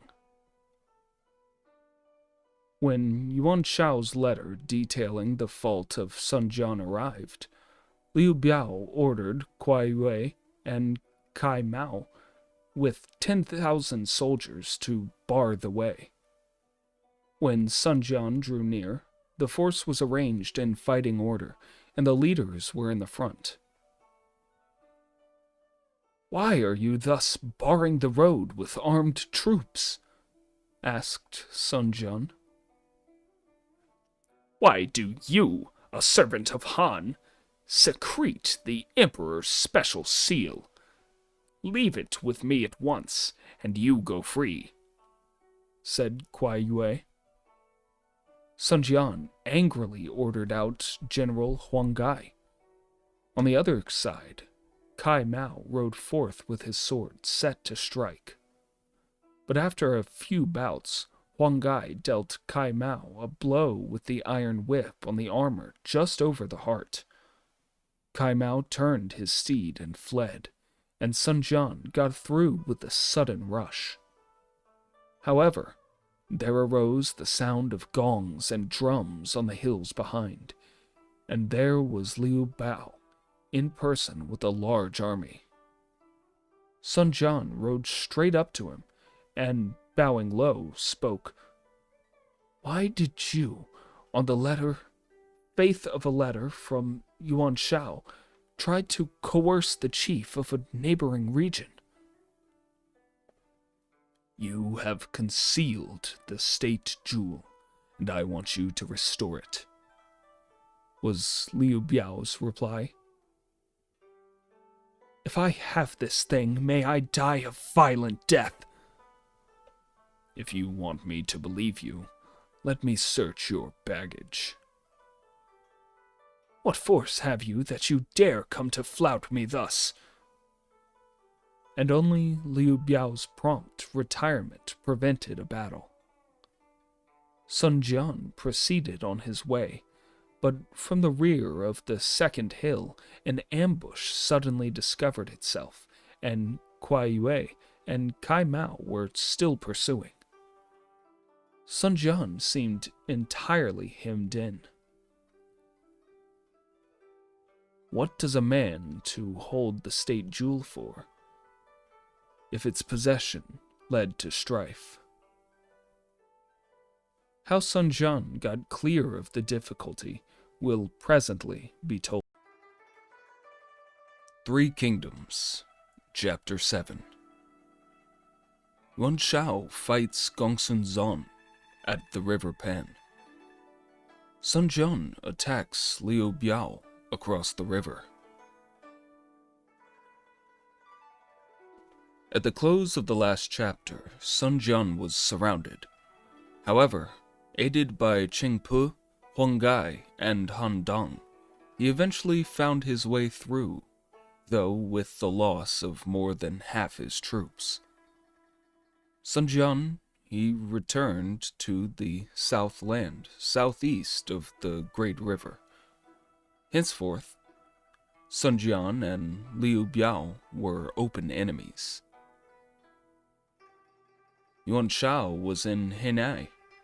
Being short of supplies, he sent to borrow from the imperial protector of Jizhou, Han Fu, whence he obtained the wherewithal to support his army.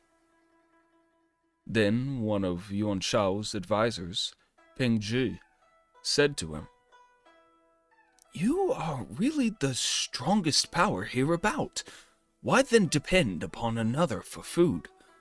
Jizhou is rich and wide. Why not seize it?"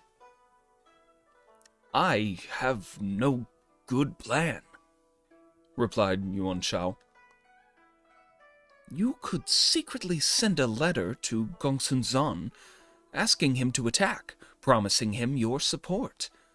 Imperial Protector Han Fu of Jizhao, being incapable, must ask you to take over his region, and you will get it without lifting a finger. So the letter was sent. When Gongsun Zan saw therein the proposal to make a joint attack and divide the territory, he agreed to give his help. In the meantime, Yuan Shao had sent to warn Han Fu of Gongsun Zan's threat. Han Fu sought advice from advisors Zun Chang and Jing Ping.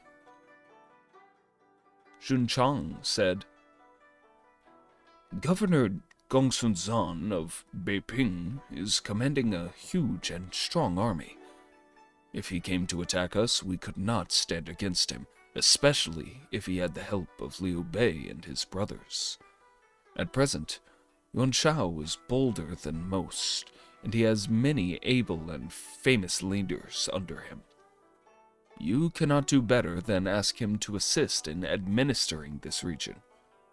Yuan Shao will certainly treat you with generosity, and you need have no fear from Gongsun Zan." Han Fu agreed and sent a message to Yuan Shao by the hand of Guan Chun. But the commander of the palace, Geng Wu, remonstrated with his master, saying, Yuan Shao is a needy man with a hungry army, and as dependent on us for existence as an infant in arms on its mother. Stop the flow of milk, and the infant dies. Why should you hand the region over to him? It is nothing less than letting a tiger into the sheepfold." Han Fu replied, "I am one of the clients of the Yuan family, and I know the abilities of Yuan Shao, which is far better than mine. Why are you all so jealous? The ancients counseled yielding to the sage." Geng Wu sighed. Jizhao is lost. When the news got abroad, more than 30 officers of Jizhao left their employment and the city. However, Geng Wu and Guan Chun hid in the suburbs to await the arrival of Yuan Shao. They had not long to wait. Some days later, Yuan Shao with his soldiers came, and Geng Wu and Guan Chun tried to assassinate him with knives. This attempt failed. Yuan Shao's generals, Yan Liang and Wen Chou, beheaded Geng Wu and Guan Chun instantly. Thus, both of them died, and the object of their hatred entered Jizhou City. Yuan Shao's first act was to confer on Han Fu a high-sounding title, General who demonstrates grand and vigor courage in arms. But the administration was entrusted to 4 of Yuan Shao's confidants, Tianfeng, Zhu Shou, Zhu Yu, and Ping Ji, who speedily deprived the imperial protector of all power. Full of chagrin, Han Fu soon abandoned all, even his family, and rode alone to take refuge with the governor of Qinliu, Zheng Miao. Hearing of Yuan Shao's invasion, Gongsun Zan sent his brother, Gongsun Wei, to see the usurper and demand his share of the region. "I want to see your elder brother himself. He and I have things to discuss," said Yuan Shao. Thus, Gongsun Wei was sent back. But after traveling some 15 miles on the homeward road, Gongsun Wei saw a group of soldiers appear. "We are the guards of Prime Minister Dong Zhuo," cried the soldiers. Instantly, Gongsun Wei was killed by a flight of arrows. Those of Gongsun Wei's followers who escaped carried the news to their late master's brother. Gongsun Zan was very angry and said, Yuan Shao prevailed on me to attack, and now he has taken possession. Also, he pretends the murderers of my brother were not his people. Shall I not avenge my brother's injury? Gongsun Zan brought up all his force to the attack. Learning the movement, Yuan Shao sent out his army, and they met at the river Pan. They halted on opposite sides of the river, over which was a bridge. Gongsun Zan took his station on the bridge and cried to his enemy, Renegade, how dared you mislead me? Yuan Shao rode to the other end of the bridge and, pointing at Gongsun Zan, replied, Han Fu yielded place to me because he was unequal to the rule. What concern is it of yours? Gongsun Zan replied, Formerly you were regarded as loyal and public-spirited, and we chose you chief of the Confederacy. Now your deeds prove you cruel and base and wolf-hearted in behavior. How can you look the world in the face? Who will capture him? Cried Yuan Shao in a rage. At once, Wen Chou rode out with his spear set. Gongsun Zan rode down the bridge to the enemy's side where the two engaged. 10 bouts showed Gongsun Zan the terrible power of Wen Chou, and so he drew off. The enemy came on. Gongsun Zan took refuge within his formation, but Wen Chou cut his way in and rode this way and that, slaying right and left. The 4 best of Gongsun Zan's generals offered joint battle, but one fell under the first stroke of the doughty warrior, and the other 3 fled. Wen Chou followed, clearing through to the rear of the army. Gongsun Zan made for the mountains. Wen Chou forced his horse to its utmost pace, crying hoarsely, Dismount! Down and surrender! Gongsun Zan fled for his life. His bow and quiver dropped from his shoulders. His helmet fell off, and his hair streamed straight behind him as he rode in and out between the sloping hills. Then his steed stumbled, and he was thrown, rolling over and over to the foot of the slope. Wen Chou was now very near and poising his spear for the thrust. Then suddenly came out from the shelter of a grassy mound on the left a general of youthful mien, but sitting his steed bravely and holding a sturdy spear. He rode directly at Wen Chou, and Gongsun Zan crawled up the slope to look on.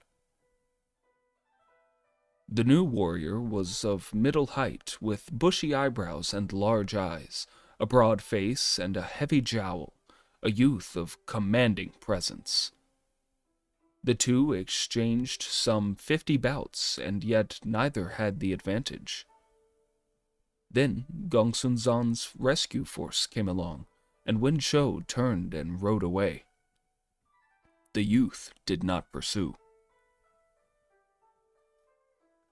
Gongsun Zan hurried down the hill and asked the young fellow who he was. He bowed low and replied, My name is Zhao Yun, from Changshan. I first served Yuan Shao, but when I saw that he was disloyal to his prince and careless of the welfare of the people, I left him, and I was on my way to offer service to you.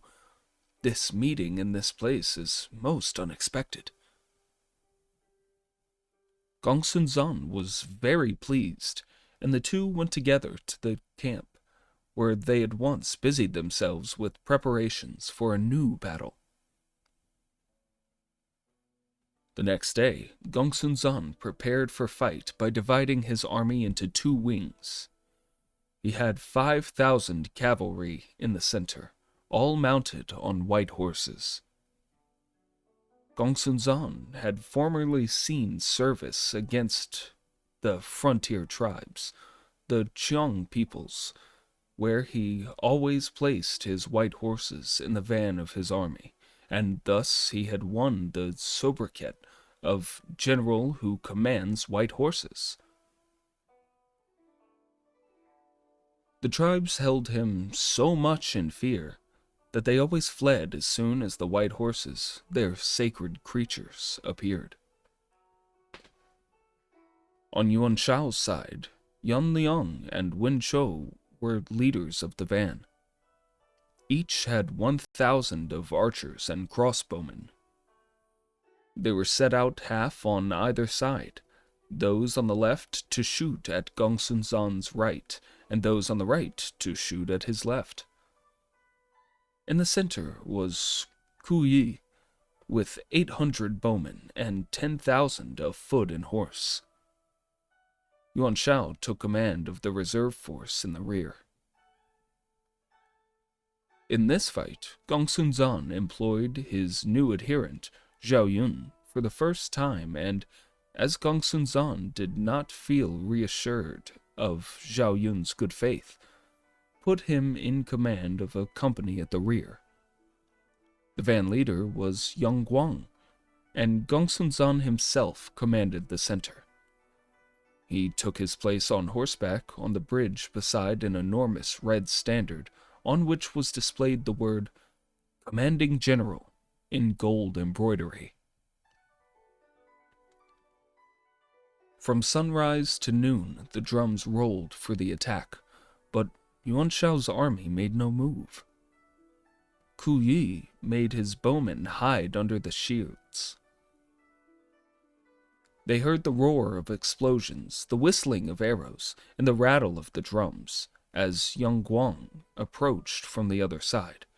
But Ku Yi and his men lay closer than ever and never stirred. They waited till Yan Guang had got close on them, and then, as the sound of a bomb rent the air, the whole 800 men let fly their arrows in a cloud. Yang Guang was quite taken aback and would have retired, but Ku Yi rode furiously toward him, whirled up his sword, and cut him down. So Gongsun Zan's army lost that battle. The 2 wings that should have come to the rescue were kept back by the bowmen under Yan Liang and Wen Chou. Yuan Shao's troops advanced right up to the bridge. Then Ku Yi rode forward, slew the standard bearer, and hacked through the staff of the embroidered banner. Seeing this, Gongsun Zan turned his steed and galloped away. Ku Yi followed, but just as he caught up to the fugitive, there came prancing forth Zhao Yun, who rode directly at him with spear ready to strike. After a few bouts, Ku Yi was laid in the dust. Then Zhao Yun attacked the soldiers and turned the tide. Plunging forward on this side, dashing in on that, he went through as if there were no antagonists, and seeing this, Gongsun Zan turned and came again into the fight. The final victory was on his side. From the scouts sent to find out how the battle went, Yuan Shao heard the good news of Ku Yi's success in slaying the standard bearer, capturing the flag, and his pursuit. So Yuan Shao took no further care, but rode out with his general Tianfeng and a few guards to look out at the enemy and enjoy his victory. Ha ha! Yuan Shao laughed. Gongsun Zan is an incapable. But even as Yuan Shao spoke, he saw in front the redoubtable Zhao Yun. His guards hastened to prepare their bows, but before they could shoot, Zhao Yun was in their midst, and men were falling before him wherever he went. The others fled. Gongsun-zan's army then gathered round and hemmed in Yuan Shao. Tianfeng then said to his master, "Sir, take refuge in this empty building here." But Yuan Shao dashed his helmet to the ground, crying, "The brave man rather faces death in the battle than seeks safety behind a wall." This bold speech gave new courage to his soldiers, who now fought fiercely and with such success that Zhao Yun could nowhere force his way in. Yuan Shao was soon reinforced by the arrival of his main body, and Yan Liang and the two armies pressed forward. Zhao Yun could only just get Gongsun-zan safe out of the press. Then they fought their way back to the bridge, but Yuan Shao's troops still came on and fought their way across the bridge, forcing multitudes of their adversaries into the water, where many drowned. Yuan Shao was leading in person, and his troops still advanced, but not more than 2 miles, for soon a great shouting was heard behind some hills, whence suddenly burst out a body of troops led by Liu Bei, Guan Yu, and Zheng Fei. At Pingyuan, they had heard of the struggle between their protector and his enemy, Yuan Shao, and had at once set out to help. Now the 3 riders, each with his peculiar weapon, flew straight at Yuan Shao, who was so frightened that his soul seemed to leave his body and fly beyond the confines of heaven. His sword fell from his hand, and he fled for his life. He was chased across the bridge when Gongsun-zan called in his army, and they returned to camp. After the usual greetings, Gongsun-zan said, "If you had not come to our help, we should have been in very bad case." Liu Bei and Zhao Yun were made acquainted with each other, and a warm affection sprang up from the very first, so that they were always together. Yuan Shao had lost that battle, and Gongsun-zan would not risk another. They strengthened their defenses, and the enemies lay inactive for over a month. In the meantime, news of the fighting had reached capital Chang'an, and Dong Zhuo was told. His advisor, Li Ru, went to see his master and said, "The 2 active leaders of today are Yuan Shao and Gongsun-zan, who are at grips at River Pun. Pretend you have an imperial command to make peace between them, and both will support you out of gratitude for your intervention." "Good," said Dong Zhuo. So he sent the imperial guardian, Ma Midi, and the minister of the palace bureau, Zhao Qi, on the mission. When these men were arriving the north of Yellow River, Yuan Shao sent out to welcome them 30 miles from his headquarters, and received the imperial command with the greatest respect. Then the 2 officers went to Gongsun-zan and made known their errand. Gongsun-zan sent letters to his adversary proposing friendship. The 2 emissaries returned to report their task accomplished. Gongsun-zan drew off his army. He also sent up a memorial eulogizing Liu Bei, who was raised to the rank of governor of Pingyuan. The farewell between Liu Bei and Zhao Yun was affecting. They held each other's hands a long time, their eyes streaming with tears, and could not tear themselves apart. Zhao Yun said with a sob, "I used to think Gongsun-zan a true hero, but I see now that he is no different from Yuan Shao. They are both alike. But now, you are in his service. We shall surely meet again," said Liu Bei. Both men wept freely as they separated.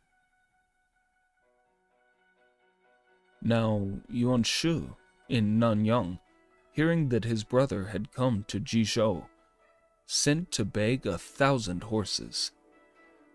The request was refused, and enmity sprang up between the brothers.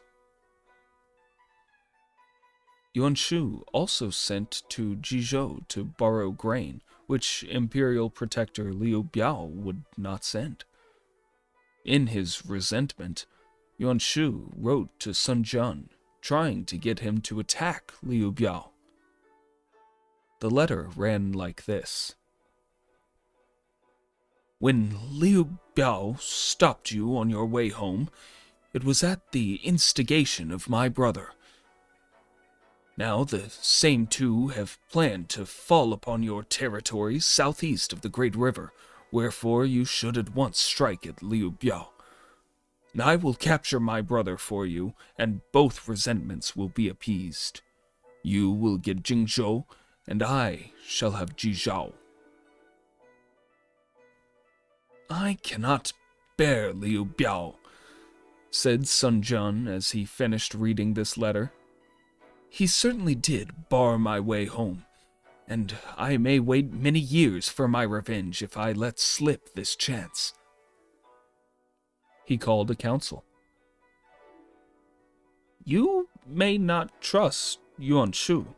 He is very deceitful," said Cheng Pu.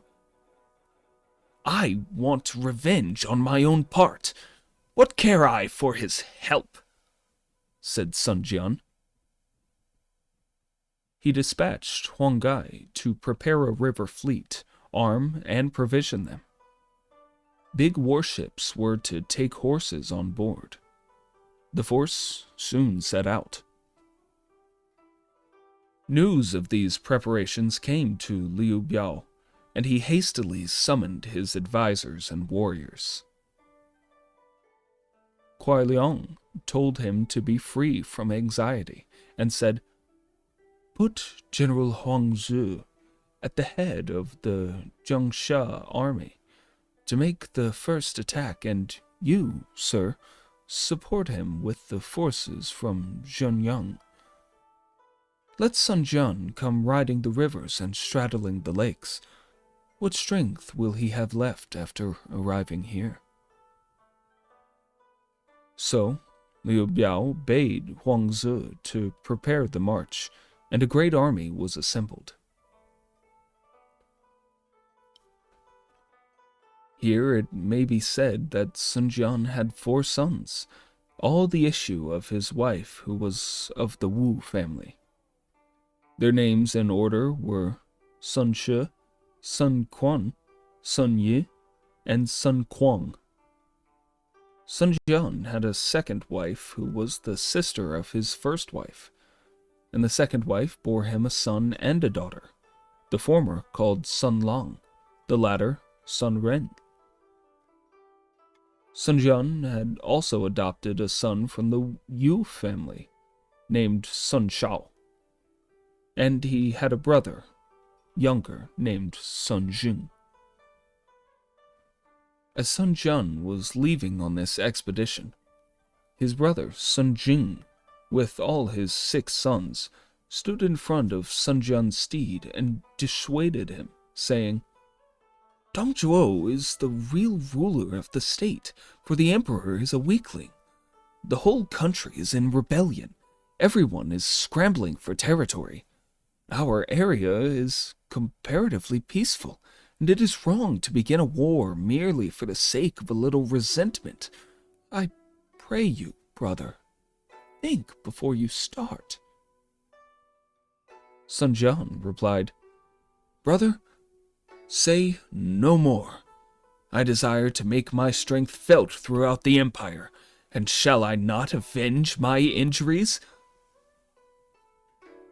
"Then "Father, if you must go, let me accompany you," said the eldest son, Sun Ce. This request was granted, and father and son embarked to go to ravage the city of Fangkou. Now, Huang Zhe had placed archers and crossbowmen along the river bank. When the ships approached, a flight of arrows met them. Sun Jian ordered his troops to remain under cover in the ships, which then sailed to and fro, drawing the fire for 3 days. Several times the ships pretended to land, and this drew showers of arrows from the bank. At last the arrows of the defenders were all shot away, and Sun Jian, who collected them, found he had many myriads. Then, with a fair wind, Sun Jian's troops shot them back to the enemy. Those on the bank were thrown into great disorder and retired. The army then landed. 2 divisions led by Cheng Pu and Huang Gai set out for Huang Zu's camp along different roads, and between them marched Heng Dong. Under this triple attack, Huang Zu was worsted. He left Fangkou and hastened to Dengcheng. Leaving the ships under the command of Huang Gai, Sun Jian led the pursuing force. Huang Zu came out of his city and drew up for battle in the open country. When Sun Jian had disposed his army, he rode out to the standard.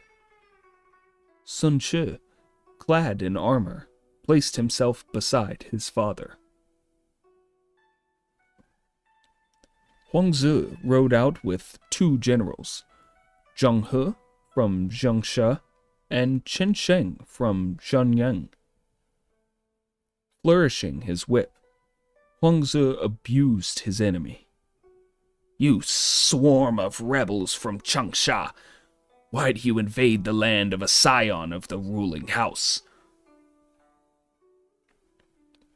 Zhang He challenged to combat, and Han Dong went out to accept.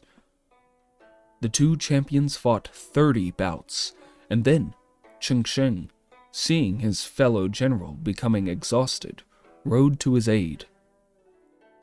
Sun Jian saw Chen Sheng coming, laid aside his spear, reached for his bow, and shot an arrow, wounding Chen Sheng in the face. He fell from his horse. Panic seized upon Zhang He at the fall of his comrade, and he could no longer defend himself. Then Han Dong, with a slash of his sword, clove Zhang He's skull in twain. Both having fallen, Cheng Po galloped to make prisoner of Huang Zu, who threw off his helmet, slipped from his steed, and mingled for safety among his troops. Sun Jian on the attack and drove the enemy to the Han River, where he ordered Huang Gai to move the fleet upriver and moor there.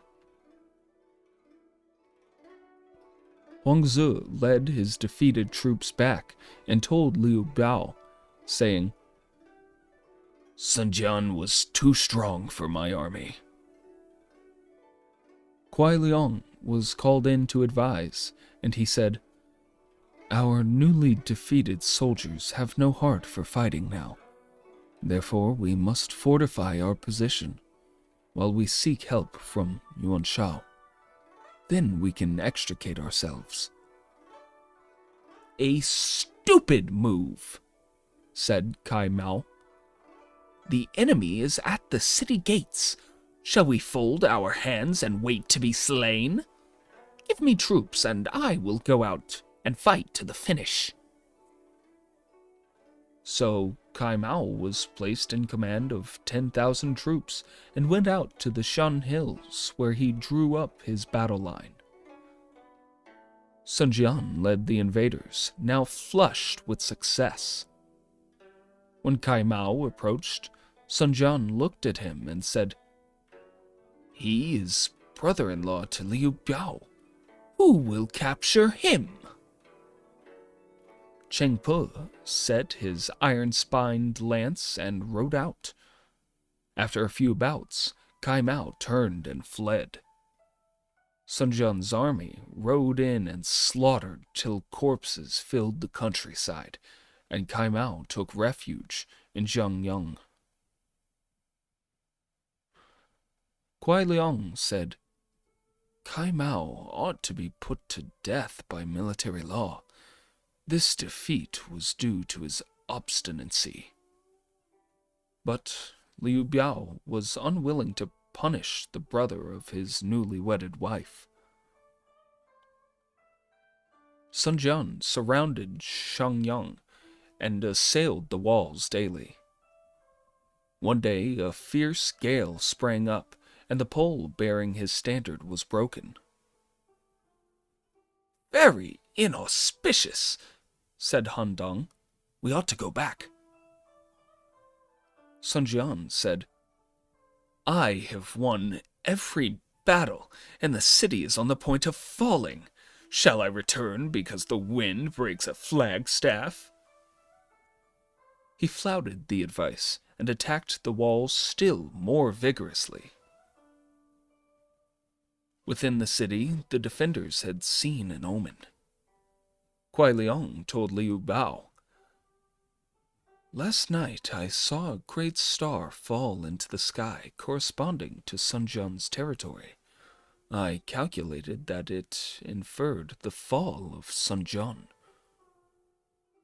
Then Kuai Liang advised Liu Biao to seek help from Yuan Shao as quickly as possible.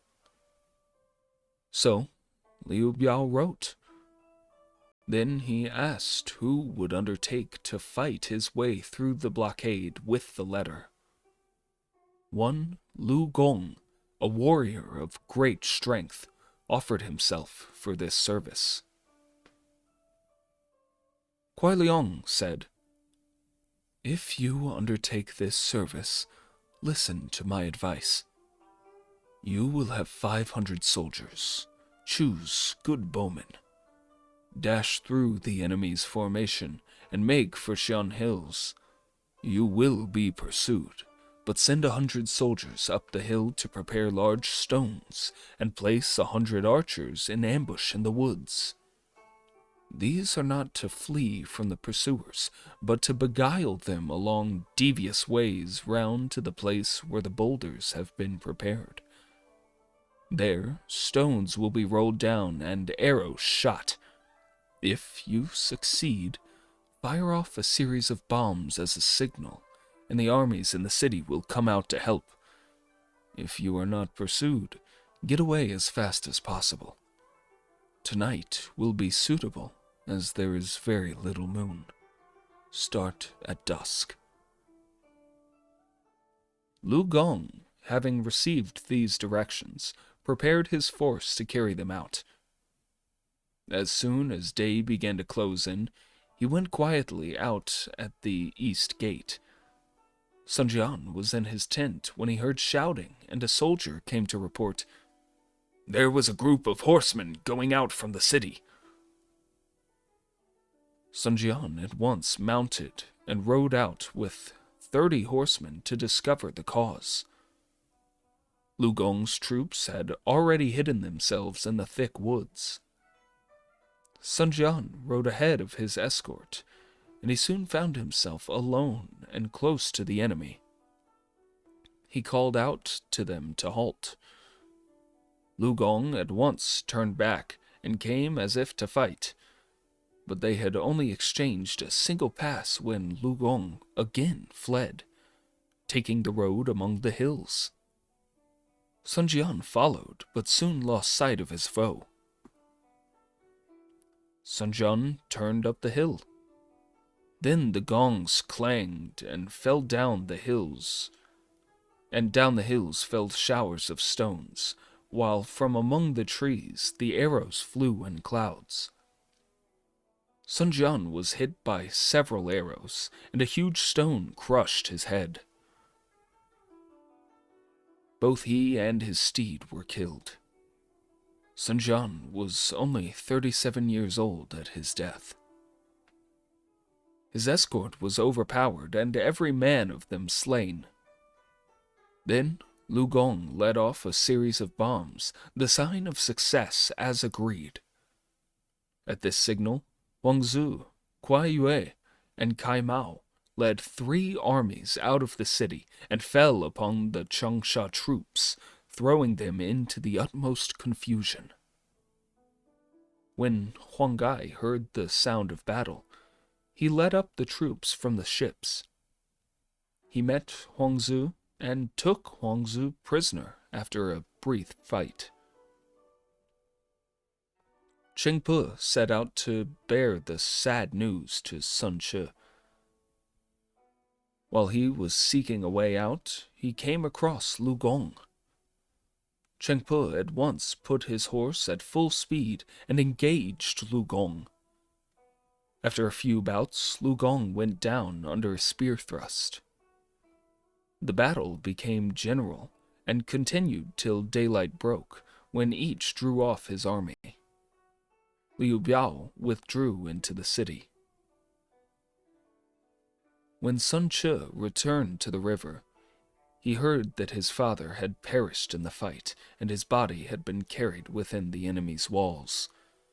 He uttered a great cry, and the army joined him with wailing and tears. How can I return home, leaving my father's corpse with them? Cried Sun Che. Huang Gai said, "We have Huang Zu as our prisoner. Let one enter the city and discuss peace, giving up our prisoner for our lord's body."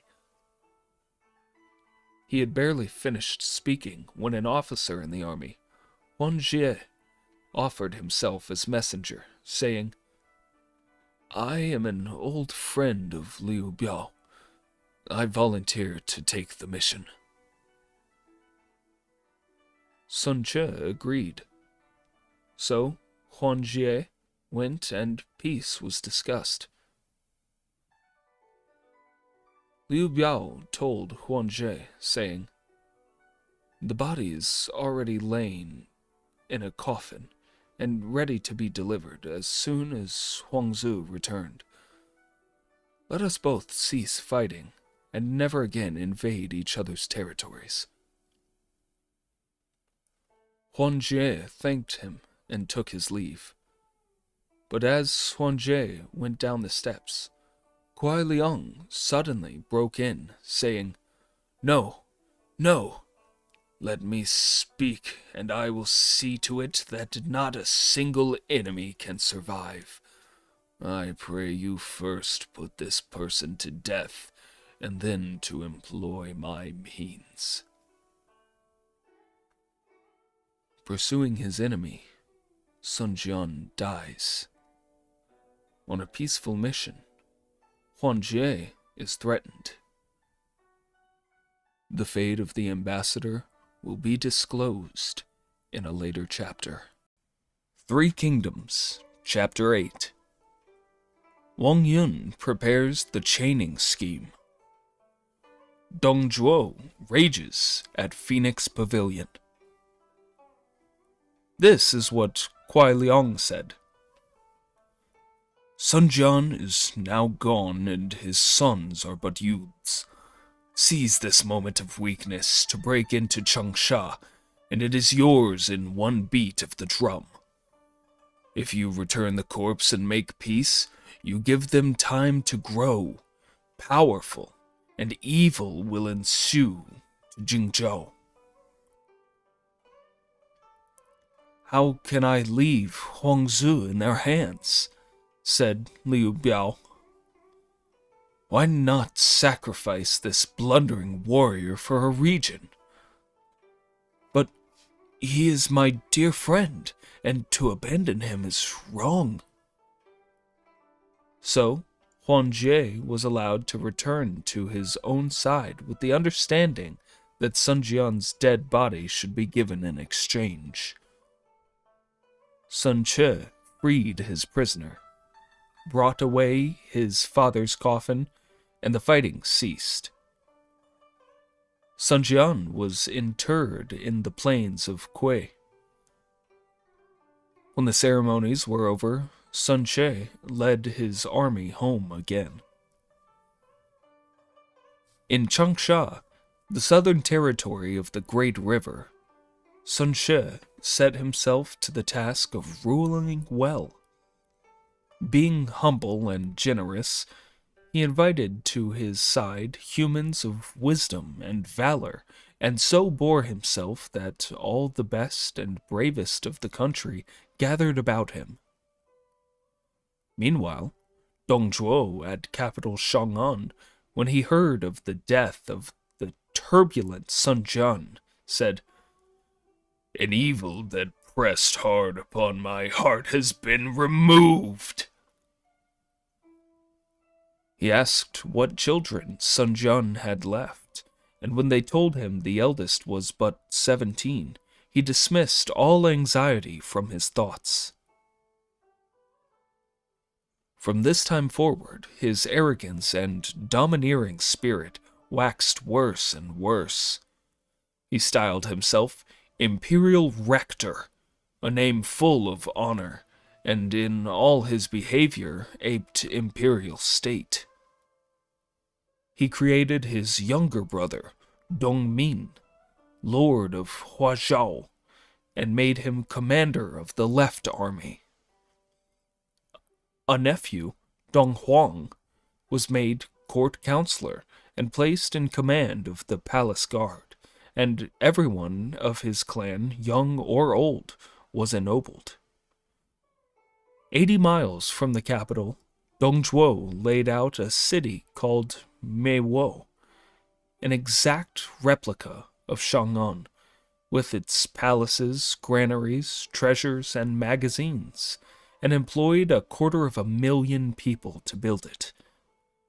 Here he accumulated supplies sufficient for 20 years.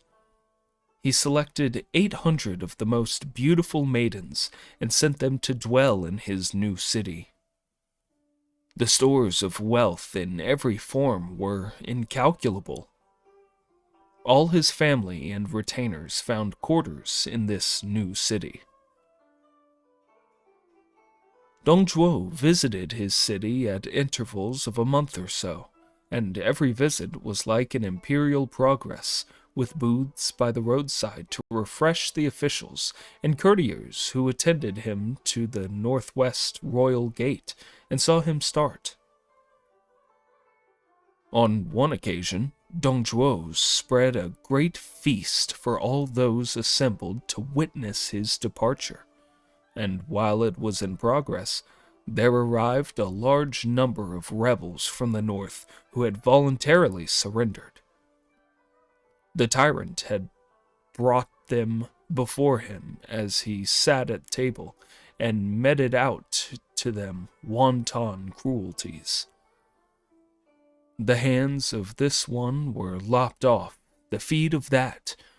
One had his eyes gouged out, another lost his tongue. Some were boiled to death. Shrieks of agony arose to the very heavens, and the courtiers were faint with terror. But the author of the misery ate and drank, chatted and smiled as if nothing was going on. Another day, Dong Zhuo was presiding at a great gathering of officers who were seated in 2 long rows. After the wine had gone up and down several times, Lu Bu entered and whispered a few words in his master's ear. Dong Zhuo smiled and said, "He was always so. Take Minister Zheng Wen outside." The others all turned pale.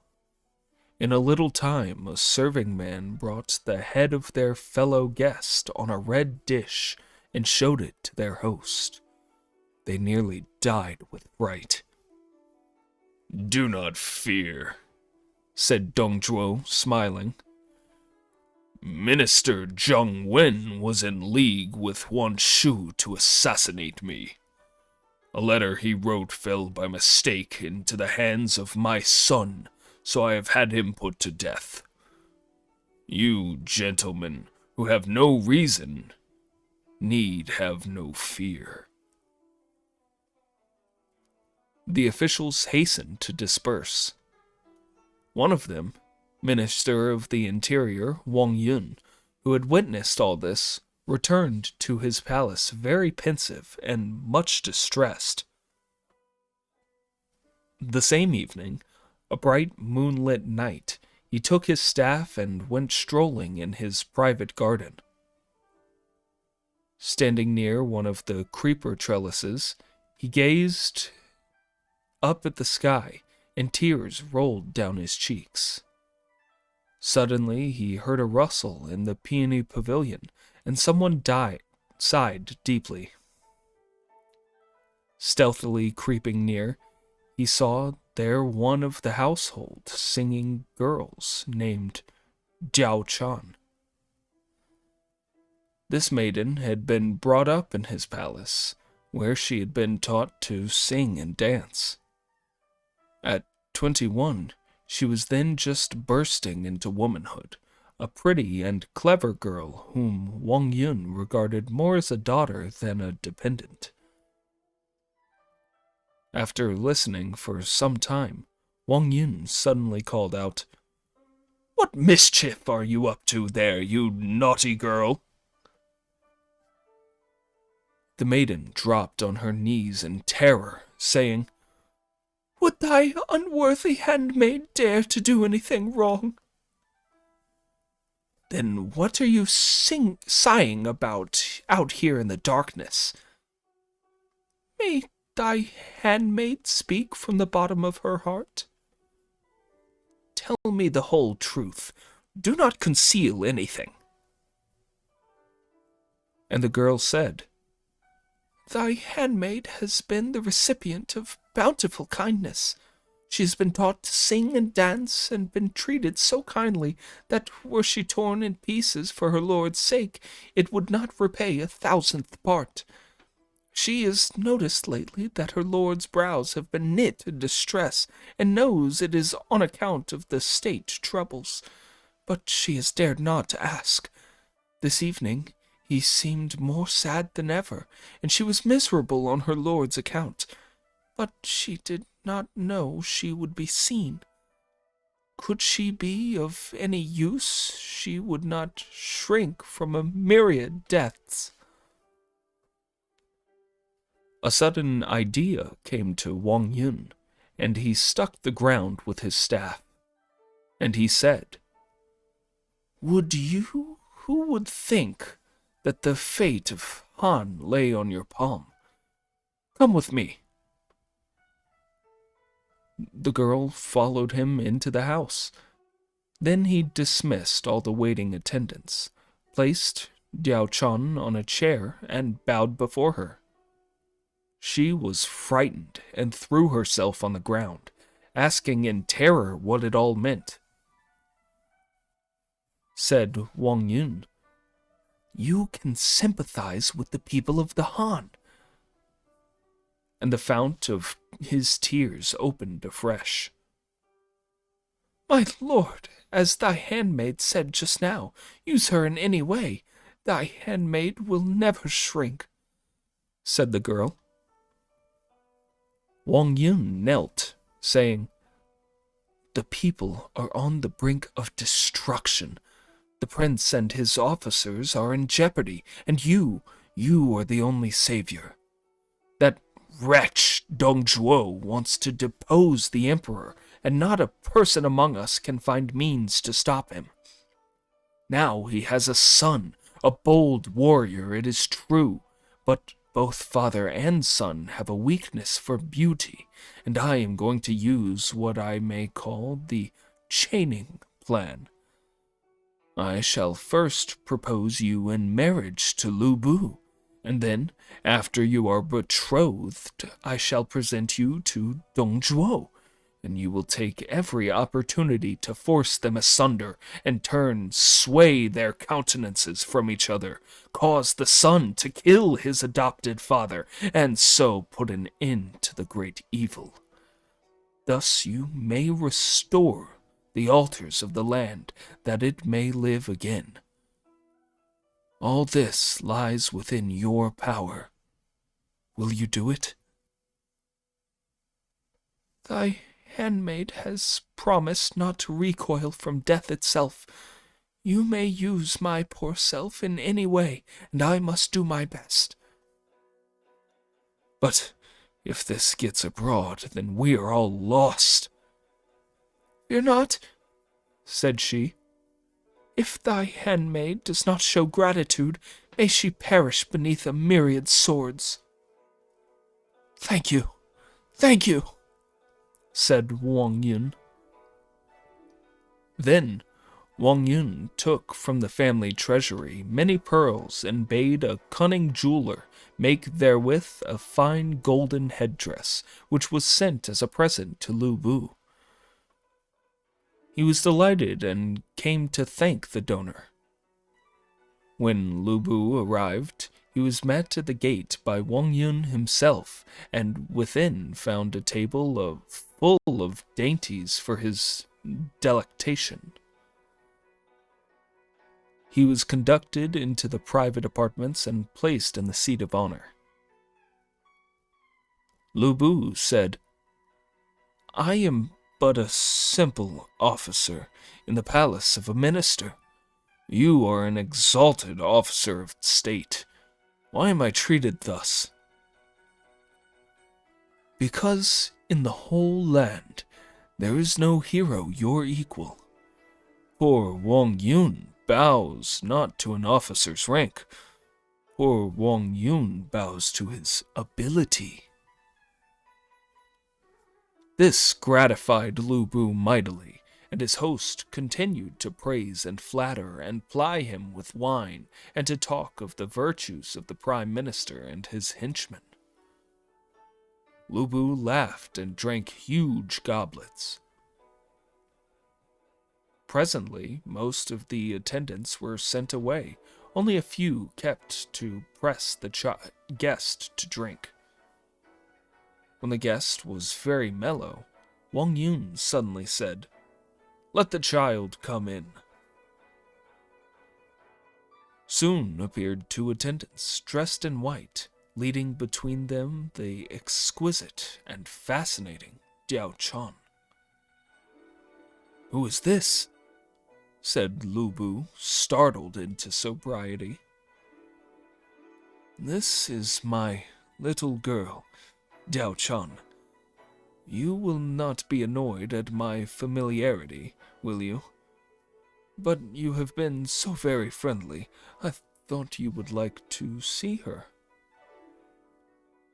Wang Yun bade Diao Chan present a goblet of wine, and her eyes met those of the warrior. Wang Yun, feigning intoxication, said, "My little child begs you, General, to take a cup or two. We all depend upon you, all our house." Lu Bu begged Diao Chan to sit down. She pretended to wish to retire. Her master pressed her to remain, saying that she might do so since the guest was a dear friend. So she took a seat modestly near her master. Lu Bu kept his gaze fixed upon the maid while he swallowed cup after cup of wine. "I should like to present her to you as a handmaid.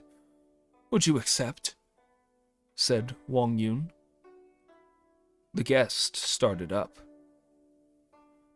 "If that is so, you may rely upon my abject gratitude," said Lu Bu.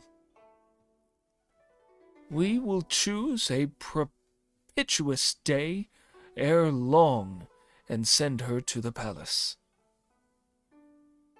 Lu Bu was overjoyed. He could not keep his eyes off Diao Chun, and loving glances flashed from her liquid eyes.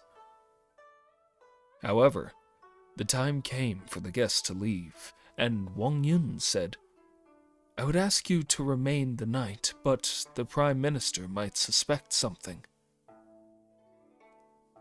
Lu Bu thanked him again, and departed.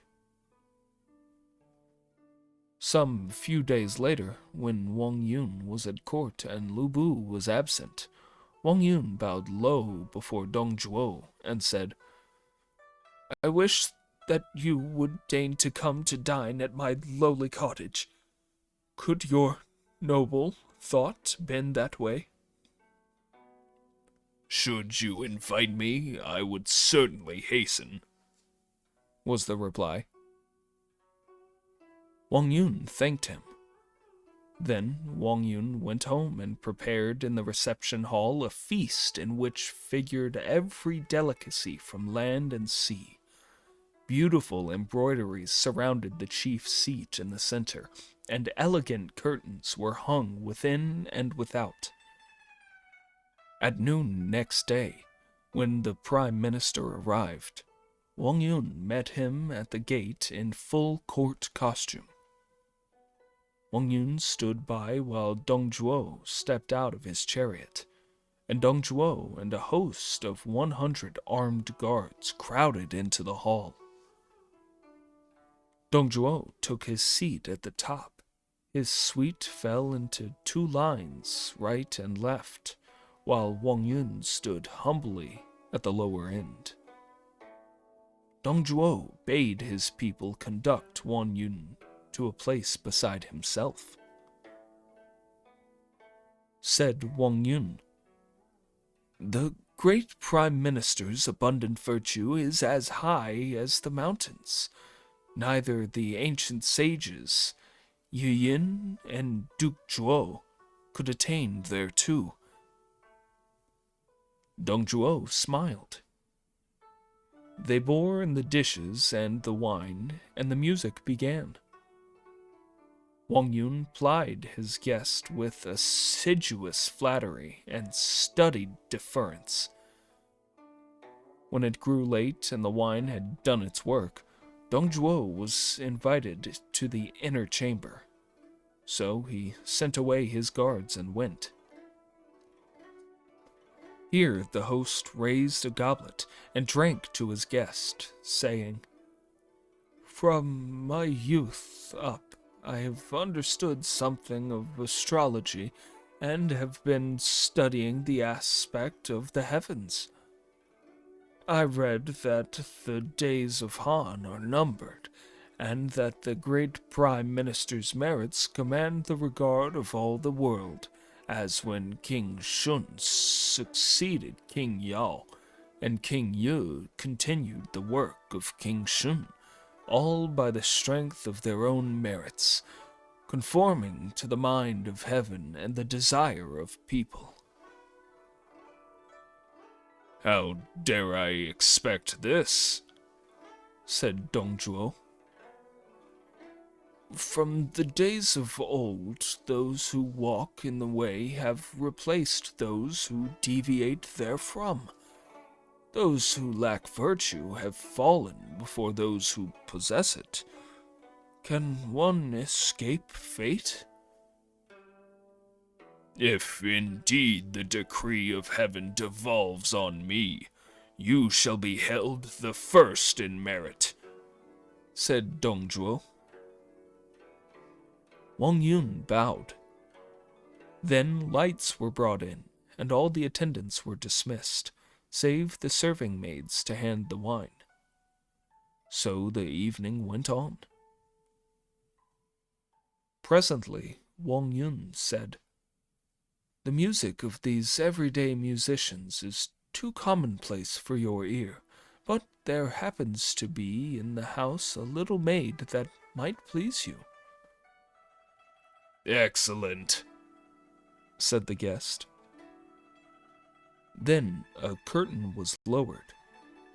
The shrill tones of reed instruments rang through the room, and presently some attendants led forward Diao Chan, who then danced on the outside of the curtain.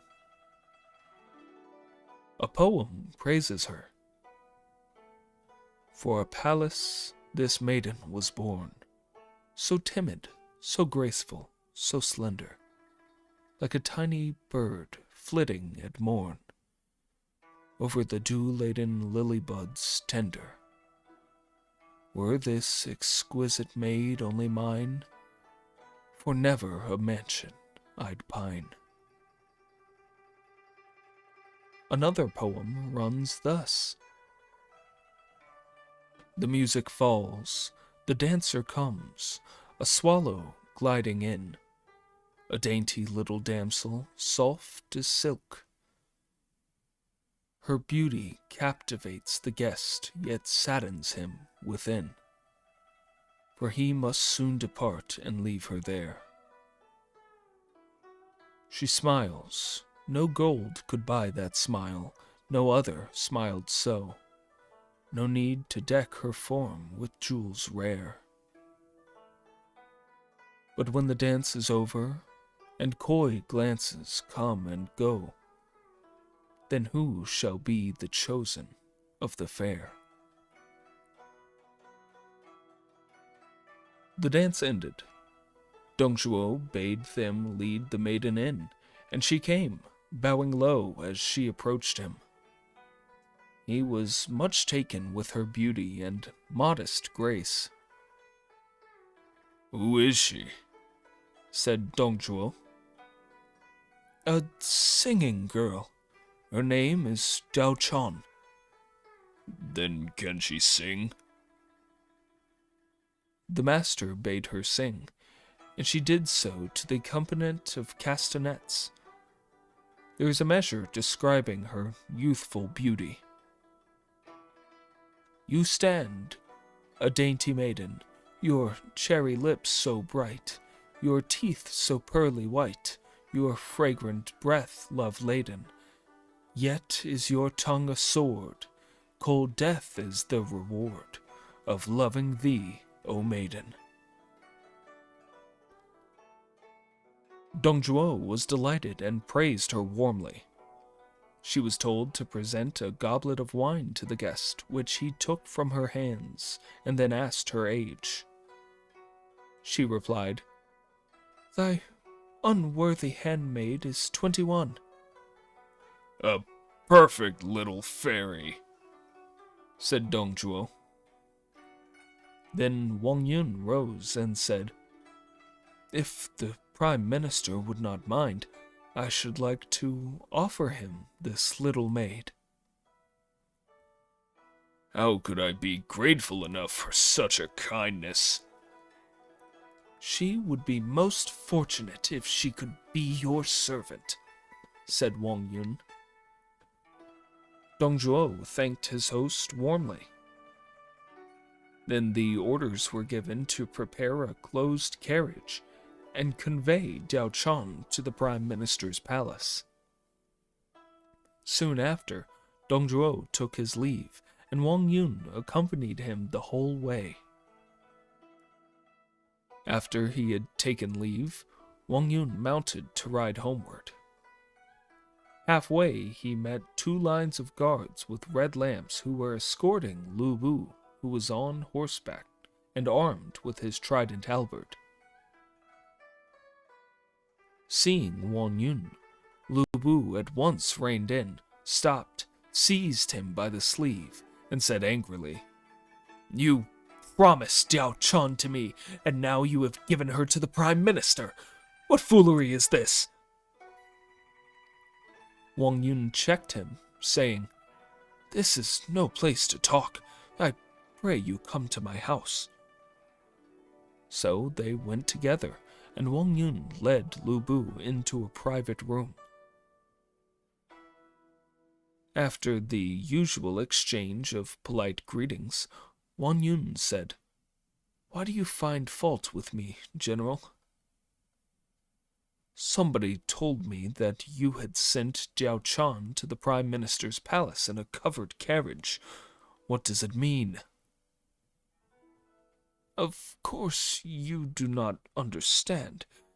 Yesterday, when I was at court, the Prime Minister told me he had something to talk to me about in my own house, so naturally I prepared for his coming, and while we were at dinner he said, "I have heard something of a girl named Diao Chan, whom you have promised to my son, Lu Bu. I thought it was mere rumor, so I wanted to ask if it was true. Beside, I should like to see her." I could not say no, so she came in and made her bow to the Lord of Lords. Then he said that it was a lucky day, and he should take her away with him and betroth her to you. Just think, sir, when the Prime Minister had come himself, could I stop him? "You were not so very wrong," said Lu Bu, "but for a time I had misunderstood you. I owe you an apology. The girl has a small trousseau, which I will send as soon as she is gone over to your dwelling." Lu Bu thanked him and went away. Next day he went into the palace to find out the truth, but could hear nothing. Then he made his way into the private quarters and questioned the maids. Presently, one told him that the Prime Minister had brought home a new bedfellow the night before and was not up yet. Lu Bu was very angry. Next, he crept round behind his master's sleeping apartment. By this time, Diao Chan had risen and was dressing her hair at the window. Looking out, she saw a long shadow fall across the little lake. She recognized the headdress, and peeping around, she saw it was indeed no other than Lu Bu. Thereupon she contracted her eyebrows, simulating the deepest grief, and with her dainty handkerchief she wiped her eyes again and again. Lu Bu stood watching for a long time. Soon after, he went in to give morning greeting. Dong Zhuo was sitting in the reception room. Seeing his henchman, Dong Zhuo asked if there was anything new. "Nothing," was the reply. Lu Bu waited while Dong Zhuo took his morning meal. As he stood beside his master, he glanced over at the curtain and saw a woman there behind the screen, showing a half face from time to time and throwing amorous glances at him. He felt it was his beloved, and his thoughts flew to her.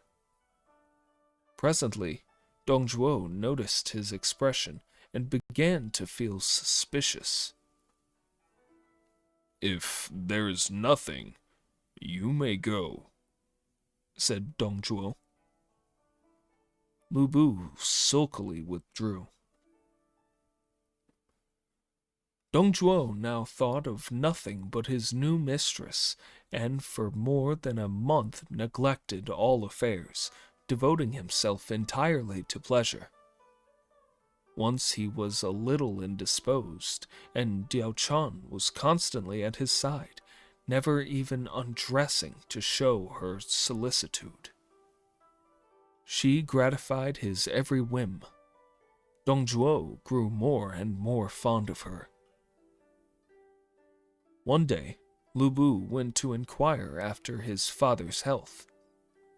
Dong Zhuo was asleep, and Diao Chan was sitting at the head of his couch. Leaning forward, she gazed at the visitor, with one hand pointed to her heart, the other at Dong Zhuo asleep, and her tears fell. Lu Bu felt heartbroken. Dong Zhuo drowsily opened his eyes, and seeing his son's gaze fixed on him, something behind him, he turned over and saw who it was.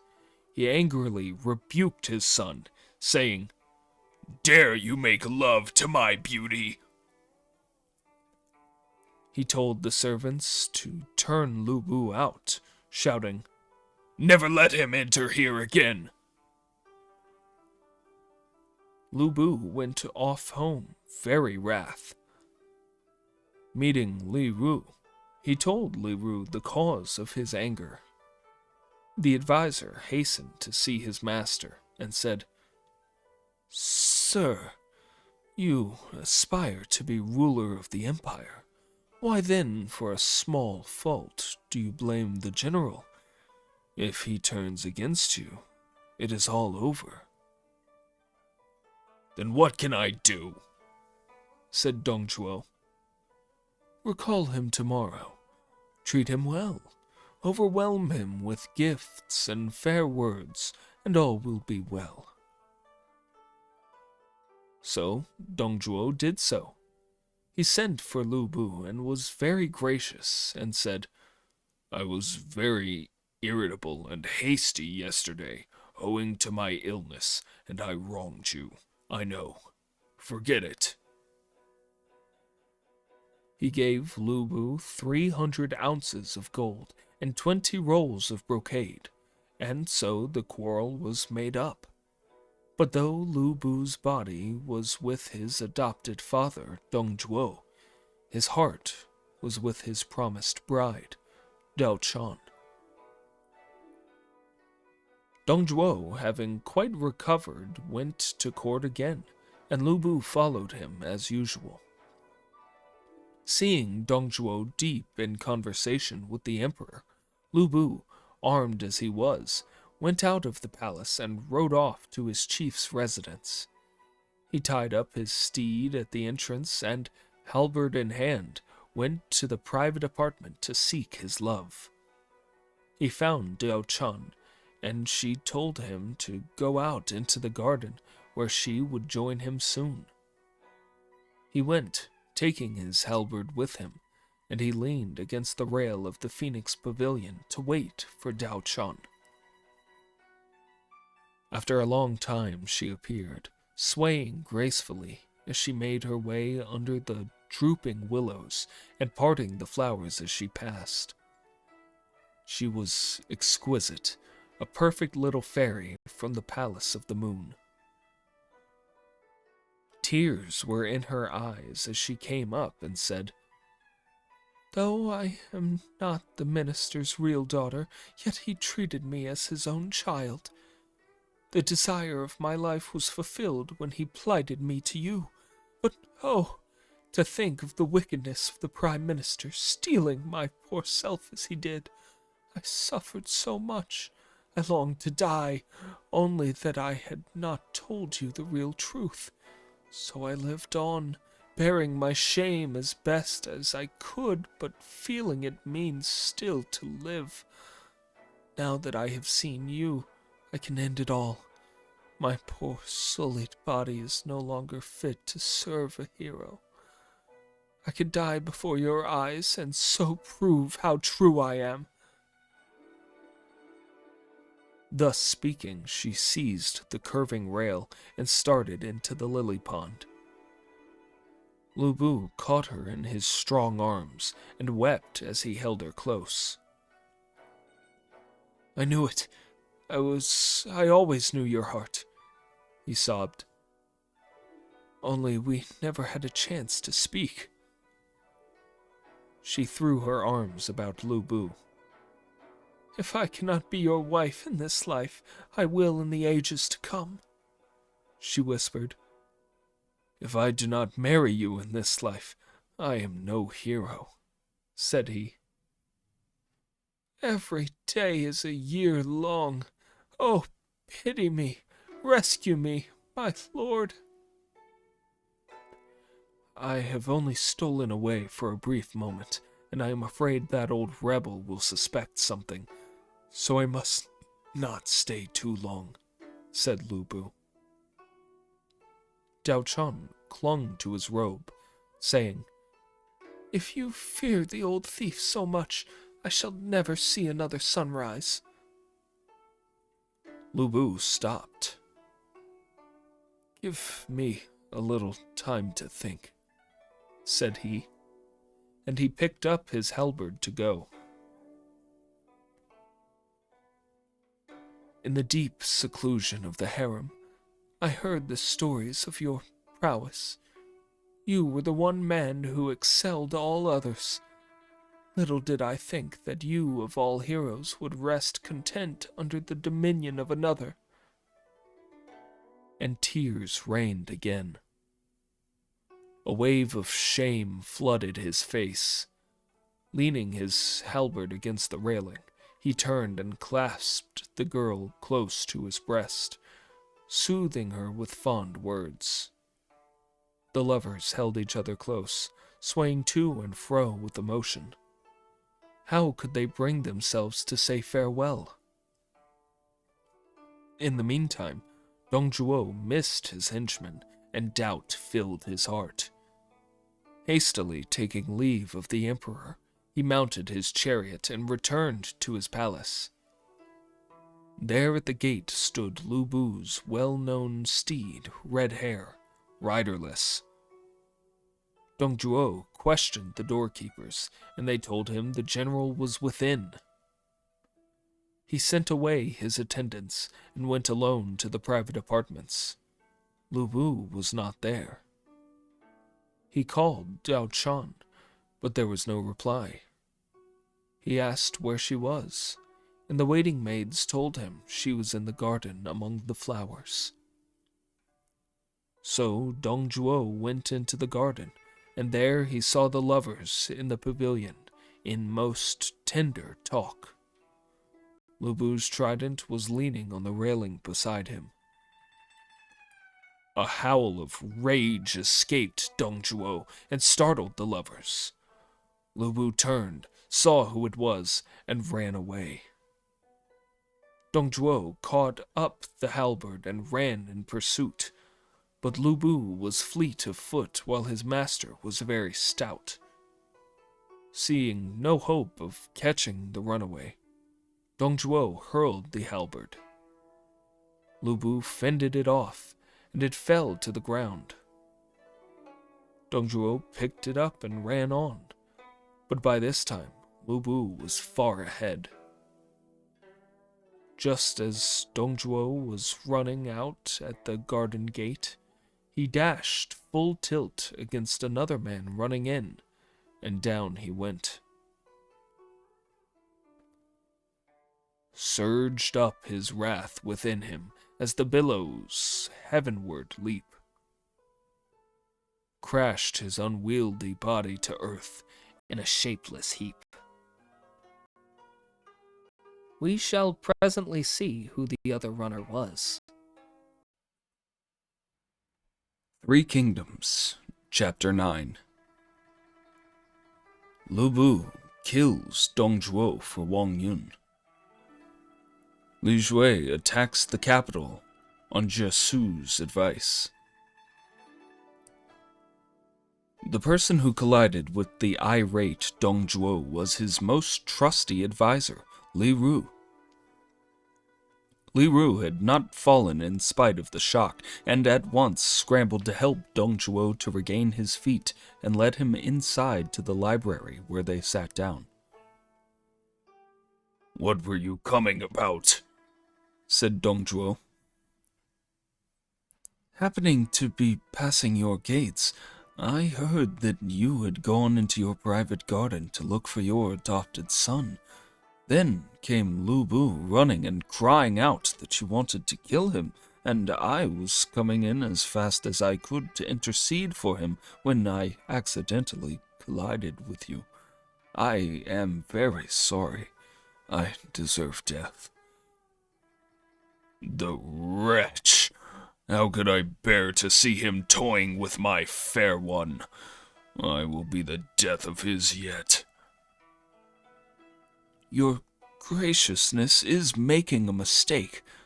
It is the plucked tassel story over again. But if you remember the banquet of old time where all guests were to tear the tassels of their hats, in that banquet, King Zhuan of Chu made no fuss about the liberties taken with his queen, although the hat tassel in her hand betrayed the culprit, Zhen Chong. His restraint stood him good stead, for the same Jun Chong saved his life when he was hemmed in by the soldiers of Qin.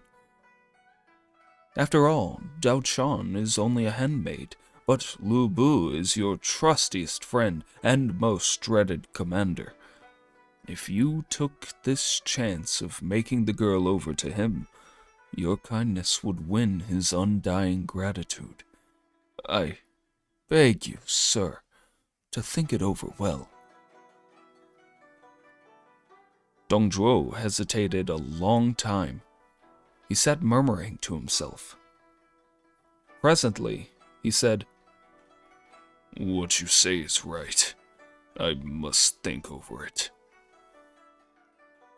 Li Ru felt satisfied.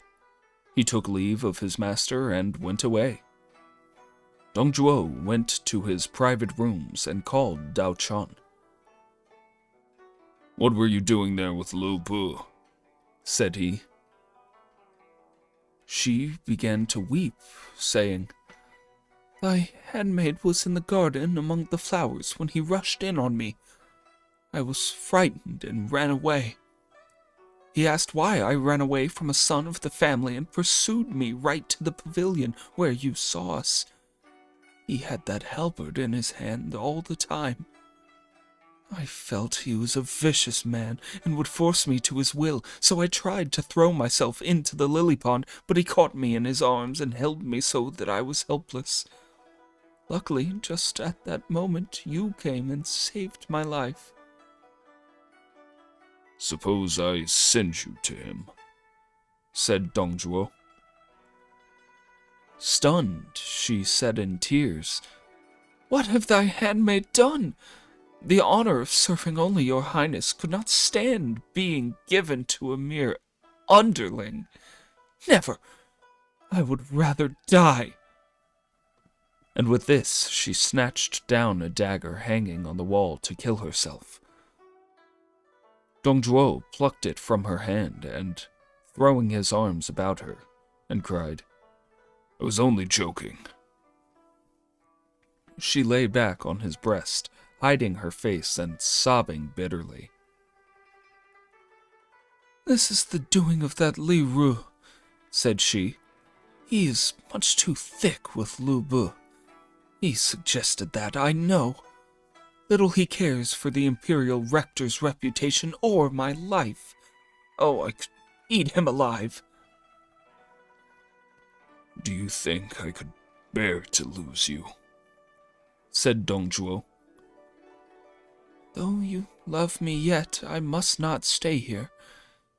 That Lu Bu will try to ruin me if I do. I fear him. We will go to Meiwo tomorrow, you and I, and we will be happy together and have no cares. She dried her tears and thanked him. Next day, Li Ru came again to persuade Dong Zhuo to send the damsel to Lu Bu. This is a propitious day, said Li Ru. He and I standing in the relation of father and son, I cannot very well do that, said Dong Zhuo. But I will say no more about his fault. You may tell him so and soothe him as well as you can. You are not being beguiled by the woman, are you? Said Li Ru. Dong Zhuo colored, saying, Would you like to give your wife to somebody else? Do not talk about this any further. It would be better not to. Li Ru left the chamber. When he got outside, he cast his eyes up to heaven, saying, We are dead people, slain by the hand of this girl. When a scholar of history reached this episode, he wrote a verse or two. Just introduce a woman. Conspiracies succeed. Of soldiers or their weapons, there really is no need. They fought their bloody battles, and doughty deeds were done. But in a garden summer house, the victory was won. The order was given to journey to Mei Wo, and the whole body of officers assembled to add luster to the start. Dao Chan, from her carriage, saw Lu Bu among the crowd. She at once dropped her eyes and assumed an appearance of deepest melancholy.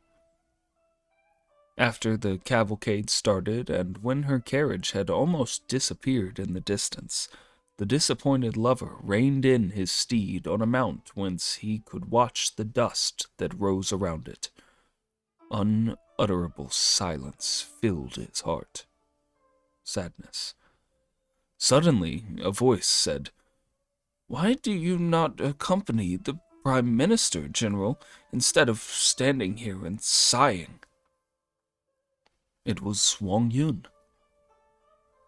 "I've been confined to the house by illness these few days," continued he, "so I have not seen you, but I had to struggle out today to see the Prime Minister set off.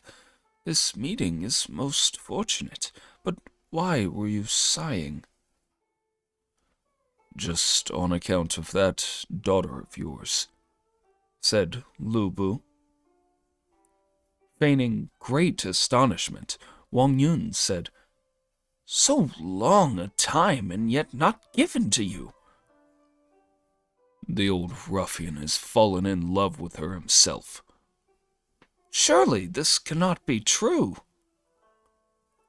Lu Bu related the whole story while Wang Yun listened, silent but stamping on the ground as with irritation and perplexity. After a long time, Wang Yun said, "I did not think he was such a beast." Taking Lu Bu by the hand, Wang Yun said, "Come to my house and we will talk it over." So they went away together to the house and retired to a secret room. After some refreshments, Lu Bu told the whole story of the episode in Phoenix Pavilion just as it happened. Wang Yun said, "He seems to have corrupted my little girl and has stolen your wife. He will be an object of shame and ridicule to the whole world, and those who do not laugh at him will laugh at you and me. Alas, I am old and powerless and can do nothing, more pitied than blamed. But you, General, you are a warrior, the greatest hero in the world, yet you have been put to this shame and exposed to this contempt." A wave of fierce wrath rolled up in Lu Bu. Banging the table, he shouted and roared. His host ostentatiously tried to calm him, saying, "I forgot myself. I should not have spoken like that. Do not be so angry, I pray." "I will kill the wretch, I swear it. In no other way can I wash away my shame." "No, no, do not say such a thing," said Wang Yun, putting his hand over the other's mouth. "You will bring trouble on poor me and my family." "When one is born great, one cannot be patient for long under another person's domination," said Lu Bu. "It needs someone greater than the Prime Minister to limit the scope of such talents as yours." Lu Bu said, "I would not mind killing the old wretch were it not for the relation in which we stand. I fear to provoke the hostile criticism of posterity." Wang Yun smiled, saying, "Your name is Lu Bu, his is Dong Zhuo. Where was this paternal feeling when he threw the halberd at you?" "I had been misled if you had not said that," said Lu Bu hotly. Wang Yun saw the effect of his words and continued, It would be a loyal deed to restore the House of Han, and history would hand down your name to posterity perpetually fragrant. If you lend your aid to Dong Zhuo, you will be a traitor, and your name will be tainted through all ages. Lu Bu rose from his place and bowed to Wang Yun. I have decided, said he. You need not fear, sir. But yet you may fail and bring upon yourself misfortune, said Wang Yun. Lu Bu drew his dagger, pricking his arm and swearing by the blood that flowed. Wang Yun fell on his knees and thanked him.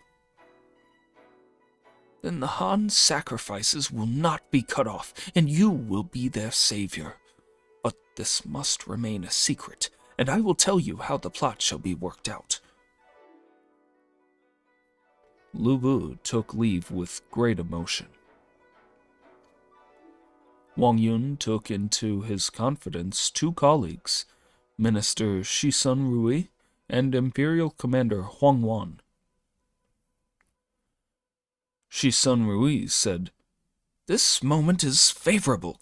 The Emperor has just recovered from his illness, and we can dispatch an able talker to Mei Wo to persuade Dong Zhuo to come here to discuss affairs. Meanwhile, we will obtain a secret decree as authority for Lu Bu to lay an ambush just inside the palace gates to kill Dong Zhuo as he enters. This is the best plan to adopt. But who would dare to go? Said Huang Wan. Li Su, general of the Imperial Tiger Army, would go. He belongs to the same region as Lu Bu and is very angry with the Prime Minister for not advancing him. His going would assure us the plan would be completed. Good, said Wang Yun. Let us see what Lu Bu thinks of it. When Lu Bu was consulted, he told them that this Li Su's persuasion had led him to kill Deng Yuan, his former benefactor. If Li Su refuses this mission, I will kill him, said Lu Bu. So they sent for Li Su. When Li Su arrived, Lu Bu said, Formerly you talked me into killing Deng Yuan and going over to Dong Zhuo. Now we find Dong Zhuo means evil for the Emperor and is an oppressor of the people. His iniquities are many, and he is hated by gods and humans. You go to Mei Wo. Say you have a command from the Emperor to summon the Prime Minister to the palace. He will come, and he will be put to death. You will have the credit of being loyal and restoring the Hans. Will you undertake this? I also wish to slay him, was the reply, but I could not find anyone to assist me. How can I hesitate? Your intervention is directly from heaven. And Li Su snapped an arrow in twain as register of his oath. If this succeeds, what glorious rank will be yours, said Wang Yun. Next day, Li Su, with a small escort, set out for Mei Wo and announced himself as bearer of a decree. He was conducted into Dong Zhuo's presence. After he had made his obeisance, Dong Zhuo asked what the decree was. His Majesty has recovered and wishes his ministers to meet him in the palace to consider the question of his abdication in your favor. That is what this summon means. What does Wang Yun think of the scheme? Wang Yun has already begun the construction of the Terrace of Abdication and only awaits my lord's arrival. Last night I dreamed a dragon coiled round my body, said Dong Zhuo, greatly pleased. And now I get this happy tidings. I must not neglect the opportunity.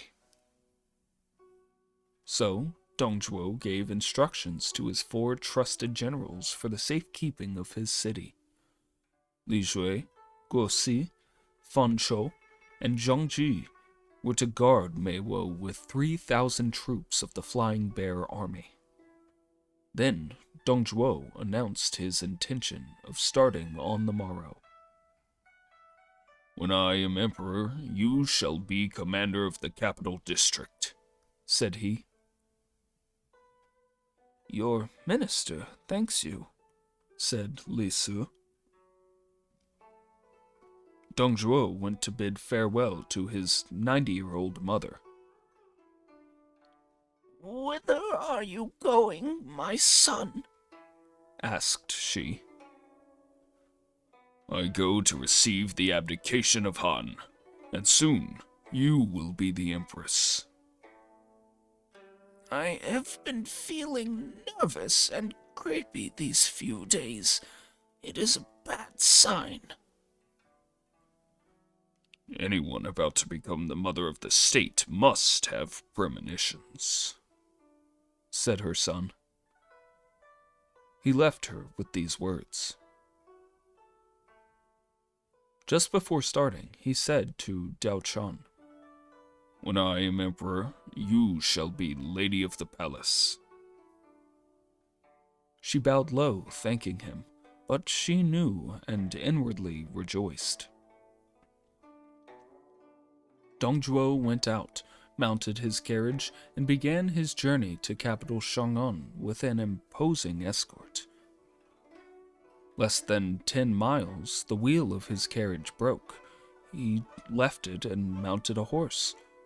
Another 10 miles, the horse snorted and neighed, threw up his head, and snapped the reins.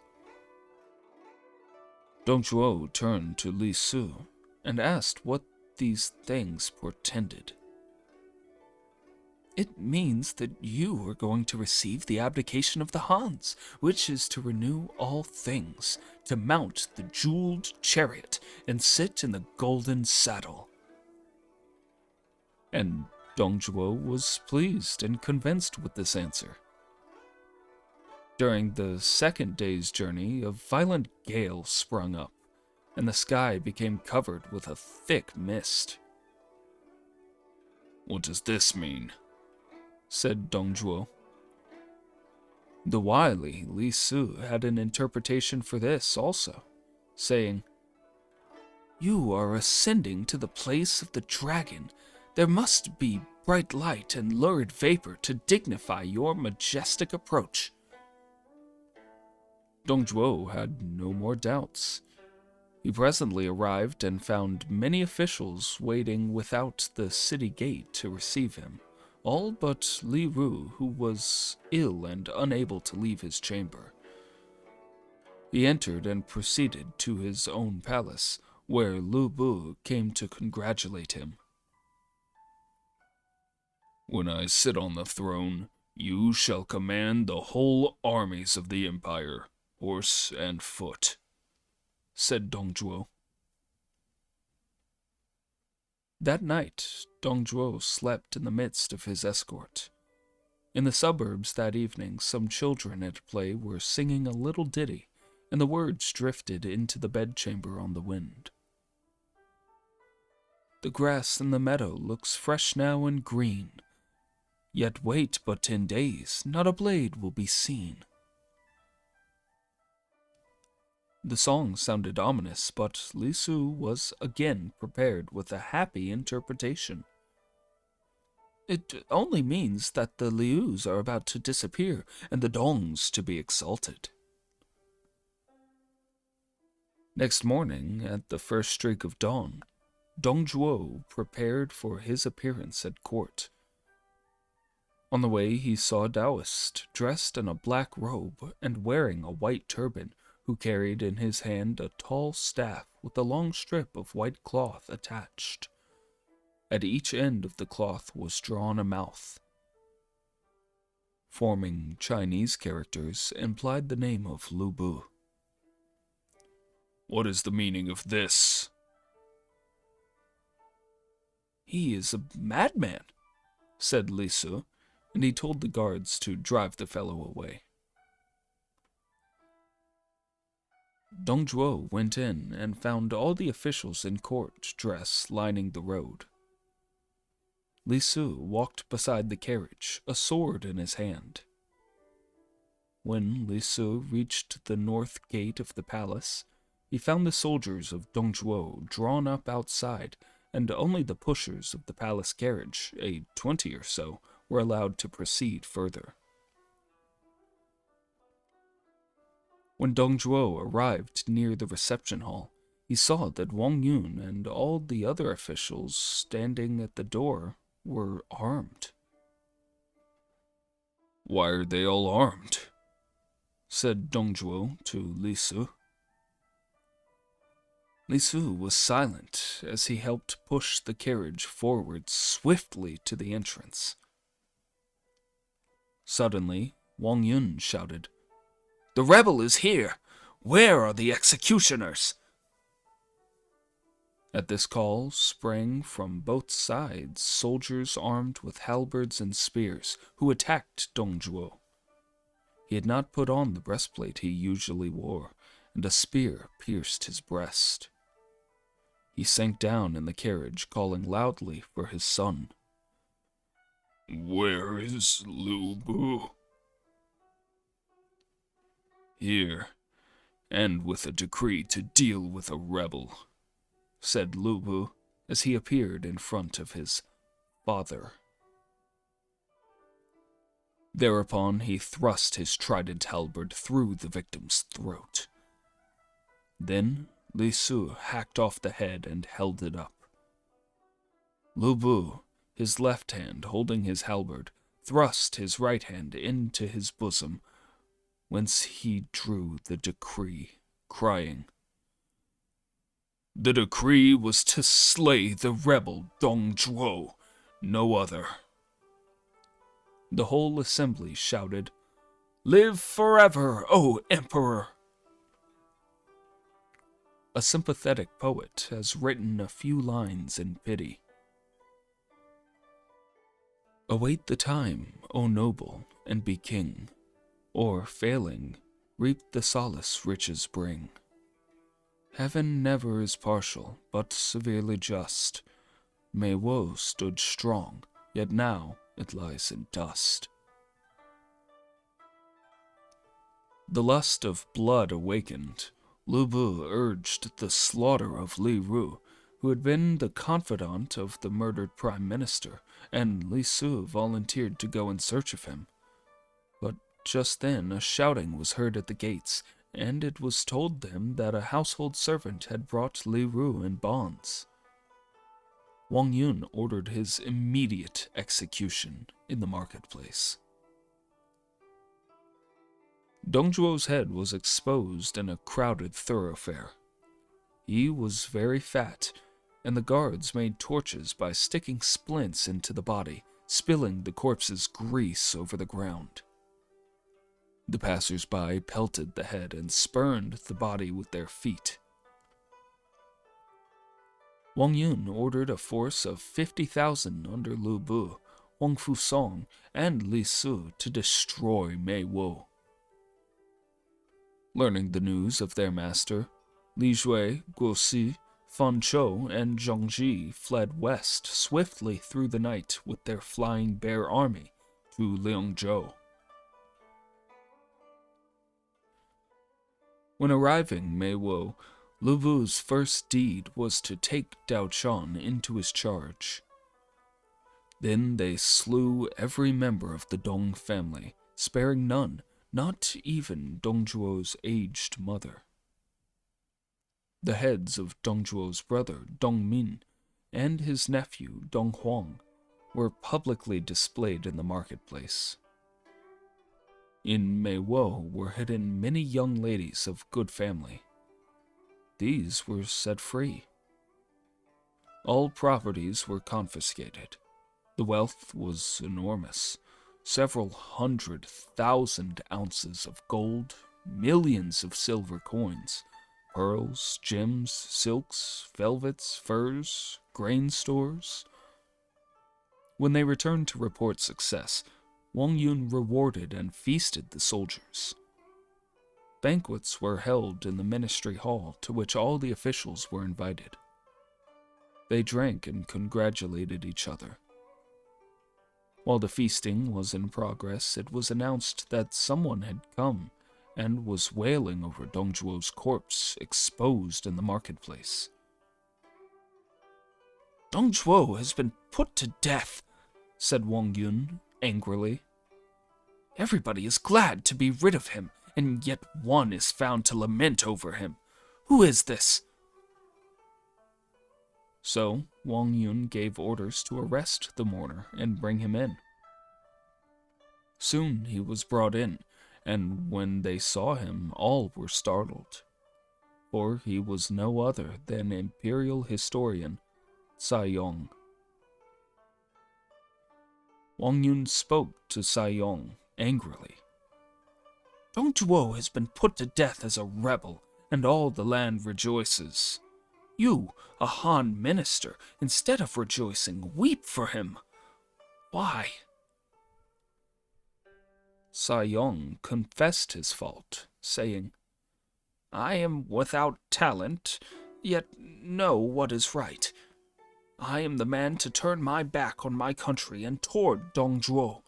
Yet once I experienced his kindness, and I could not help mourning for him. I know my fault is grave, but I pray you regard the reasons. If you will leave my head and only cut off my feet, you may use me to continue the history of Han, whereby I may have the good fortune to be allowed to expiate my fault. All were sorry for Sai Yong, for he was a man of great talents, and they begged that he might be spared. The imperial guardian, Ma Midi, secretly interceded for him, saying, Sai Yong is famous as a scholar, and he can write glorious history, and it is inadvisable to put to death a man renowned for rectitude without consideration. But in vain, for the High Minister was now strong and obdurate. Wang Yun said, Centuries ago, Emperor Wu spared Sima Shan and employed him on the annals, with the result that many slanderous stories had been handed down to us. This is a trying period of great perplexity, and we dare not let a specious fellow like this wield his pen in criticism of those about the court of a youthful prince and abuse us as he will. Remonstrance and appeal being vain, Mahmudi retired. But he said this to his colleagues. Is Wang Yun then careless of the future? Worthy people are the mainstay of the state. Laws are the canons of action. To destroy the mainstay and nullify the laws is to hasten destruction. As was just said, Wang Yun was obdurate. Sai Yong, whose offense was an expression of gratitude, was thrown into prison and there strangled. The people of that day wept for Sai Yong, for they refused to see any offense in what he had done, and death was a harsh punishment. Dongzhuo, the dictator, tyrannized the state, fell, and his sole mourner shared his direful fate. Zhu Liang, in seclusion, was content to dream, felt his worth, and never helped a traitor's scheme. Those generals, Li Jue, Guo Si, Fan Chou, and Zhang Ji, whom Dongzhuo had left to guard Mei Wo, fled when their master was slain, and went into the county of Shaanxi in Lingzhou region. Thence they sent in a memorial entreating amnesty, but Wang Yun would not hear of it. 4 of them were the chief instruments of Dongzhuo's aggressions. Now, though a general amnesty were proclaimed, these men should be excluded from its benefit," said Wang Yun. The messenger returned and told the 4 there was no hope of pardon, and they could only flee. Then their advisor, Jia Shu, said, "If we throw away our arms and flee singly, then we shall fall easy victims to any village beadle who may seize us. Let us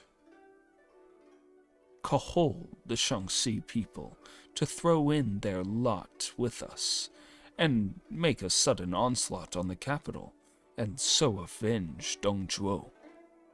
If we succeed, we control the court and the empire. There will be enough time to run away if we fail."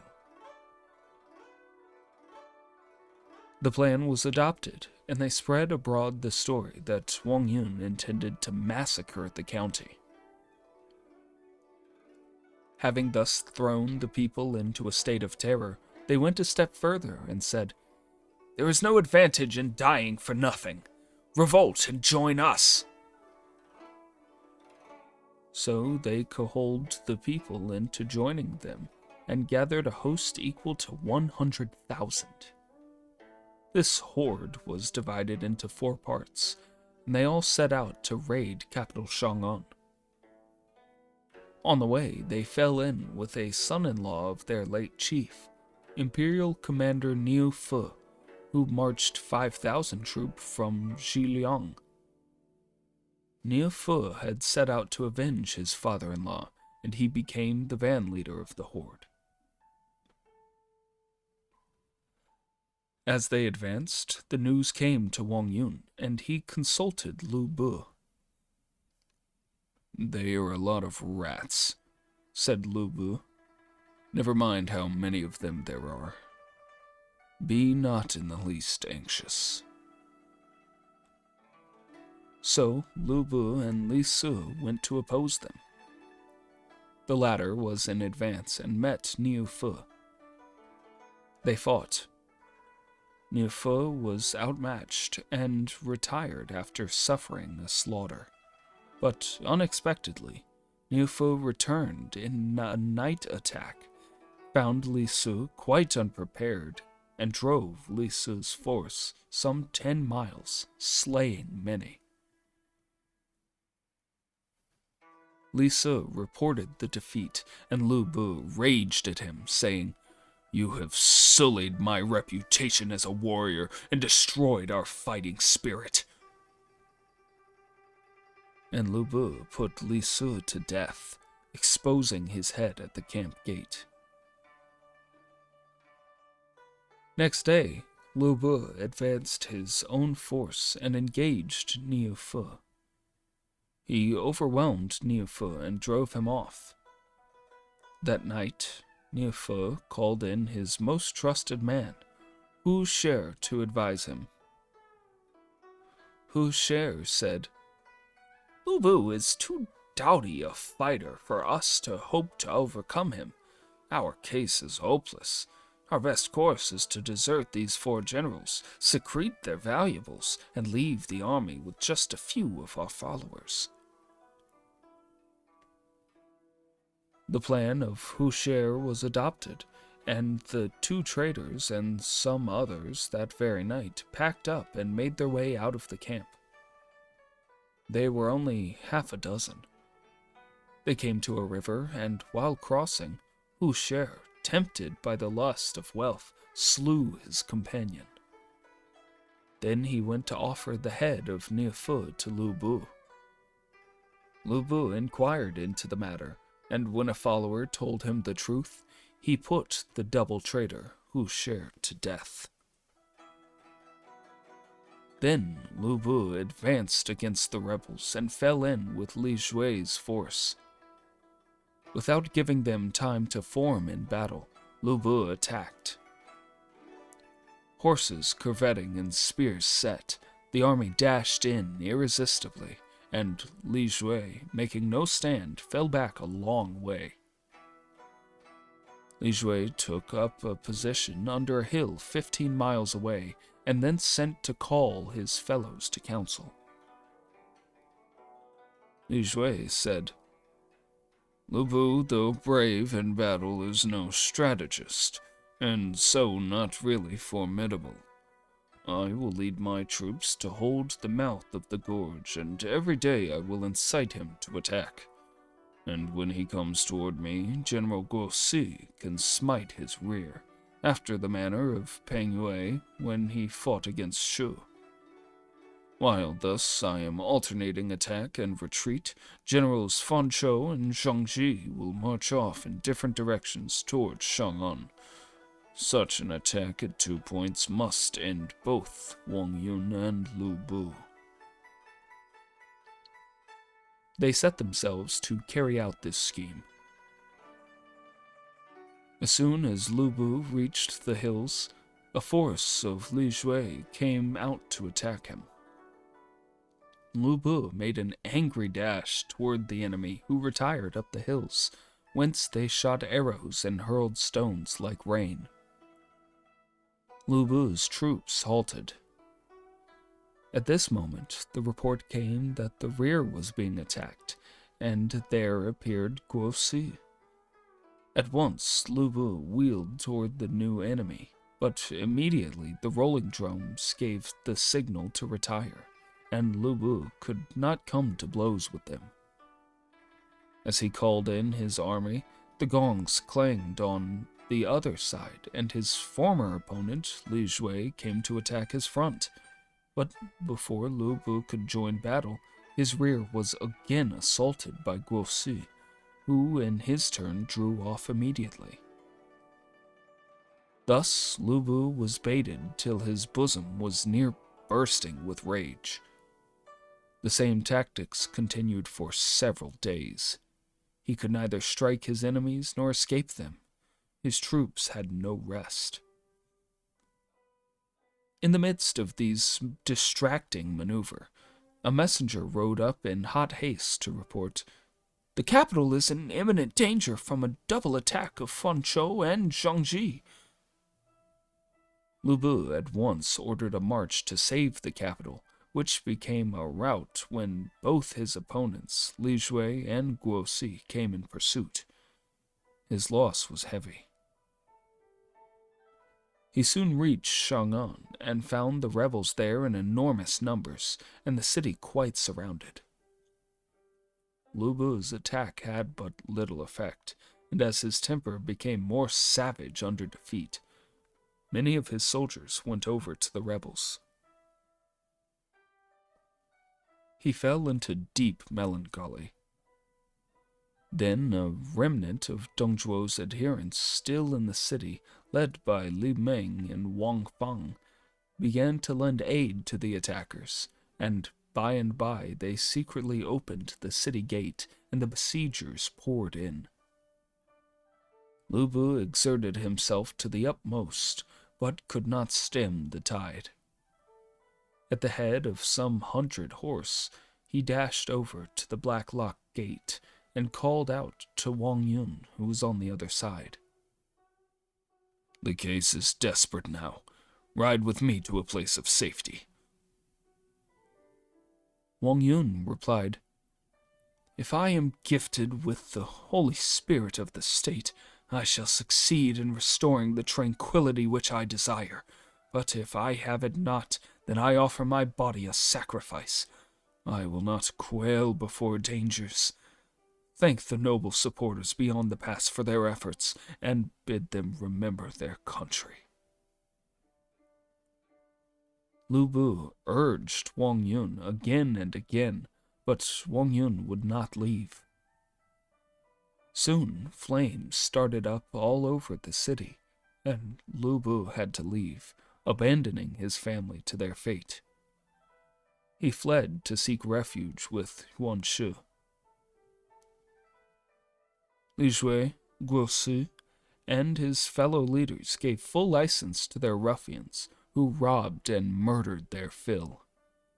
Many high officers perished. Ministers Chongfu, Lu Kui, and Zhao Huan, imperial commanders Sui Lue and Wang Qi all died in the fighting. In time, the rebels penetrated to the inner palace, and the courtiers begged the emperor to proceed to the gate of pervading peace to try to quell the rioting. At the sight of the yellow umbrella, Li Jue and Fan Chou checked their armies, and they all shouted, "Long life, O Emperor!" The emperor stood by the tower and addressed them. "Nobles, what means it that you enter the capital in this unruly manner, and without my summons?" The two leaders looked up and said, "Dongzhuo, your majesty's prime minister, has been slain by Wang Yun, and we are here to avenge him. We are no rebels, sire. Let us only have Wang Yun, and we draw off our troops." Wang Yun was actually among the courtiers and at the emperor's side.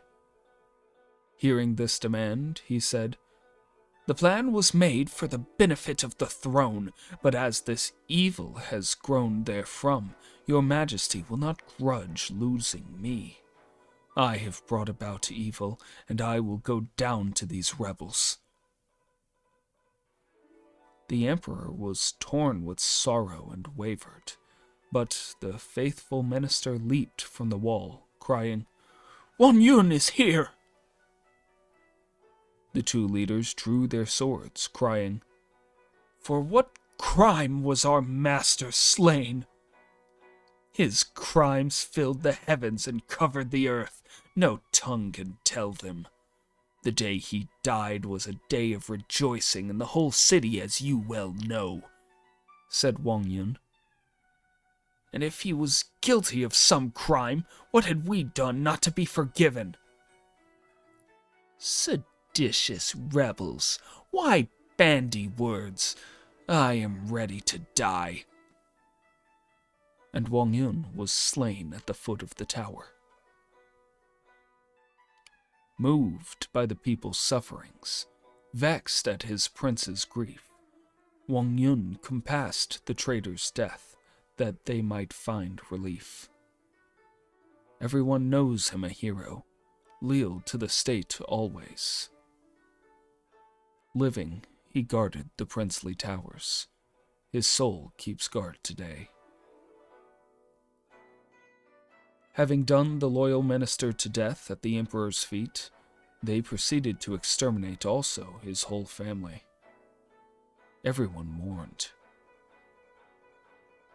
Then said the ruffians to each other, "Having gone so far, what could be better than to make away with the emperor and complete our scheme?" The traitor condoned his crime. Rebellion ought to cease, but his licentious followers disturbed the empire's peace. The fate of the emperor will be disclosed in the next chapter. Three Kingdoms, Chapter 10.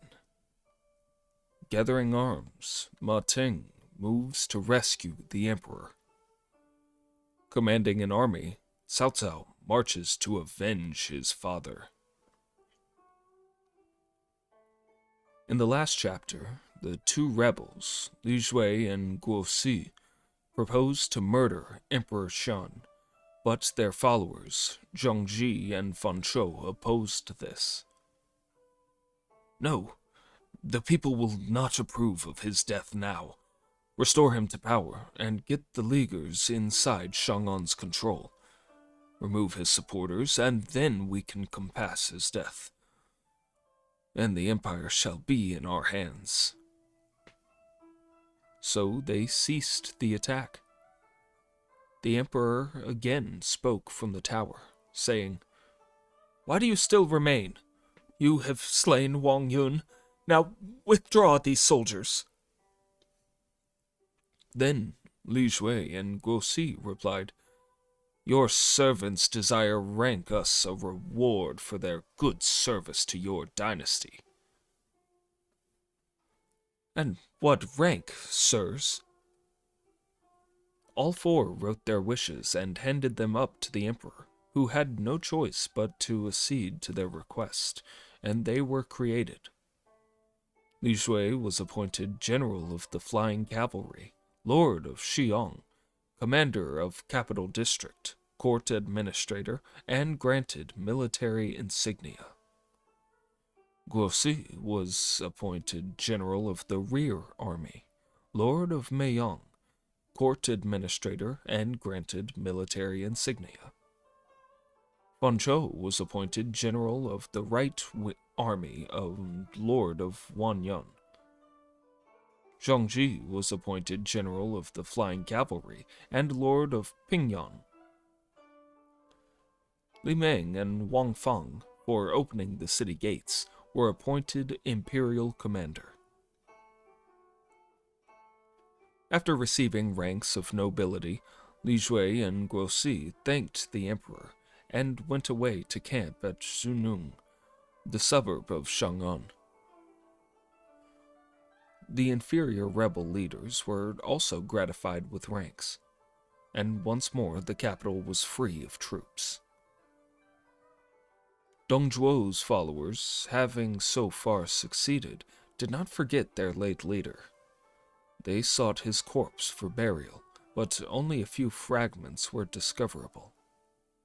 Then they had sculptors engrave a statue of fragrant wood in his likeness, laid that out in proper form, and instituted a noble's sacrifices and prayers. The remains were dressed in the robes of a prince, laid in a princely coffin for burial. They selected Mei Wo for his tomb, and having found an auspicious day, conveyed the coffin thither. But a terrific thunderstorm came on at the time of inhumation, and the ground was flooded. The coffin was rived asunder, and the poor remains knocked out by thunders. A second time they buried the coffin, but a similar thing happened in the night. And yet a third time in another place, but the earth rejected the remains.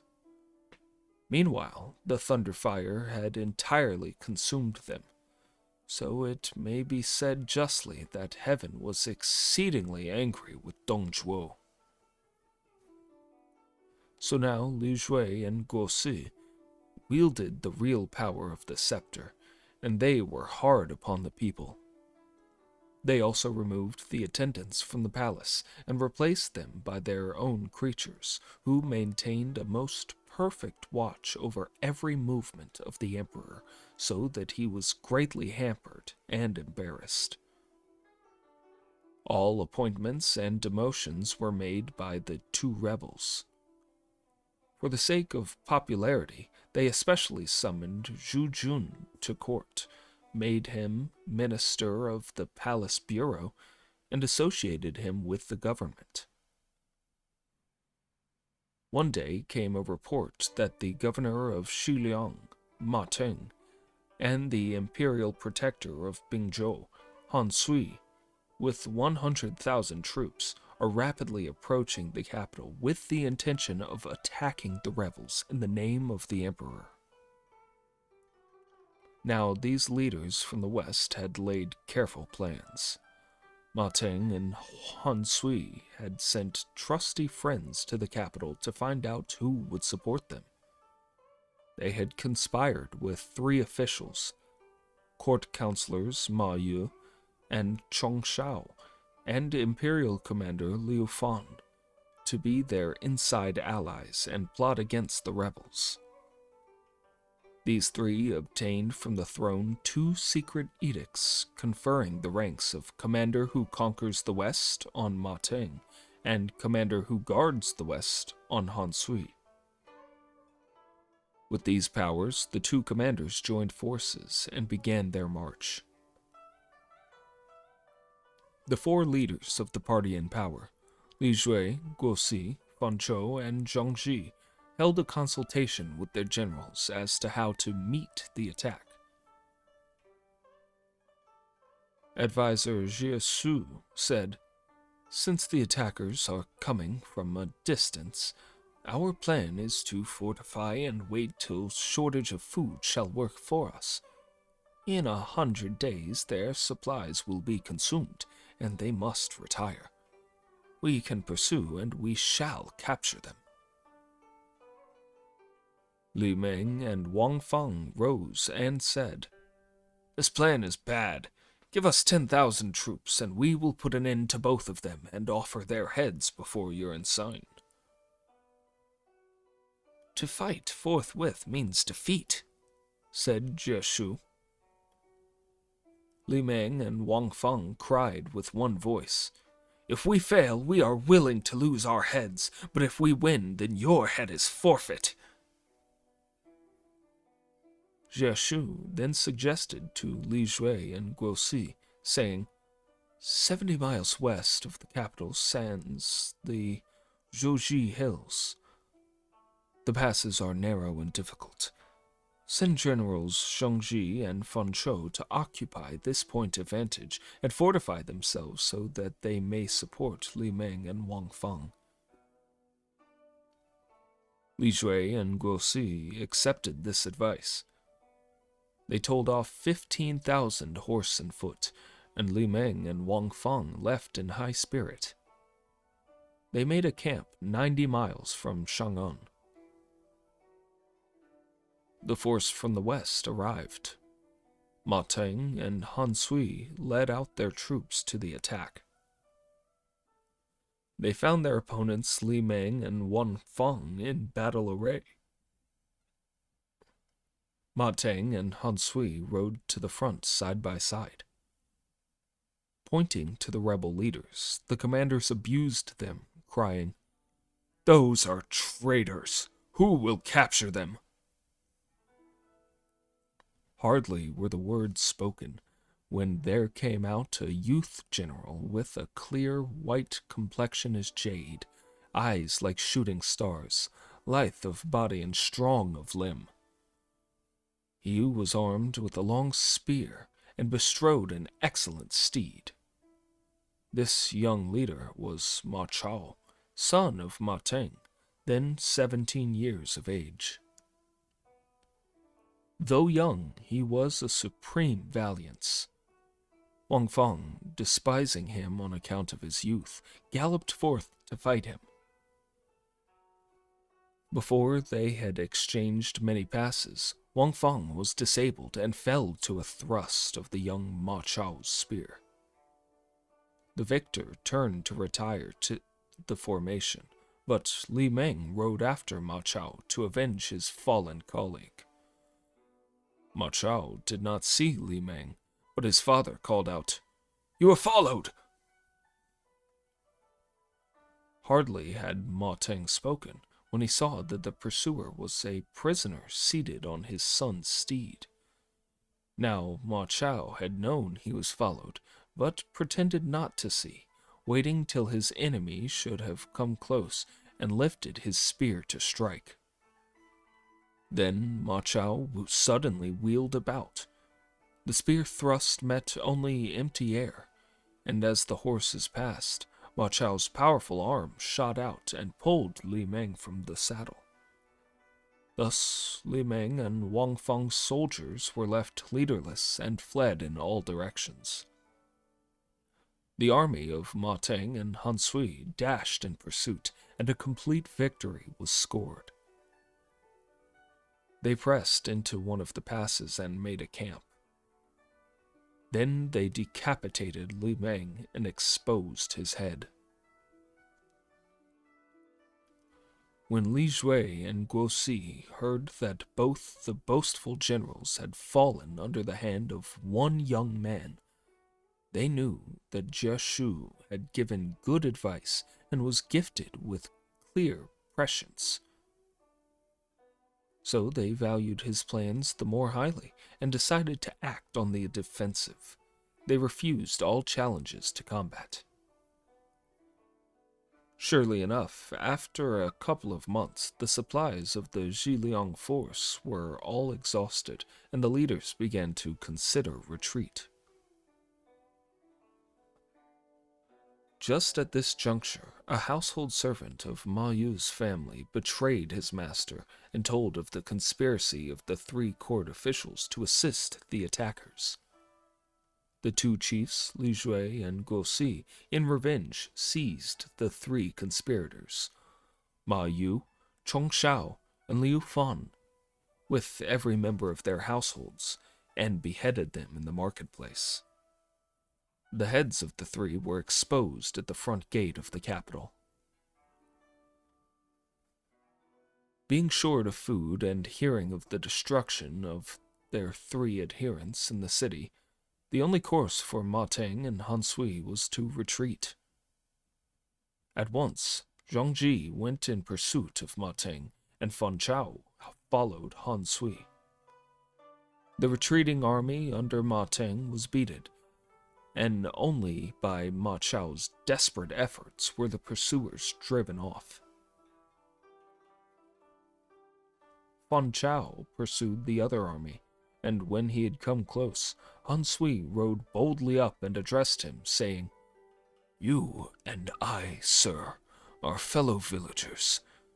Why then behave so unfriendly?" Fan Chao replied, "I must obey the commands of my chief."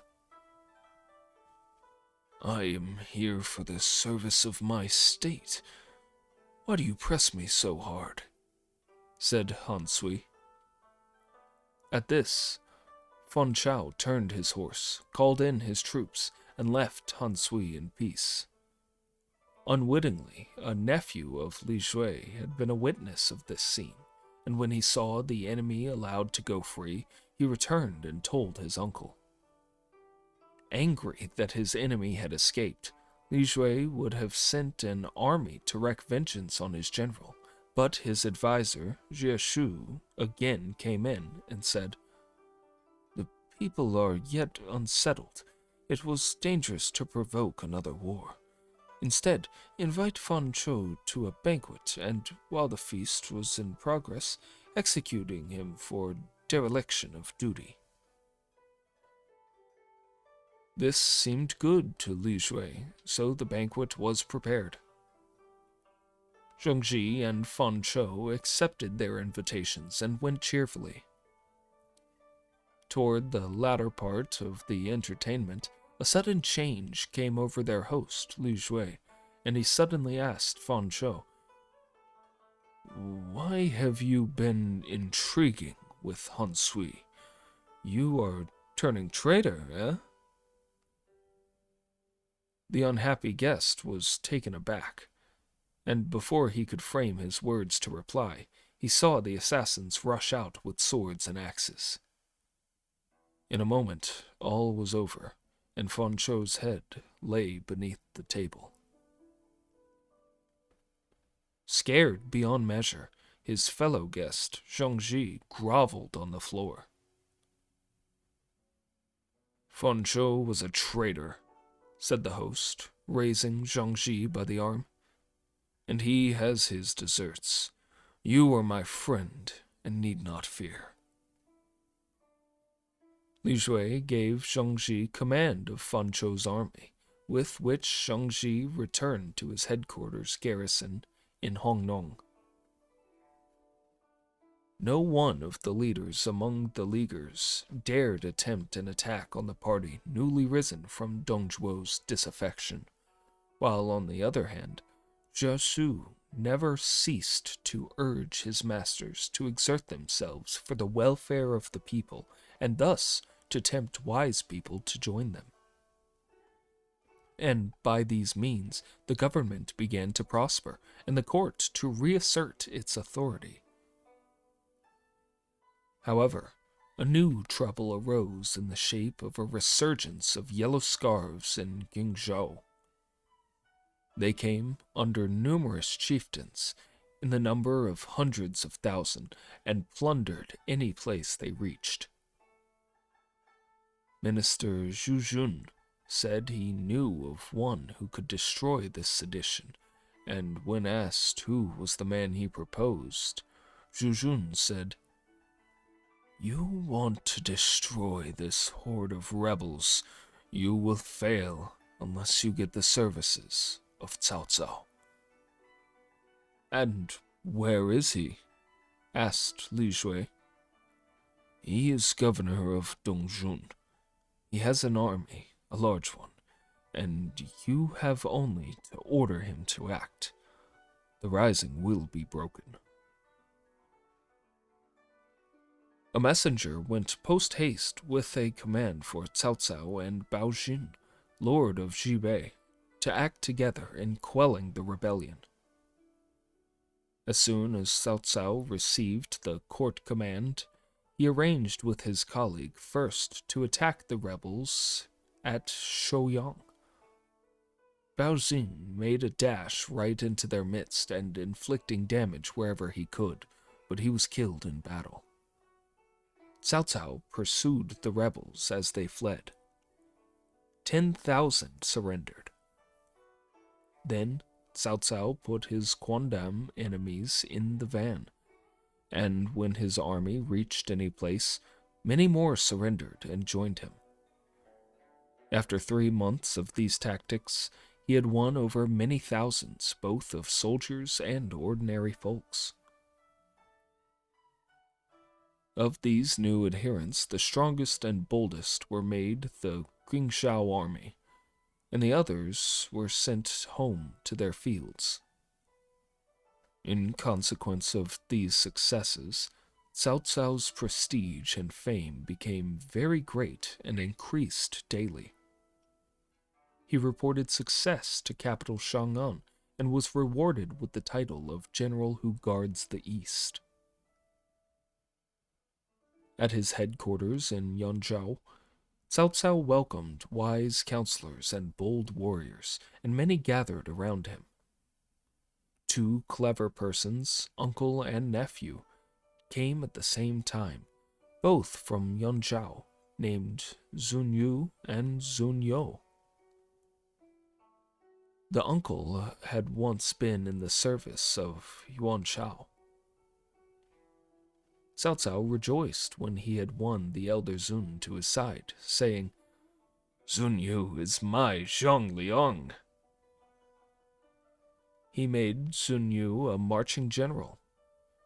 The nephew, Zun You, was famed for his ability and had been in the court service when it was in Luoyang, but he had abandoned that career and retired to his village. Cao Cao made him a military instructor. Zun Yu said to Cao Cao, "There is a certain wise person of Yanzhou somewhere, but I do not know in whose service he is." Who is he? Cheng Yu. He belongs to the eastern region of Yanzhou. Yes, I have heard of him, said Cao Cao. So a messenger was sent to his native place to inquire. Cheng Yu was away in the hills, engaged in study, but he came at Cao Cao's invitation. "I shall prove unworthy of your recommendation," said Cheng Yu to his friend Zun Yu, "for I am rough and ignorant. But have you forgotten a fellow villager of yours, Guozha? He is really able. Why not spread the net to catch him?"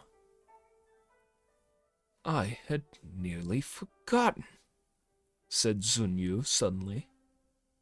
So he told Cao Cao of this man, who was at once invited.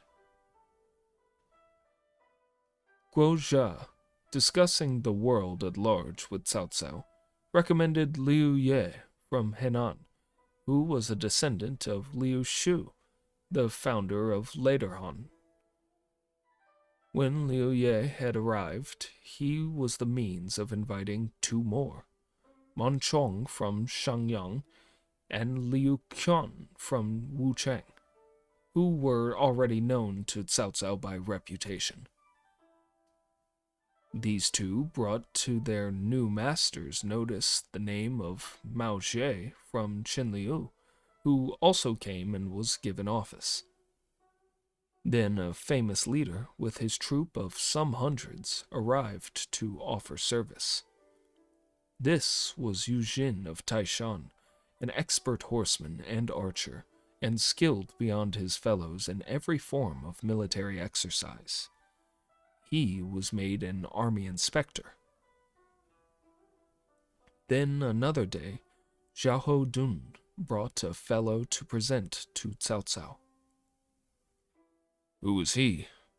Asked Cao Cao. He is from Chenliu and is named Jian Wei. He is the boldest of the bold, the strongest of the strong. He was one of Zhang Miao's people, but quarreled with his tent companions and killed some dozens of them with his fists. Then he fled to the mountains where I found him. I was out shooting and saw him follow a tiger across a stream. I persuaded him to join my troop, and I recommend him. I see he is no ordinary man, said Cao Cao. He is fine and straight, and looks very powerful and bold. He is. He killed a man once to avenge a friend and carried his head through the whole marketplace. Hundreds saw him, but dared not come near. The weapon he uses now is a couple of spears. Each weighs 120 pounds, and he vaults into the saddle with these under his arm. Cao Cao bade the man give proof of his skill. So Jian Wei galloped to and fro carrying the spears. Then he saw away among the tents a huge banner swaying dangerously with the force of the wind and on the point of falling. A crowd of soldiers were vainly struggling to keep it steady. Down he leaped, shouted to the men to clear out, and held the staff quite steady with one hand, keeping it perfectly upright in spite of the strong wind. This is old Eli again, said Cao Cao. He gave Jian Wei a post in the headquarters and besides made Jian Wei presents of an embroidered robe he was wearing and a swift steed with a handsome saddle. Cao Cao encouraged able people to assist him, and he had advisors on the civil side and valiant generals in the army. He became famous throughout the east of the pass. Now, Cao Cao's father, Cao Song, was living in Langye, whither he had gone as a place free from the turmoil of the partisan struggles. Now Cao Cao wished to be united with him. As a dutiful son, Cao Cao sent the governor of Taishan, Ying Shao, to escort his father to Yangzhou. Old Cao Song read the letter with joy, and the family prepared to move. They were some 40 in all, with a train of 100 servants and many carts. Their road led through Zhushao, where the imperial protector, Tao Qian, was a sincere and upright man who had long wished to get on good terms with Cao Cao, but hitherto had found no means of effecting a bond of union. Hearing that the family of the great man was passing through his region, Tao Qian went to welcome them, treated them with great cordiality, feasting and entertaining them for 2 days, and when they left, he escorted them to his boundary. Further, he sent with them one General Zhang Kai, with a special escort of 500. The whole party reached the county of Huafei. It was the end of summer, just turning into autumn, and at this place they were stopped by a tremendous storm of rain.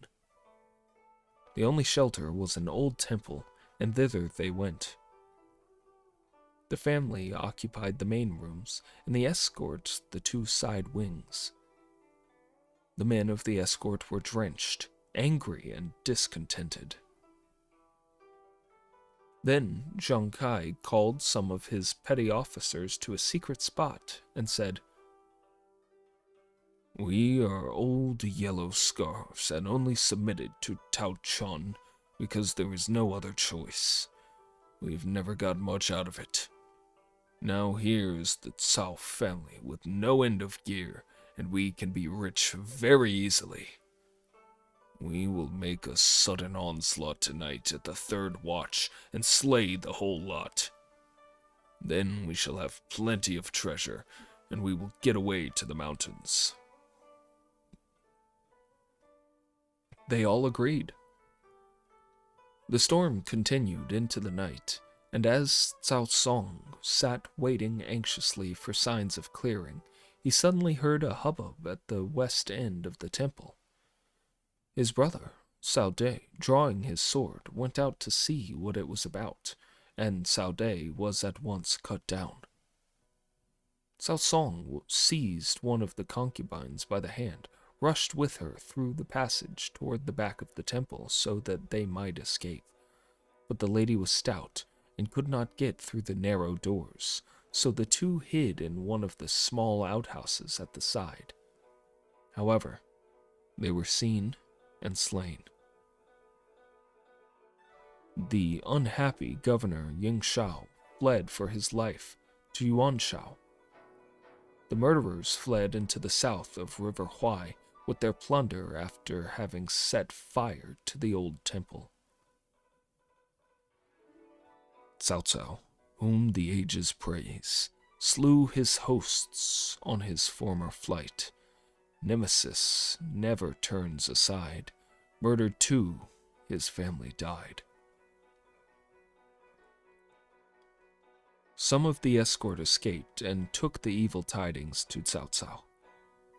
When he heard it, he fell to the earth with a great cry. They raised him. With set teeth, he muttered, "Cao Chun's people have slain my father.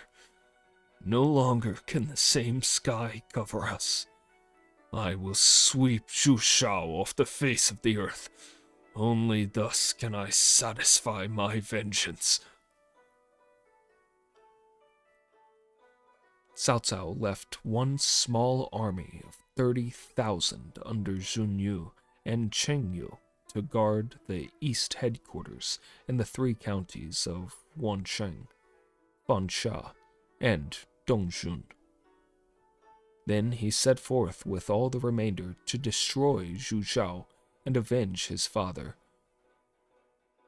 Xiao Dun, Yu Jin, and Dian Wei were van leaders with Cao Cao's orders to slaughter all the inhabitants of each captured city. Now the governor of Zhujiang, Bian Rong, was a close friend of Tao Chun. Hearing Zhu Zhao was threatened, Bian Rong set out with 5,000 troops to his friend's aid. Angered by this move, Cao Cao sent Xiao Dun to stop and kill Bian Rong while still on the march. At this time, Chen Gong was in office in Dongzhun, and he was also on friendly terms with Tao Chun. Hearing of Cao Cao's design to destroy the whole population, Chen Gong came in haste to see his former companion. Cao Cao, knowing Chen Gong's errand, put him off at first and would not see him. But then Cao Cao could not forget the kindness he had formerly received from Chen Gong, and presently the visitor was called to his tent. Chen Gong said, "They say you go to avenge your father's death on Zhu Zhao, to destroy its people. I have come to say a word. Imperial Protector Tao Chun is humane and a good man. He is not looking out for his own advantage, careless of the means and of others. Your worthy father met his unhappy death at the hands of Zhang Kai. Tao Chun is guiltless. Still more innocent are the people, and to slay them would be an evil. Pray you think it over. Cao Cao retorted angrily. You once abandoned me, and now you have the impudence to come to see me. Tao Qian slew my whole family, and I will tear his heart out in revenge. I swear it. You may speak for your friend, and say what you will. I shall be as if I heard not. Intercession had failed. Qin Gong sighed and took his leave. He said, Alas, I cannot go to Tao Chun and look upon his face. So Qin Gong rode off to the county of Qinliu to give service to Governor Zheng Miao. Cao Cao's army of revenge laid waste whatever place it passed through, slaying the people and desecrating their cemeteries. When Cao Qian heard the terrible tidings, he looked up to heaven, saying, I must be guilty of some fault before heaven to have brought this evil upon my people. He called together his officials to consult. One of them, Cao Bao, said, Now the enemy is upon us. We cannot sit and await death with folded hands. I, for one, will help you to make a fight. Dao Qian reluctantly sent the army out. From a distance, he saw Cao Cao's army spread abroad like frost and rushed far and wide like snow. In their midst was a large white flag, and on both sides was written, Vengeance. When he had ranged his troops, Cao Cao rode out dressed in mourning white and abused Tao Qian.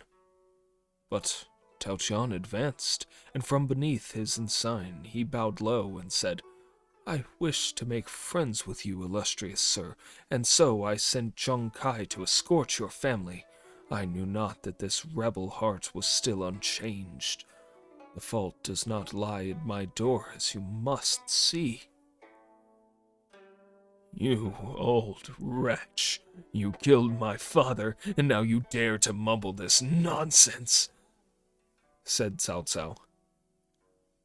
And he asked who would go out and seize Tao Qian.